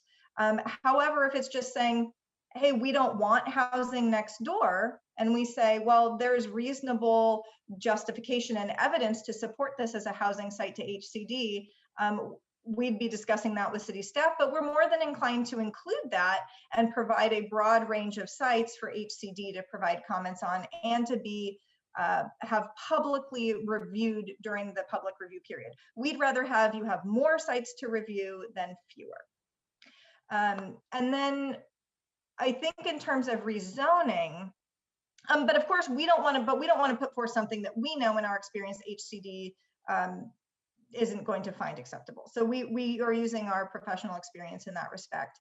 I think where there is some flexibility that we would look for direction from council on is on some of these potential zoning modification options from council tonight. If there's any direction you have on those, it would be great to hear about that tonight so we can incorporate that into the draft.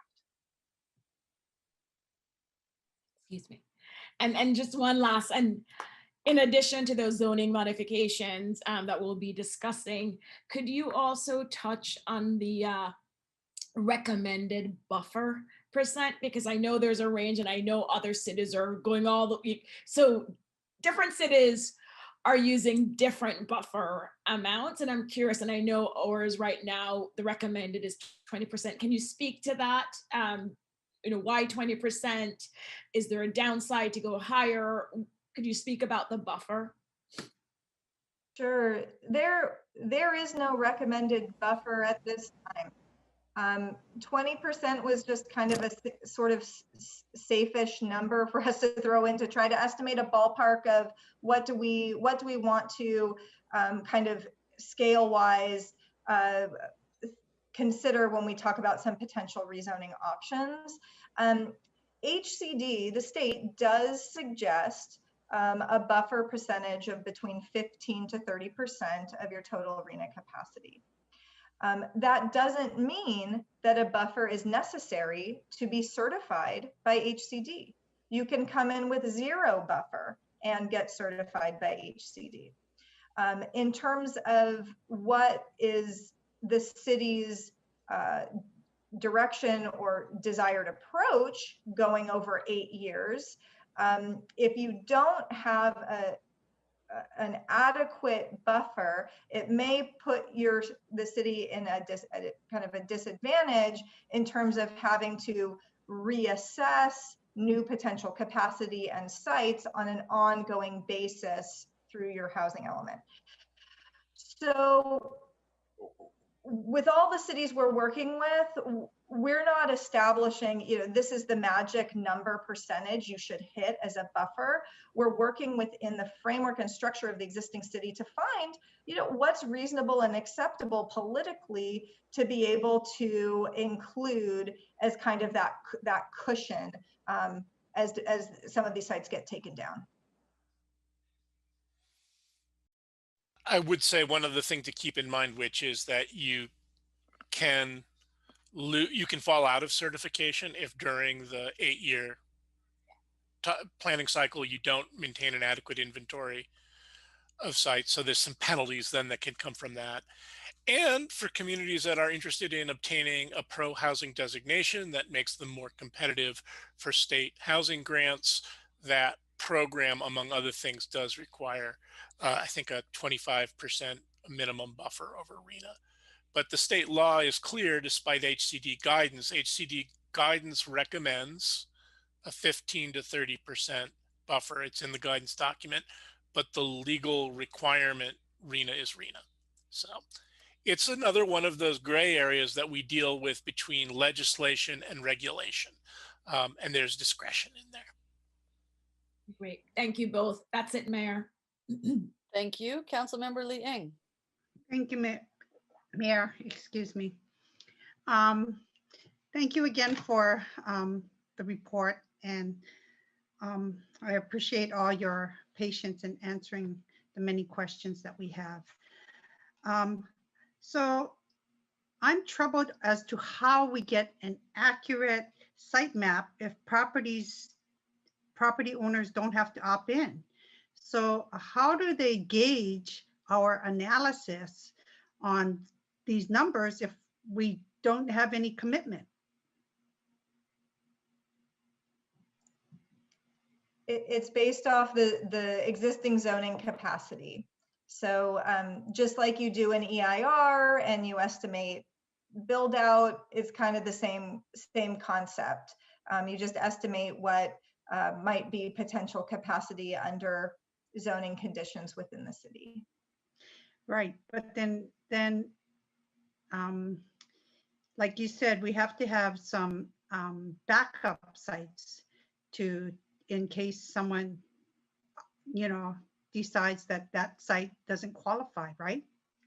So that's the explanation for your buffer. So I asked a question earlier, but I want it to be on the public record about if we identify sites in the housing element report and then we realize we need it back, which like housing, some sites of city property sites, and we need it back for city purposes. How easy will it be for us to get that back? Because with the growing population, we're going to need to provide more services. We're going to need those sites to accommodate employee or more space needed for city services. Help me understand that. Sure. So throughout the 8-year housing element period, so from 2023 to 2031, the city has to ensure at all times during that period that the city has sufficient capacity for any unmet RENA. So that's the RENA at each specific income level.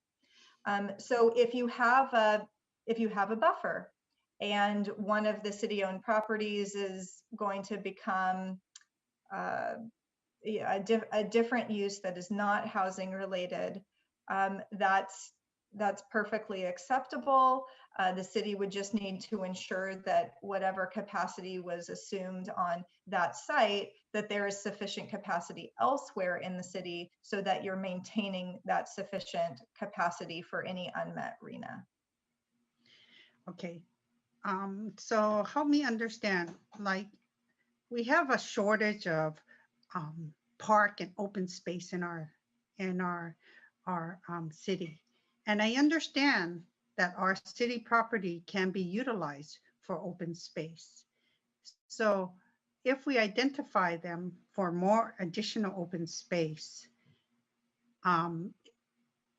is that going to be a problem?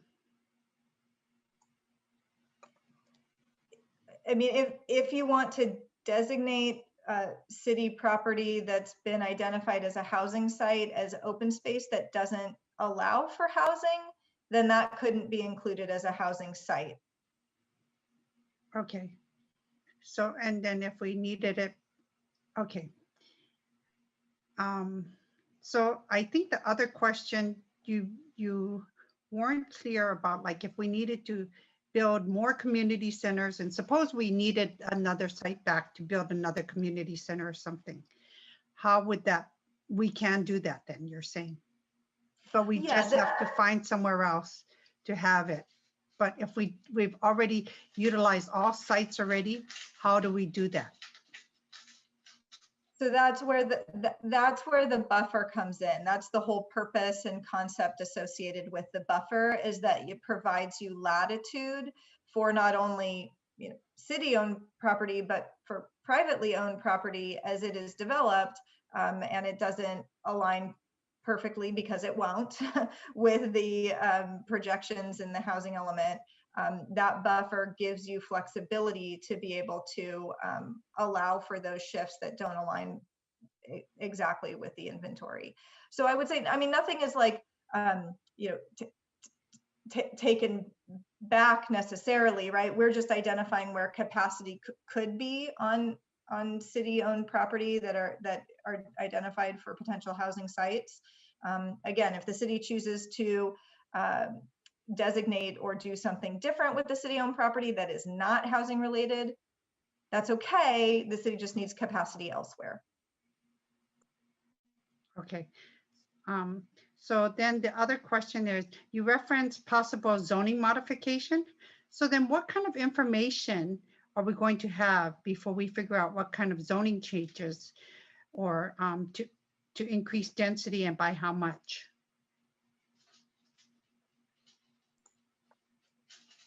So let me attend you. So understand that the housing element is a component of the general plan. And the general plan has to be internally consistent. So all of the elements of the general plan need to agree with each other, which means your land use element will need to reflect what's in the housing element. Once that's adopted, then you have the zoning code. The zoning code's job is to implement the general plan, right? So after the housing element is adopted, and if there are recommendations for rezoning, it's referred to as a rezoning program, then you have, depending on when it's adopted, if we keep you on schedule, 3 years. If you fall out of the schedule of the deadline of in January plus the grace period, then it's 1 year to make changes to the zoning code that implement the standards described in the housing element. So the question comes up sometimes is like, well, if we change a zone that currently doesn't allow housing to allow housing, what are the rules on the setbacks going to be? And the answer is you will have between 3 and 1 year after the adoption of the housing element to go through a community process to determine what those setbacks will be. But this is not the process that tells you what those setbacks are. Okay. Earlier you told us the schedule, and it's really a tight crunch on time. Will HCD give anybody extensions due to their constraints with staff shortages? And you know, you're dealing with 14 cities where you're working on housing elements. What's the possibility of getting an extension? So thus far, let's tell you say what's going on. You're at a little bit of a disadvantage being in the ABAG region because 2/3 of the state has already passed their deadlines.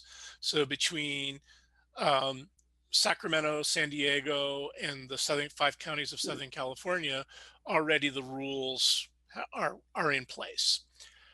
That being said, the rules that we have on the deadlines and how much time HCD has to review it was changed by the state legislature 2 weeks before the deadline in the Southern California region. So as long as the state legislature is meeting, these rules could change. Why do I say that? We're actually very proud. We are one of 6, we're the authors of one of 6 communities, housing elements, out of 197 in the 5-county SCAG region that was adopted in time before the end of the grace period.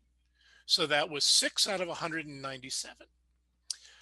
The councils of governments, both the major MPOs like SCAG and then the sub-regional ones like Orange County and the San Gabriel Valley, are writing letters to their legislative representatives and HCD asking for relief. Some very large cities are asking for relief, like Los Angeles, because the political implications of them missing their deadline are going to be severe. This is all a long way of saying the rules could change between now and the time your housing element is due. I cannot tell you how those rules will change, but it is a possibility that they might change. I can also tell you that they might change in a way that makes it worse, because that's what happened in Southern California. The rules changed in such a way that made it harder and more difficult. I wish I had a better answer for you, but it's something for you to think about in your relationships, in your legislative action relationships that you have as a city with your representatives in Sacramento. So thank you. Thank you for that information. So as you're aware, some cities had had their housing elements denied as well. So what is our backup plan for resubmission, or how do we handle that? Are we kind of like building that in? So that's why we have a bigger buffer? I will say that there are two different things in terms of, well, there's like the RENA buffer, then there may be a buffer on the schedule, maybe what you're saying. But right now, our timeline is showing only one HCD review, one 90-day review, and moving forward with adoption. We are seeing 2 reviews by HCD and some jurisdictions with 3. So it's incredibly optimistic to assume that we are going to get a letter of substantial compliance at the end of our first 90-day review. So while we're talking about going to council at the end of this year for adoption, that's when we start talking about that 4-month grace period. And so when you think that sounds like cushion, it's really not when we talk about a second 60-day HCD review period. So our schedule is, like we said, tight. And do we feel that the current schedule is sufficient, or do you feel that more meetings are needed? based on our experience of public engagement, if the question is about sufficiency of engagement and outreach, we feel like the city has done a very good job with subcommittee direction, getting a lot of good engagement, and we've been having good feedback response via meetings, the website, and other avenues. We also have a lot of meetings, community workshop, commission council study session, as well as hearings during that 30-day review period. So we actually have a lot kind of squeezed into that 30-day review period that we'll see what we can, accomplish in that respect. So I think in consideration of the tight timeline and the outreach, I think we're doing everything we can to get this delivered to HCD, checking all the boxes and within the time frame, fingers crossed. Okay, one more question, if you don't mind. So there's some sites that we have in the city that haven't been identified, but they're underutilized sites. So how do we make sure you're taking a look at that to add that to the site inventory? Please submit that either through the website or directly over to Laura. We're getting all those and we're evaluating all the other additional suggested sites. So thank you. That would be extremely helpful. Okay, thank you very much. Thank you, Mayor. Those are my questions. All righty. So I'm going to try some technical things here. First of all, I understand when you say that you think we're going to get to 80%, that would, I assume, would mean 80% of the 1958 through the existing. Do you have available, and can we see your calculation for that, which includes which pipeline projects, how many ADUs based on what calculation, how many based on existing zoning, and if you have picked specific parcels at specific densities, what those densities are? Because I think until we understand that, we won't really be in a good policy position to evaluate whether we think the additional areas you're talking about make sense. I need to be convinced about what you've done on the 80%, especially with the things that rely on existing parcels in areas that are currently zoned for housing. So is that something we can get our hands on pretty readily?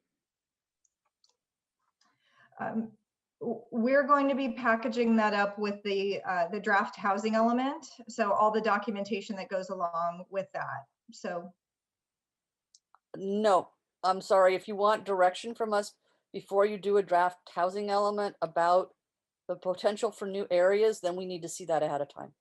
It won't work for me to have it be part of the draft. Just saying that up front. Not sure about anybody else. I'm just saying that for me.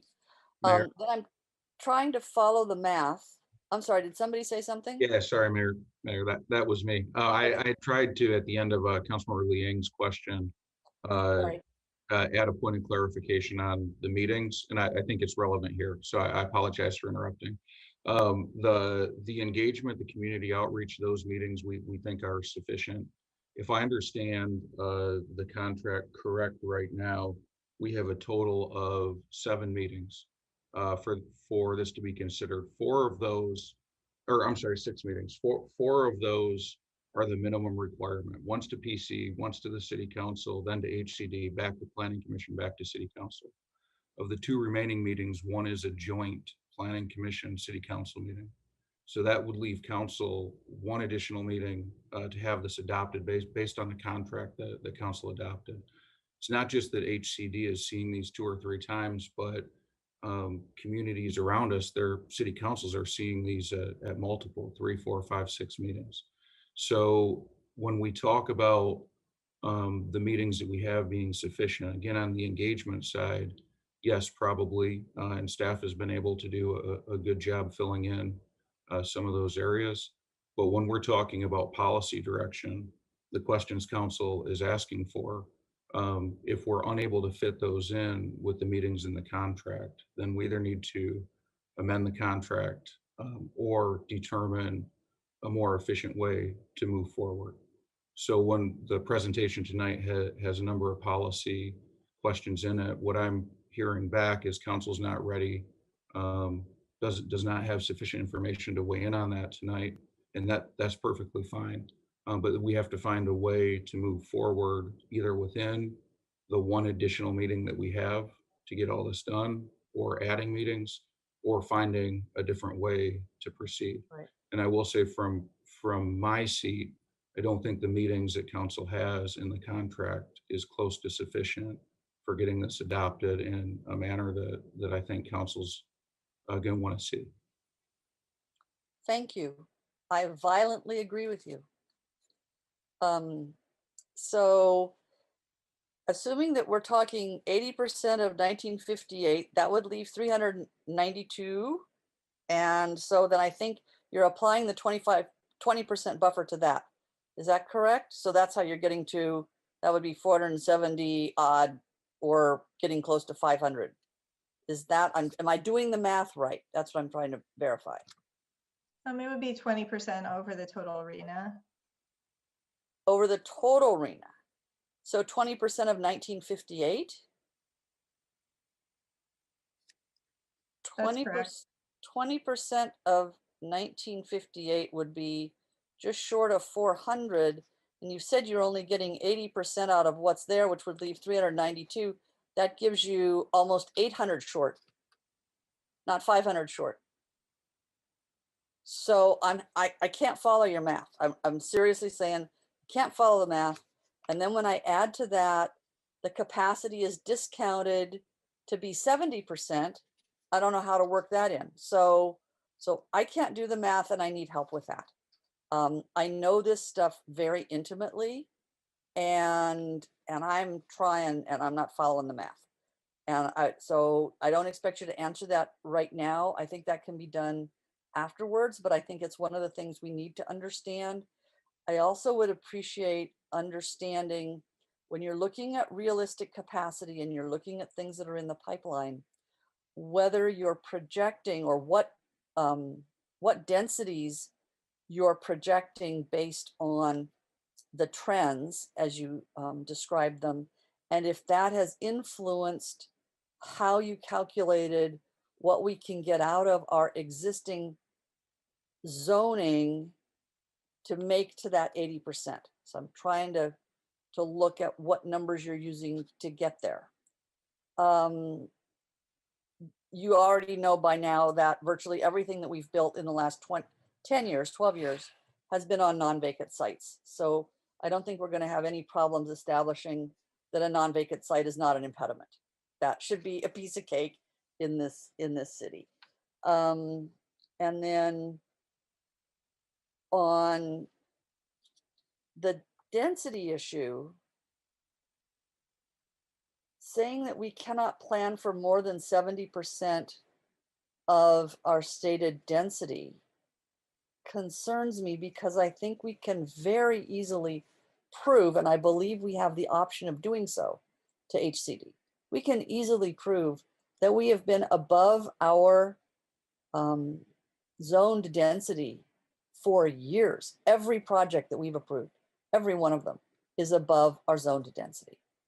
So again, I think we need to talk about whether we can argue that. And then my next question and the last question of something I'd like to understand before we move forward is, I know that there is a provision by which you have to jump through certain hoops to demonstrate if you want to reuse a parcel that was in the fifth cycle and was not developed.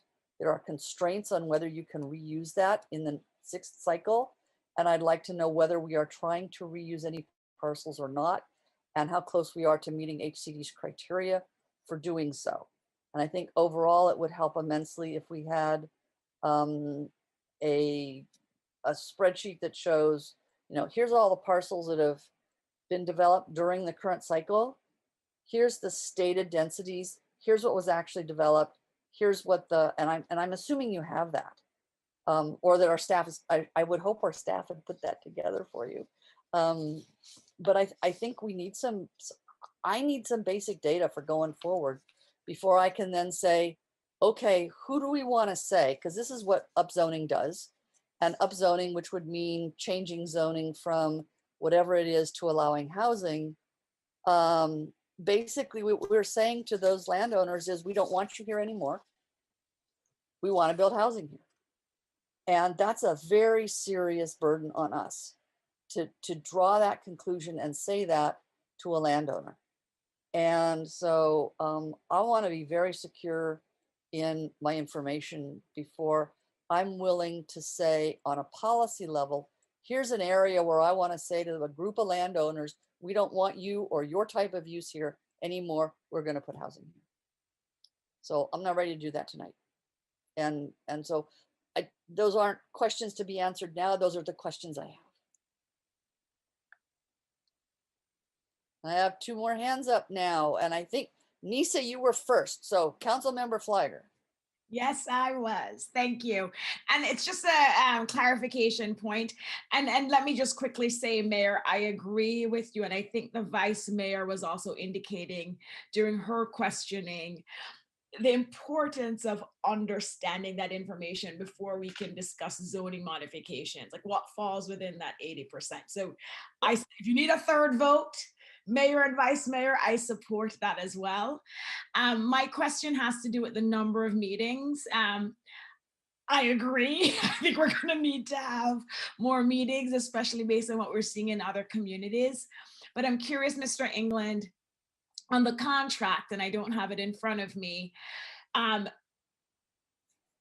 do we have separate meetings for council / the planning commission versus or consultant meeting with the community?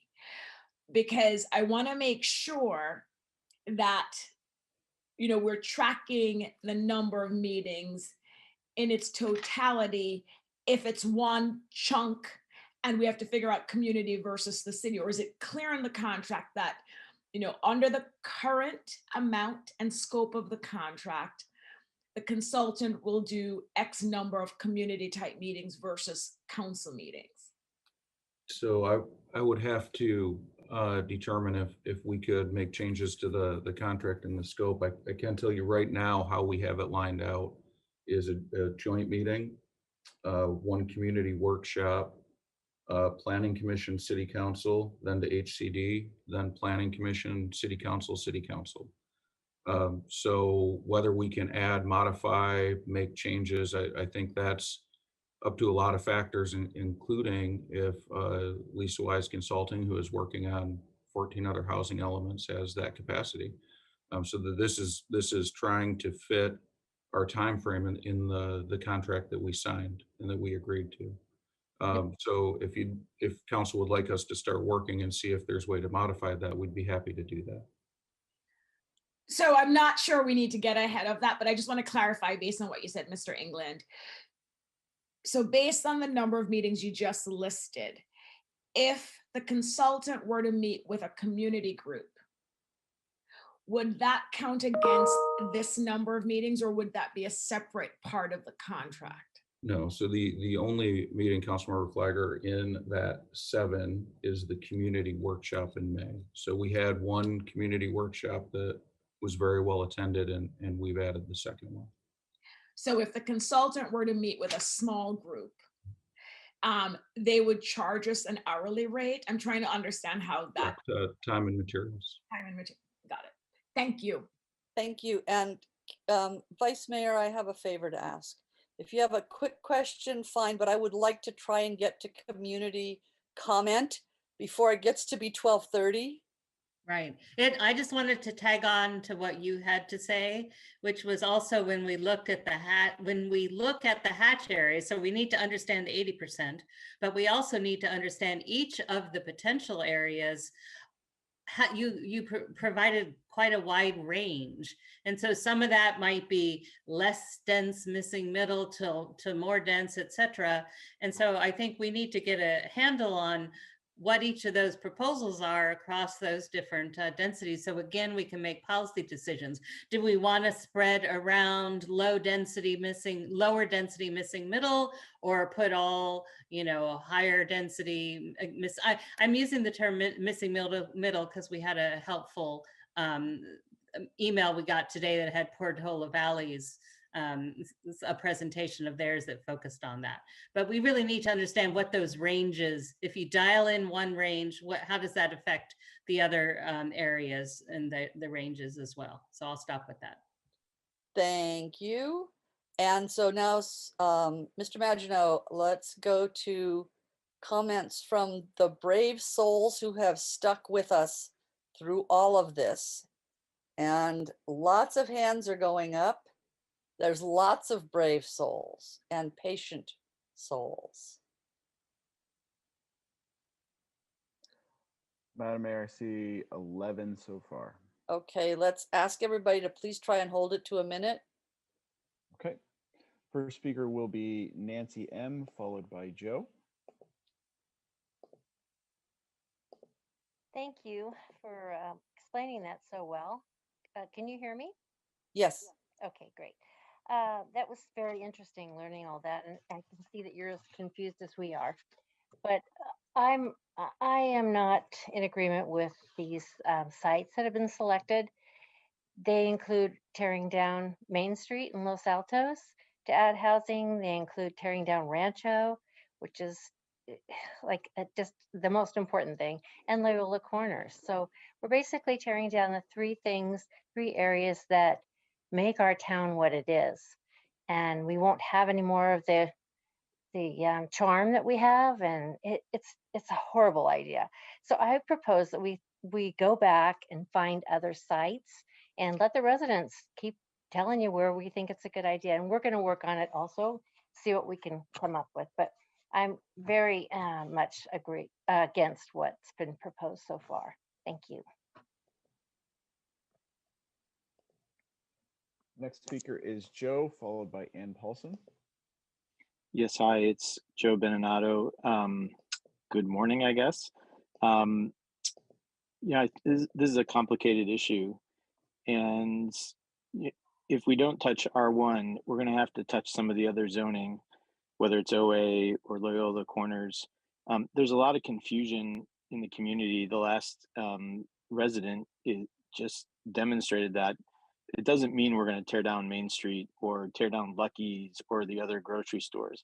It just means we're playing some gamesmanship with the arena numbers around. This is a potential site. It doesn't mean that it's going to be removed. It could be if the owner decides that's what they want to do, but it doesn't mean it will necessarily happen. I'm sure the usual suspects will come out shortly and say, no, we can't do any of this without offering a solution. We have to figure this out somehow. And whether it's 500 units or 800 units, I think we're going to have to upzone. And I strongly hope that we get there if you guys get the information you need. Thank you.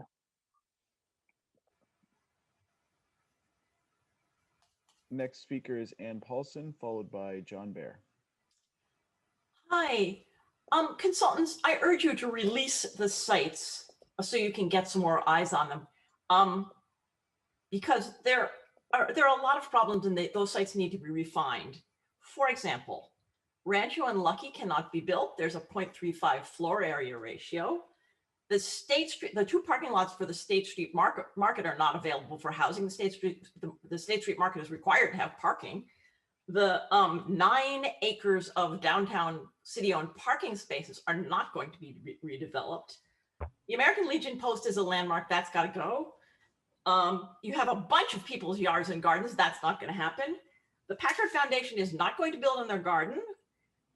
I don't think that St. Nicholas is going to be giving up their parking lot for housing. And the CRS zoning downtown, I think our development trend there is 0. So I think that the sites need another look. Thank you. Next speaker is John Bear, followed by Roberta. I'm going to encourage you not to rezone the OA zone. Those are narrow lots, and particularly the lots along from Hillview to Lyell, directly abut single-family residential, people's side yards and backyards. And these are, the lots on San Antonio are in many cases 130 feet deep versus 250 or 300 feet deep on El Camino. So, you know, that area is designed to be a buffer for the residential from San Antonio, not part of the downtown. The other thing is I do not see any of the city-owned sites, particularly on El Camino, as identified for housing and don't understand why. And finally, some of those sites in the OA district, I believe may have deed restrictions, which would preclude them from being developed as the city is proposing in terms of rezoning. Next speaker is Roberta, followed by Salim. Hi, this is Roberta. I also would discourage you from touching the OA zone. You know, I looked at what the zoning codes were now, and basically they are 30% coverage of 40 feet, and the rear yard is 25 feet.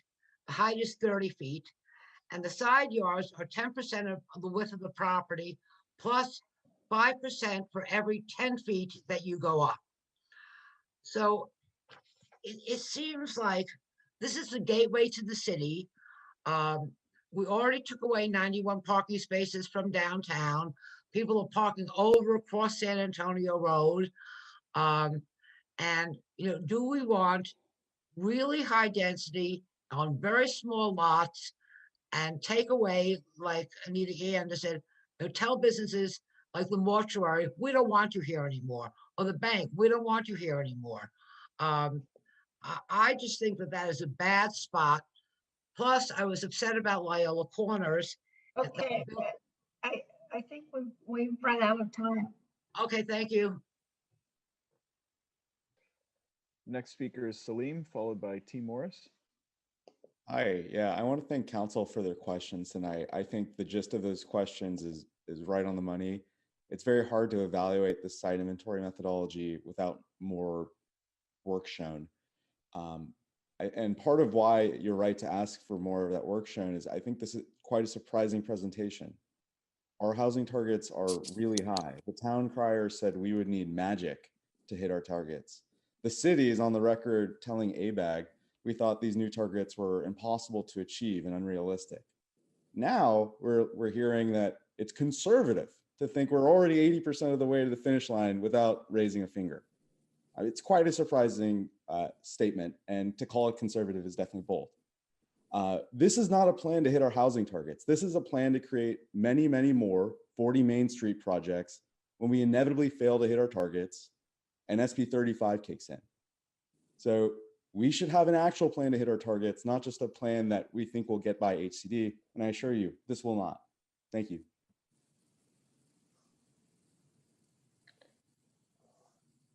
Next speaker is T. Morris, followed by Janine Valadez. Yes, thank you. I'm hoping you can hear me.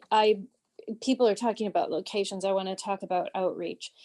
I don't know how measurement is made for success of outreach, but I would say that 15 meetings with 2 to 8 people at each meeting is not successful. So I'd like that reassessed, especially because we're talking about paying for additional outreach meetings.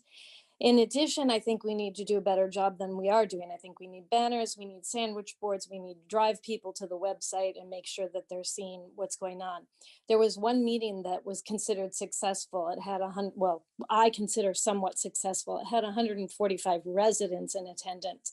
That was because many people like myself reached out to the community and sent out hundreds of emails asking them to attend that meeting. We need more residents that are neighborhood leaders reaching out to the residents. So reach out to the neighborhood leaders and get them to meetings when we start paying for more and more meetings.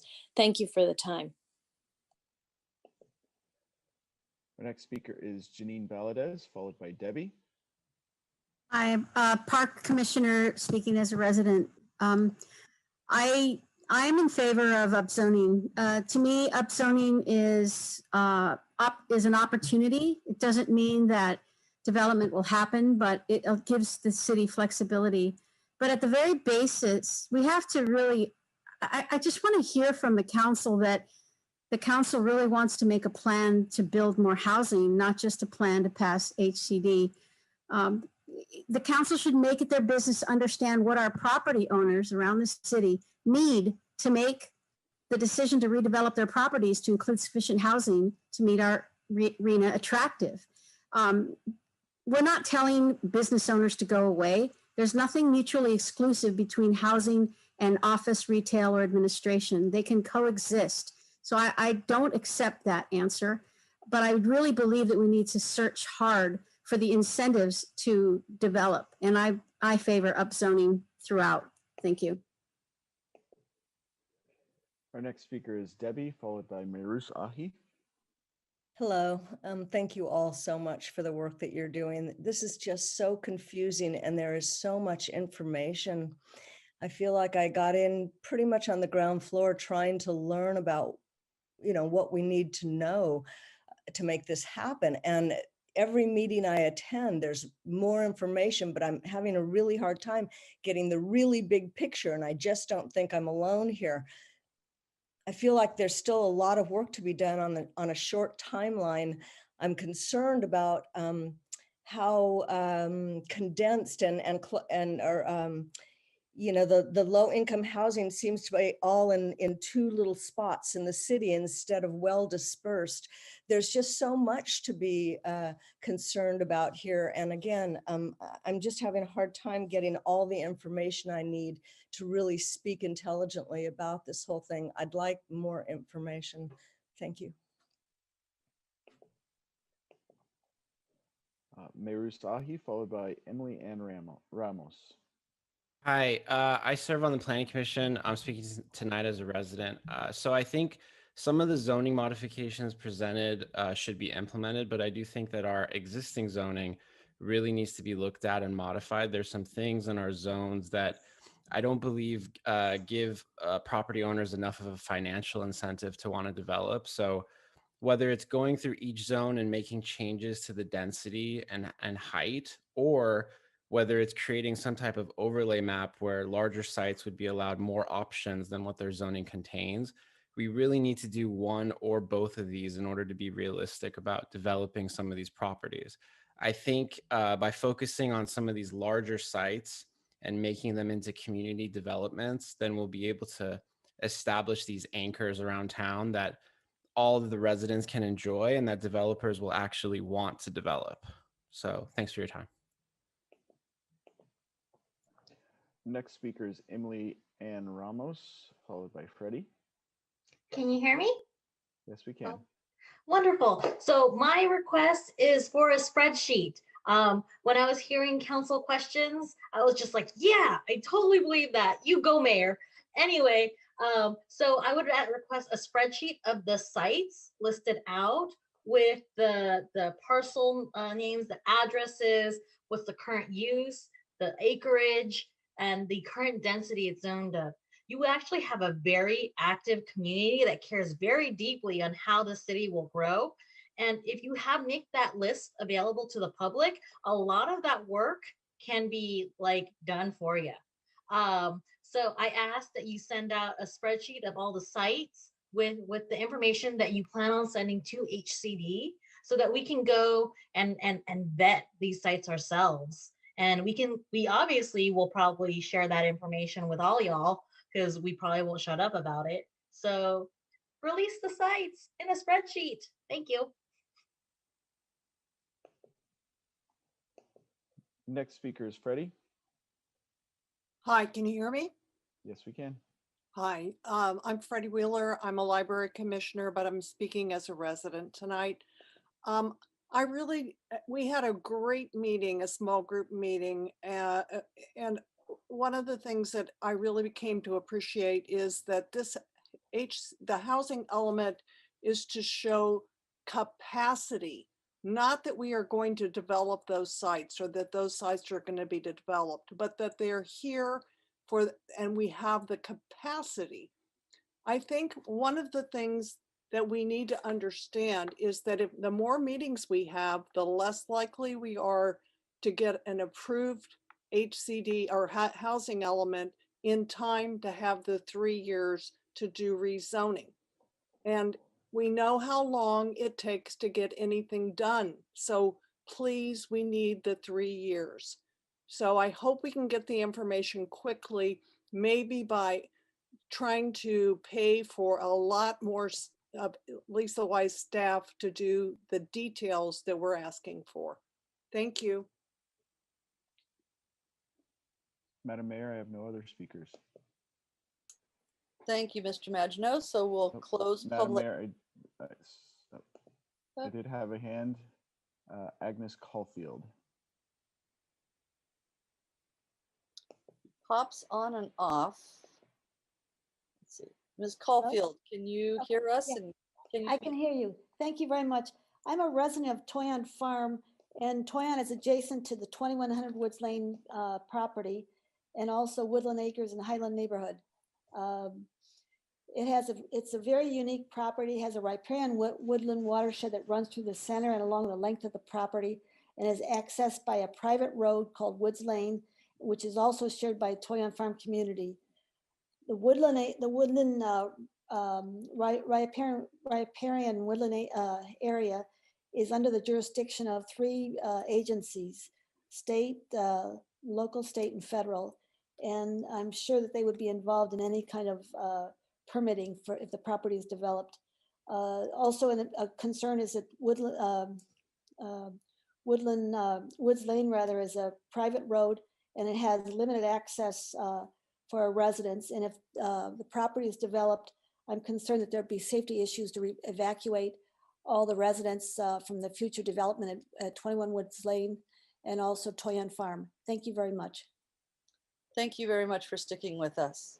Yeah, but Mayor and the council, I mean, we're not talking about specific sites tonight, so Right. that, I mean, we allowed this person to talk, but we're not talking about specific sites, so. No. No, but we'll close public comment.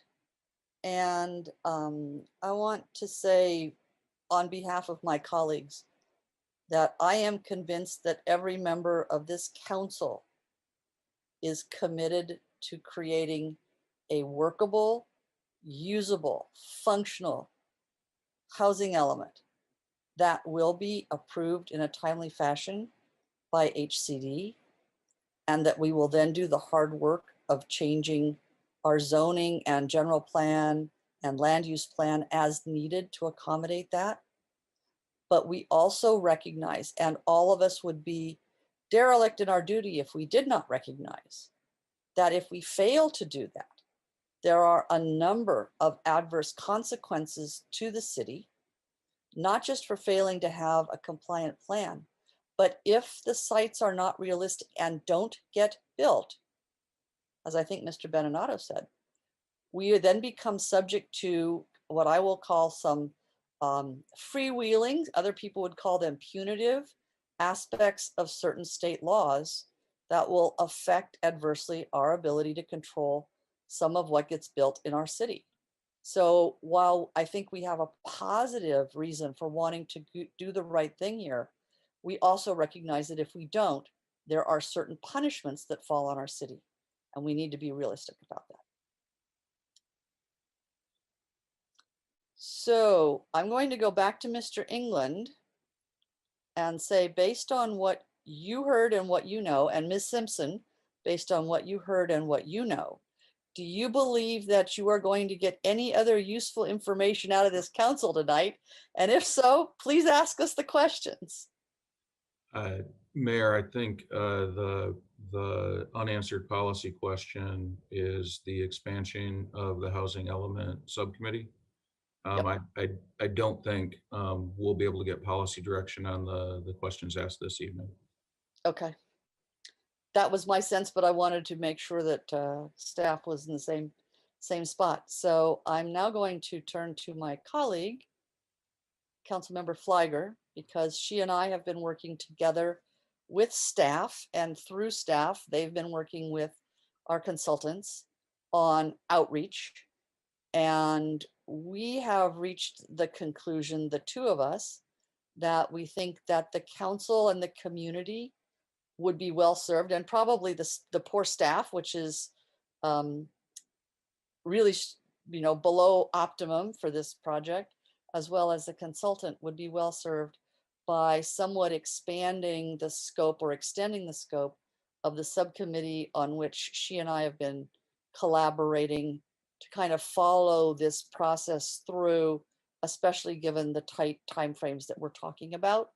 And I'm looking for my colleague. Where did you go? There you are. You're on like the fourth screen over. Jeez, would you please add to that? No, I second that, Mayor, and I do think having the subcommittee through the entire process is valuable. And one thing I do want to make clear is that we're not making any final decisions. We're not making policy decisions. It's really, we're a sounding board when it comes to process, reviewing certain materials, the city manager being able to check in, with some things that are happening as the process evolves. And because it's a fast moving process, we can't afford, for many reasons, to have council meetings as frequently as the need to check in is. And so there is really value in having myself and the mayor on this subcommittee, but I do want to reassure our colleagues that the decision-making, the policy decision-making, we happily want it to be the entire council. All 5 of us, and that's that. So I'm looking at the city attorney now.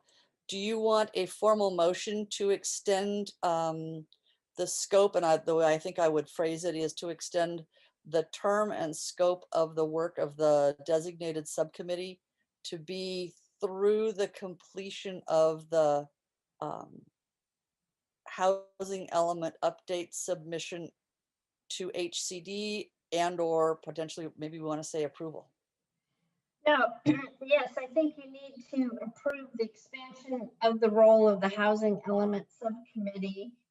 And if you have any, I don't think there's any parameters. I don't think because it was very limited at the beginning. So I think if you want to add what will be contained in that scope, I think you should, and you should take a motion tonight. Okay. Do any of my colleagues want to make a comment? See, Councilmember Lee Eng's hand is raised. So were you making a motion? If not, I'd be glad to make the motion to expand the role of the housing element. Let me just check in and see whether either the vice mayor or Councilmember Weinberg wanted to say anything. Nope. Okay. Go ahead, Councilmember Lee Eng. So as stated by the city attorney, I'd be glad to make that motion, but I just wanted to clarify something after I get a second. I would like to make some clarifiers. Okay, well, I'll second the motion, and then what would you like clarified? And then Okay. we'll have a quick discussion. So I overheard the council member Flagor's talk about, like, we can overlook materials and stuff. So like one of the things that we had a constituent send in, a good example of a document that was put out by Portola Valley. But I think that when you look at the draft, you can say, hey, I know we have some great real world examples available in our city. And can we make those examples of density available in our draft? You can get involved in that way and help improve the materials as well as some guidance in that area. So I hope that would include stuff like that. So I'm going to check in with my colleague, Councilmember Flagor, because I think what the council member is suggesting is that we can try to somewhat anticipate information that our colleagues would like to have and make sure that that information is coming forward in a timely fashion. So I can't guarantee that we will anticipate everything our colleagues would want to see. Well, we can try. But to her specific point about the survey, I think that's what you were referring to, the resident survey that was shared with us. I agree. When the mayor and I are asked to review things, I actually I like to benchmark and see what else is out there. So definitely that's something that's part of our role. Yeah. That's great. Thank you. So I just want to make a point of clarification. So the expansion of the subcommittee role, it used to be community outreach. And so what is going to be, just so so everybody knows, what is that expansion of the subcommittee role? It would be working on more of, instead of community outreach, it's going to be through the remainder of the process for and developing the it's just housing going to be element update. it's just going to be community outreach and making sure that it's just community outreach. No, it's not just community outreach. This is now following through the entire process of the housing element update. Yes, no, and I just wanted, that's what I understood, but I wanted the rest of the council to know and the public to know. You're not just going to be community outreach anymore. You're going to be in the nuts and bolts of the housing element. So, yes. So just wanted to make sure everybody knew at 11:50 tonight, everybody knew what this motion was about. So.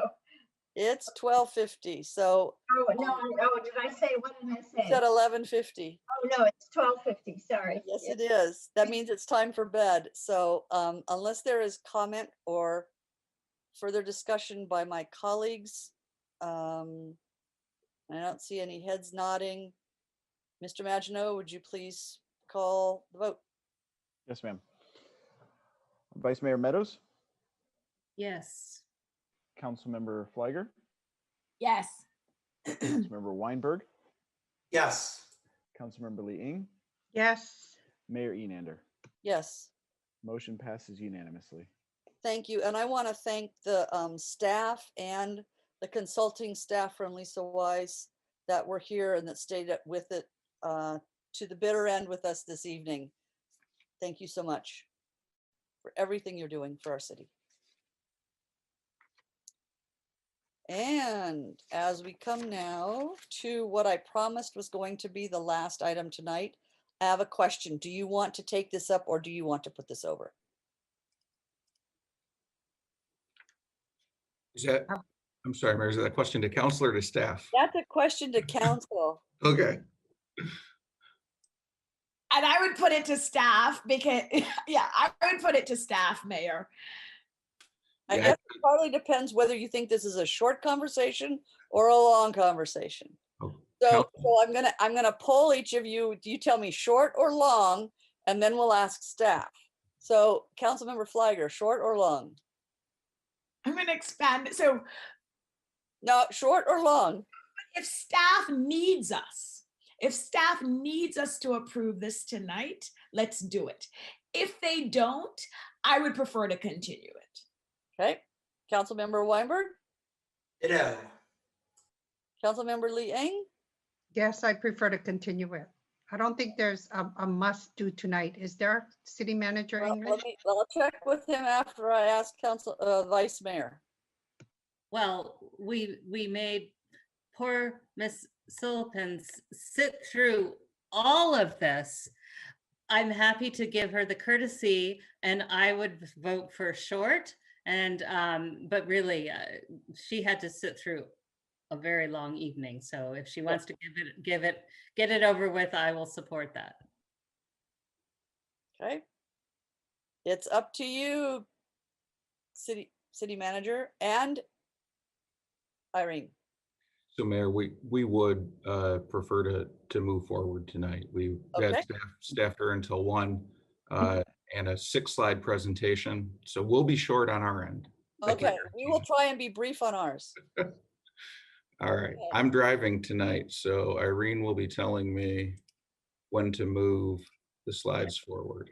Yes. All right. Well, good morning, Mayor, Vice Mayor, and council members. Irene Silipin, Human Resources Manager for the City of Los Altos. I would promise to keep this short. We do have a short presentation on the compensation philosophy we are proposing for adoption today. On our next slide, you'll see that our objective today is to really highlight the main components of the proposed philosophy that you have in your agenda packet. The agenda packet does contain the complete total compensation philosophy statement. You'll find that the philosophy highlights the goals and vision we intend to incorporate as an agency for employee retention, attraction in Los Altos. So that's our objective for today. What I'll be covering with you is the background to why we're recommending a philosophy, the main components that form this philosophy, and our recommendation. As background, you'll remember that on January 18th, we presented to City Council the need to address the current state of our workforce and the impacts to employee attraction, recruitment, and retention issues. As you might remember, we highlighted that the City of Los Altos workforce was facing some alarming impacts, such as annual 25% employee turnover for a agency size that we have. That is a huge impact, which of course placed us at 50% of our workforce that have less than 5 years of service, which is the loss of institutional knowledge, as you may be aware. And overall, low market comparison in compensation and benefits among local agencies. As a result of that presentation and framework that we presented on January 18th, we agreed to develop an employee total compensation philosophy, which is what we're presenting today. The components of the compensation philosophy that you have in front of you in your packet establishes a formal and effective statement that identifies the city's position, which employee compensation, benefits, and working conditions. It offers us the opportunity as an agent to be transparent and thoughtful on the framework that enables City Council to make decisions around employee total compensation. And what that includes, that you will find that the main components that put together this philosophy that will set the framework and drive our decisions include compensation, which will be fair and transparent, which is equivalent to employee salaries, a program that include both monetary and non-monetary for employee benefits, professional and personal employee development, and of course, a positive work environment that we want to aim for our workforce. So in conclusion, on the philosophy that we're proposing for you today is that we are proposing the adoption of the total compensation philosophy for the City of Los Altos, so we can establish a policy framework, and the decisions that we bring back to council around the compensation benefits and working conditions will be in line with the adopted philosophy. That concludes my brief presentation, so I will open it up to comments, questions for both the city manager and myself. Thank you, Ms. Silpin. So questions from council. Councilmember Weinberg. Thank you, Madam Mayor. Ms. Silpin, thank you very much for that presentation. So just a couple of quick questions. I just want to make sure that I have it clear in my mind what's being asked of us. It's my understanding that right now the city has no compensation philosophy. Is that true? That is correct. Thank you for that. We're now establishing a philosophy. That's correct. Okay. And then simply as a practical matter, can you explain briefly how in practice the philosophy will, how the philosophy will work in terms of hiring someone? How will the process change from what the city has been doing? Just as a practical matter, how is it implemented? What does it do? So for hiring an example, it definitely outlines how we plan to attract employees, how to treat and retain employees. So it's almost a way to attract potential candidates that are looking to be public servants. So it's really truly a philosophy that will guide us to the components that I identified today. And City Manager, not sure if you want to add anything more to that. I think one of the things, Councilmember Weinberg, that we're focused on is not just compensation and benefits, but we also talk about professional growth and personal development. Some of the items when we talk about making ourselves a great place to work is, do we allow flex scheduling, remote work? Do we encourage higher education? Do we allow people to train in positions of interest outside of their current job or in a higher level? These are all things we want to start focusing on. They're right now, quite frankly, we don't have the time or ability to do, not just because of the turnover, but because of the amount of work that each position has. Okay, so then I think what I'm hearing, and correct me if I'm wrong, this policy is going to make the city more nimble in its ability to market itself to the best job candidates that are on the market and to be able to develop and keep the staff that we have. Go ahead, Irene. Yeah, I mean, it is a framework for that. Of course, there's a lot of work and components that come with it, but it is something that we would like to agree and get your support as council, as this will be sort of the driving force to, as we look at salaries, as we look at benefits, as we look at many other factors to attract and retain the employees that we do have at the city. Got it. Thank you very much. Councilmember Flagger. Thank you, Mayor. At this time, I only have two quick questions. One, Irene, and thank you so much for putting together this proposed philosophy. I think it's so important for every employer to have something like this. So I'm curious whether or not we could amend this to incorporate something that says to the effect, we welcome a diverse and inclusive workforce, or something that touches on that. Right now it's silent on that. And so I think it would be very important to have that, so that part of it is saying, you know, everybody is welcome here. So I don't know what your thoughts are, and why such language wasn't initially included. Yeah, no, that's a great comment. And I think it's definitely something that goes in alignment with our recruitment strategy. So I think that is something that we intended, but probably could have outlined it a little more clear in our philosophy. Thank you. And then my second question is, again, I love this philosophy statement, but I always follow up with the how. You know, this sounds great. This is exactly what we need to be doing to attract, retain, recruit, and retain. But then it's, how do we do it? And so I don't know, if and when this gets approved, how you move forward with actually implementing it. I think it's a good marketing piece. And again, I do support it, but it's really how it gets implemented that will really matter. Sure. So I think we would expect, if council adopted the philosophy, we would expect council to take action on it as we implemented it. So bringing forward changes to benefits, changes to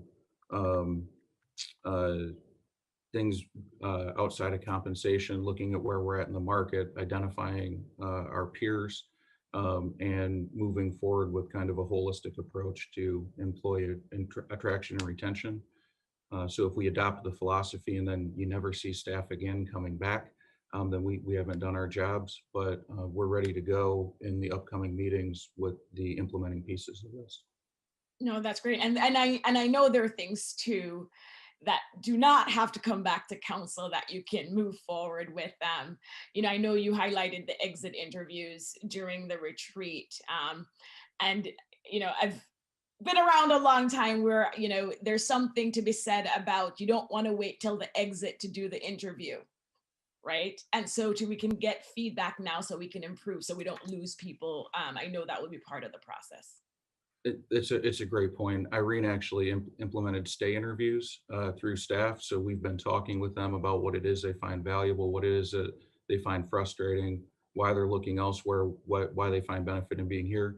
And we try to apply a lot of those things.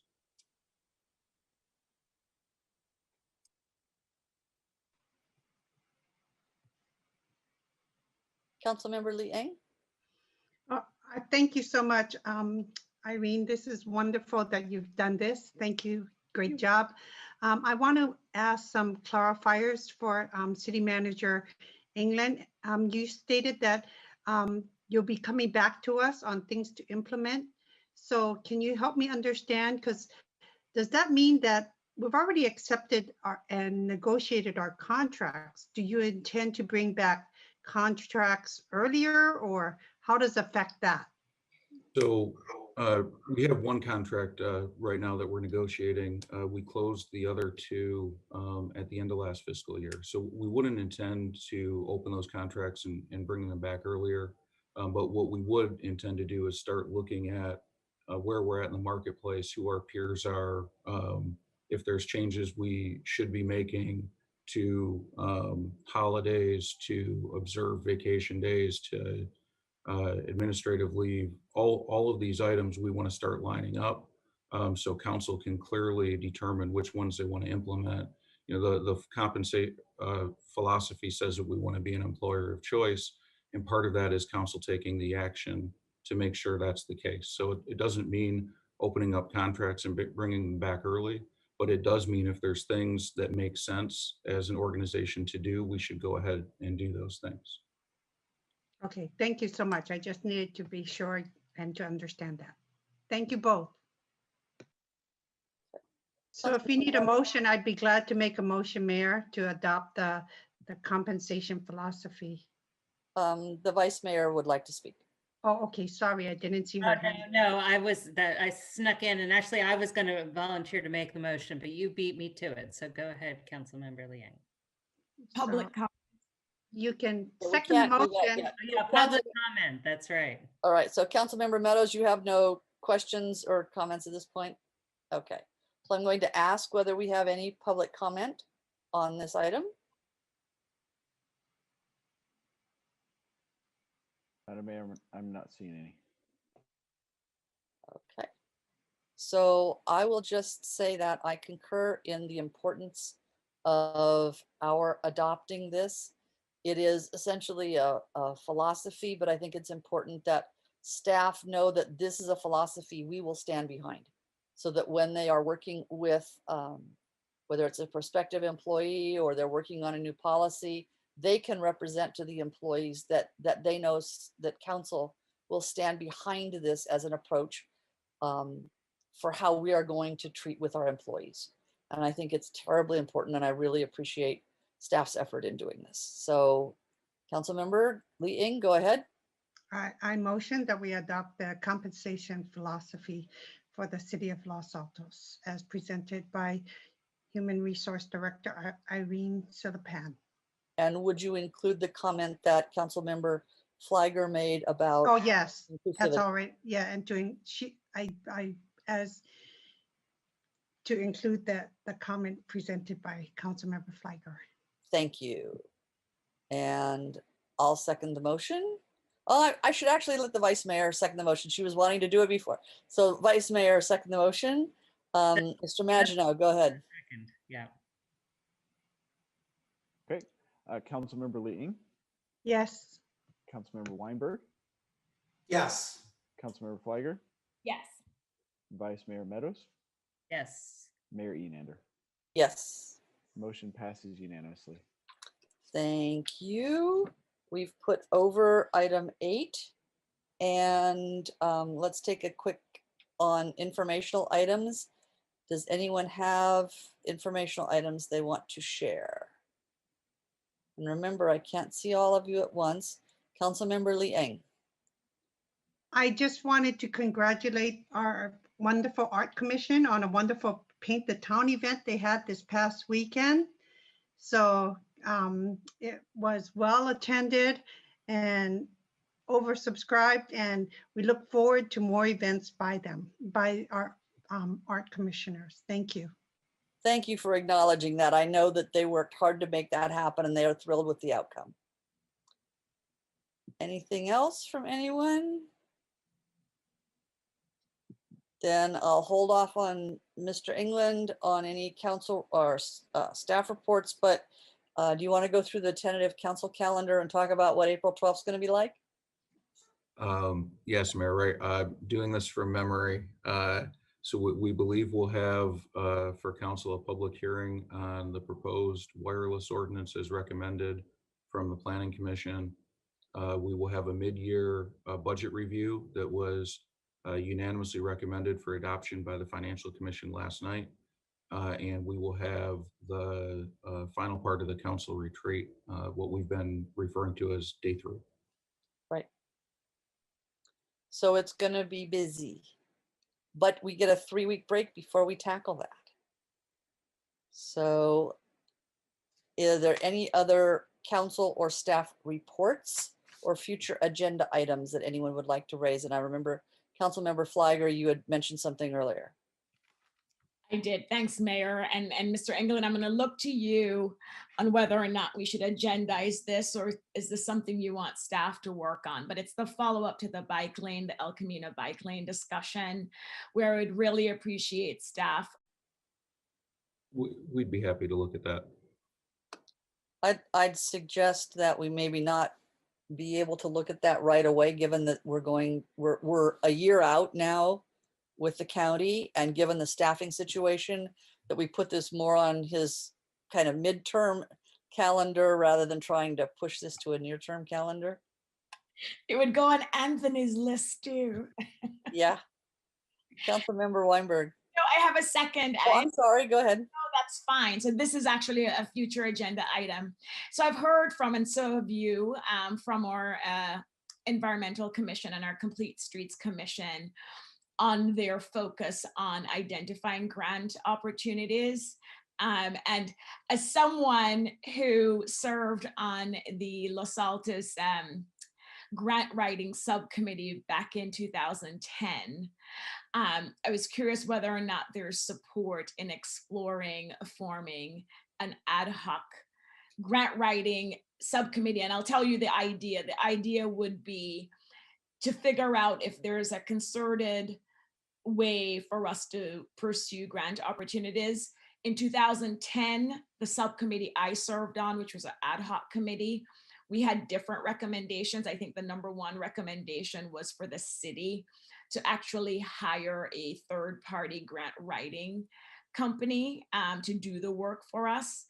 And I know we have budget constraints, so I don't know if that would be the recommendation, but I do think it's worth exploring as a city if we wanted to figure out, a one-stop shop to pursue grant opportunities, as opposed to leaving it up to the Complete Streets Commission and the Environmental Commission based on all the work that they're hoping to do this and in future years. I think it's not a staff work item, so I'll be glad to second that future agenda item. Thank you, Councilmember Liang.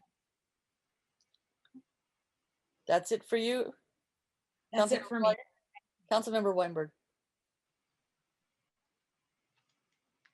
Thank you, Mayor. Yeah, given the discussion that we had earlier tonight about the story pole exemption, I think it's appropriate to send the policy to the Planning Commission, have them take a look at it, and if they want to, make recommendations to the council, and then have us take a look at the policy as well. And I would say that that's not a good thing for us to do right now until we are done with the housing element. I really think we should not be piling things on the Planning Commission or the staff until we get done with the housing element. I don't object to the idea, it's just the timing.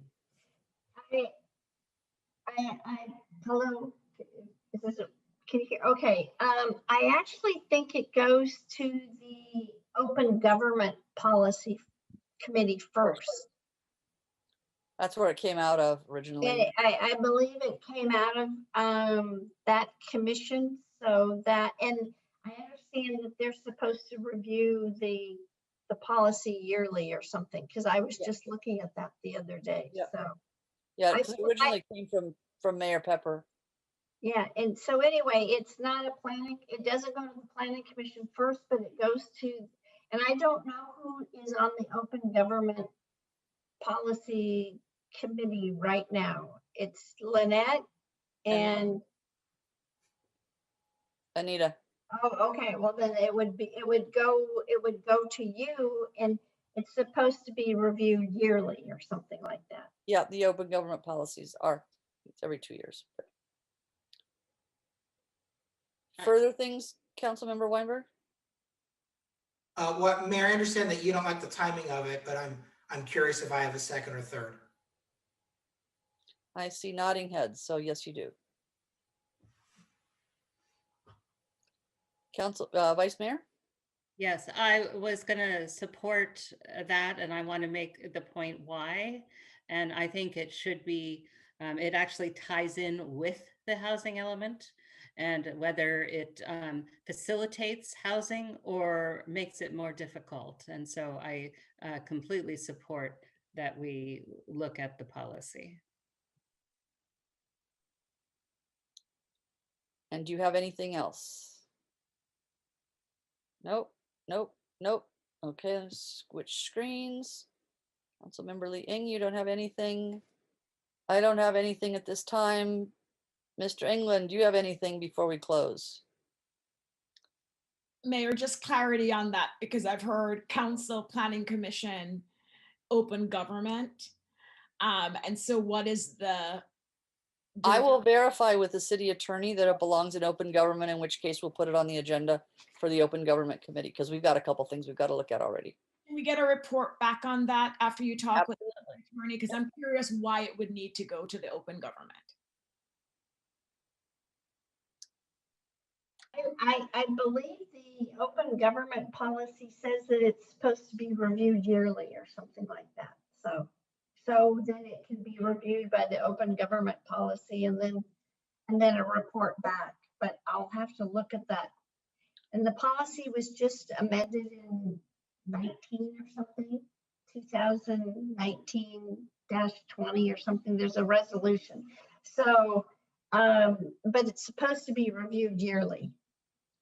That's all I know. So, and I think I can speak to how it came out of the open government committee, because I recall I was not on council. I think I was on planning commission. Sally, maybe you were there with me. That former Mayor Pepper, in response to the community saying, basically, we're not getting the information that lets us know what's happening with these development proposals. And one thing that would make it more transparent, more apparent to the community what these projects are going to be, is by doing story polls. And it was that construct that caused it to, I think, to originate out of the Open Government Committee. But I would wonder, and sorry, I'm just going to jump in, whether there's actually ever been a review of the policy. There has, yeah. So if there has, then I'd be interested in seeing those reviews. But certainly, I think we want to follow up on this, because it does fit in with the housing element process. Yeah, and I know there's been at least one amendment to the story poll policy, and I think it happened while we were still on Planning Commission. Pretty sure. Okay, Mr. England. Nothing for me, Mayor. All right, then if I can find my gavel, I will adjourn at 1:17 a.m. Thank you all for sticking with us. Night. Night.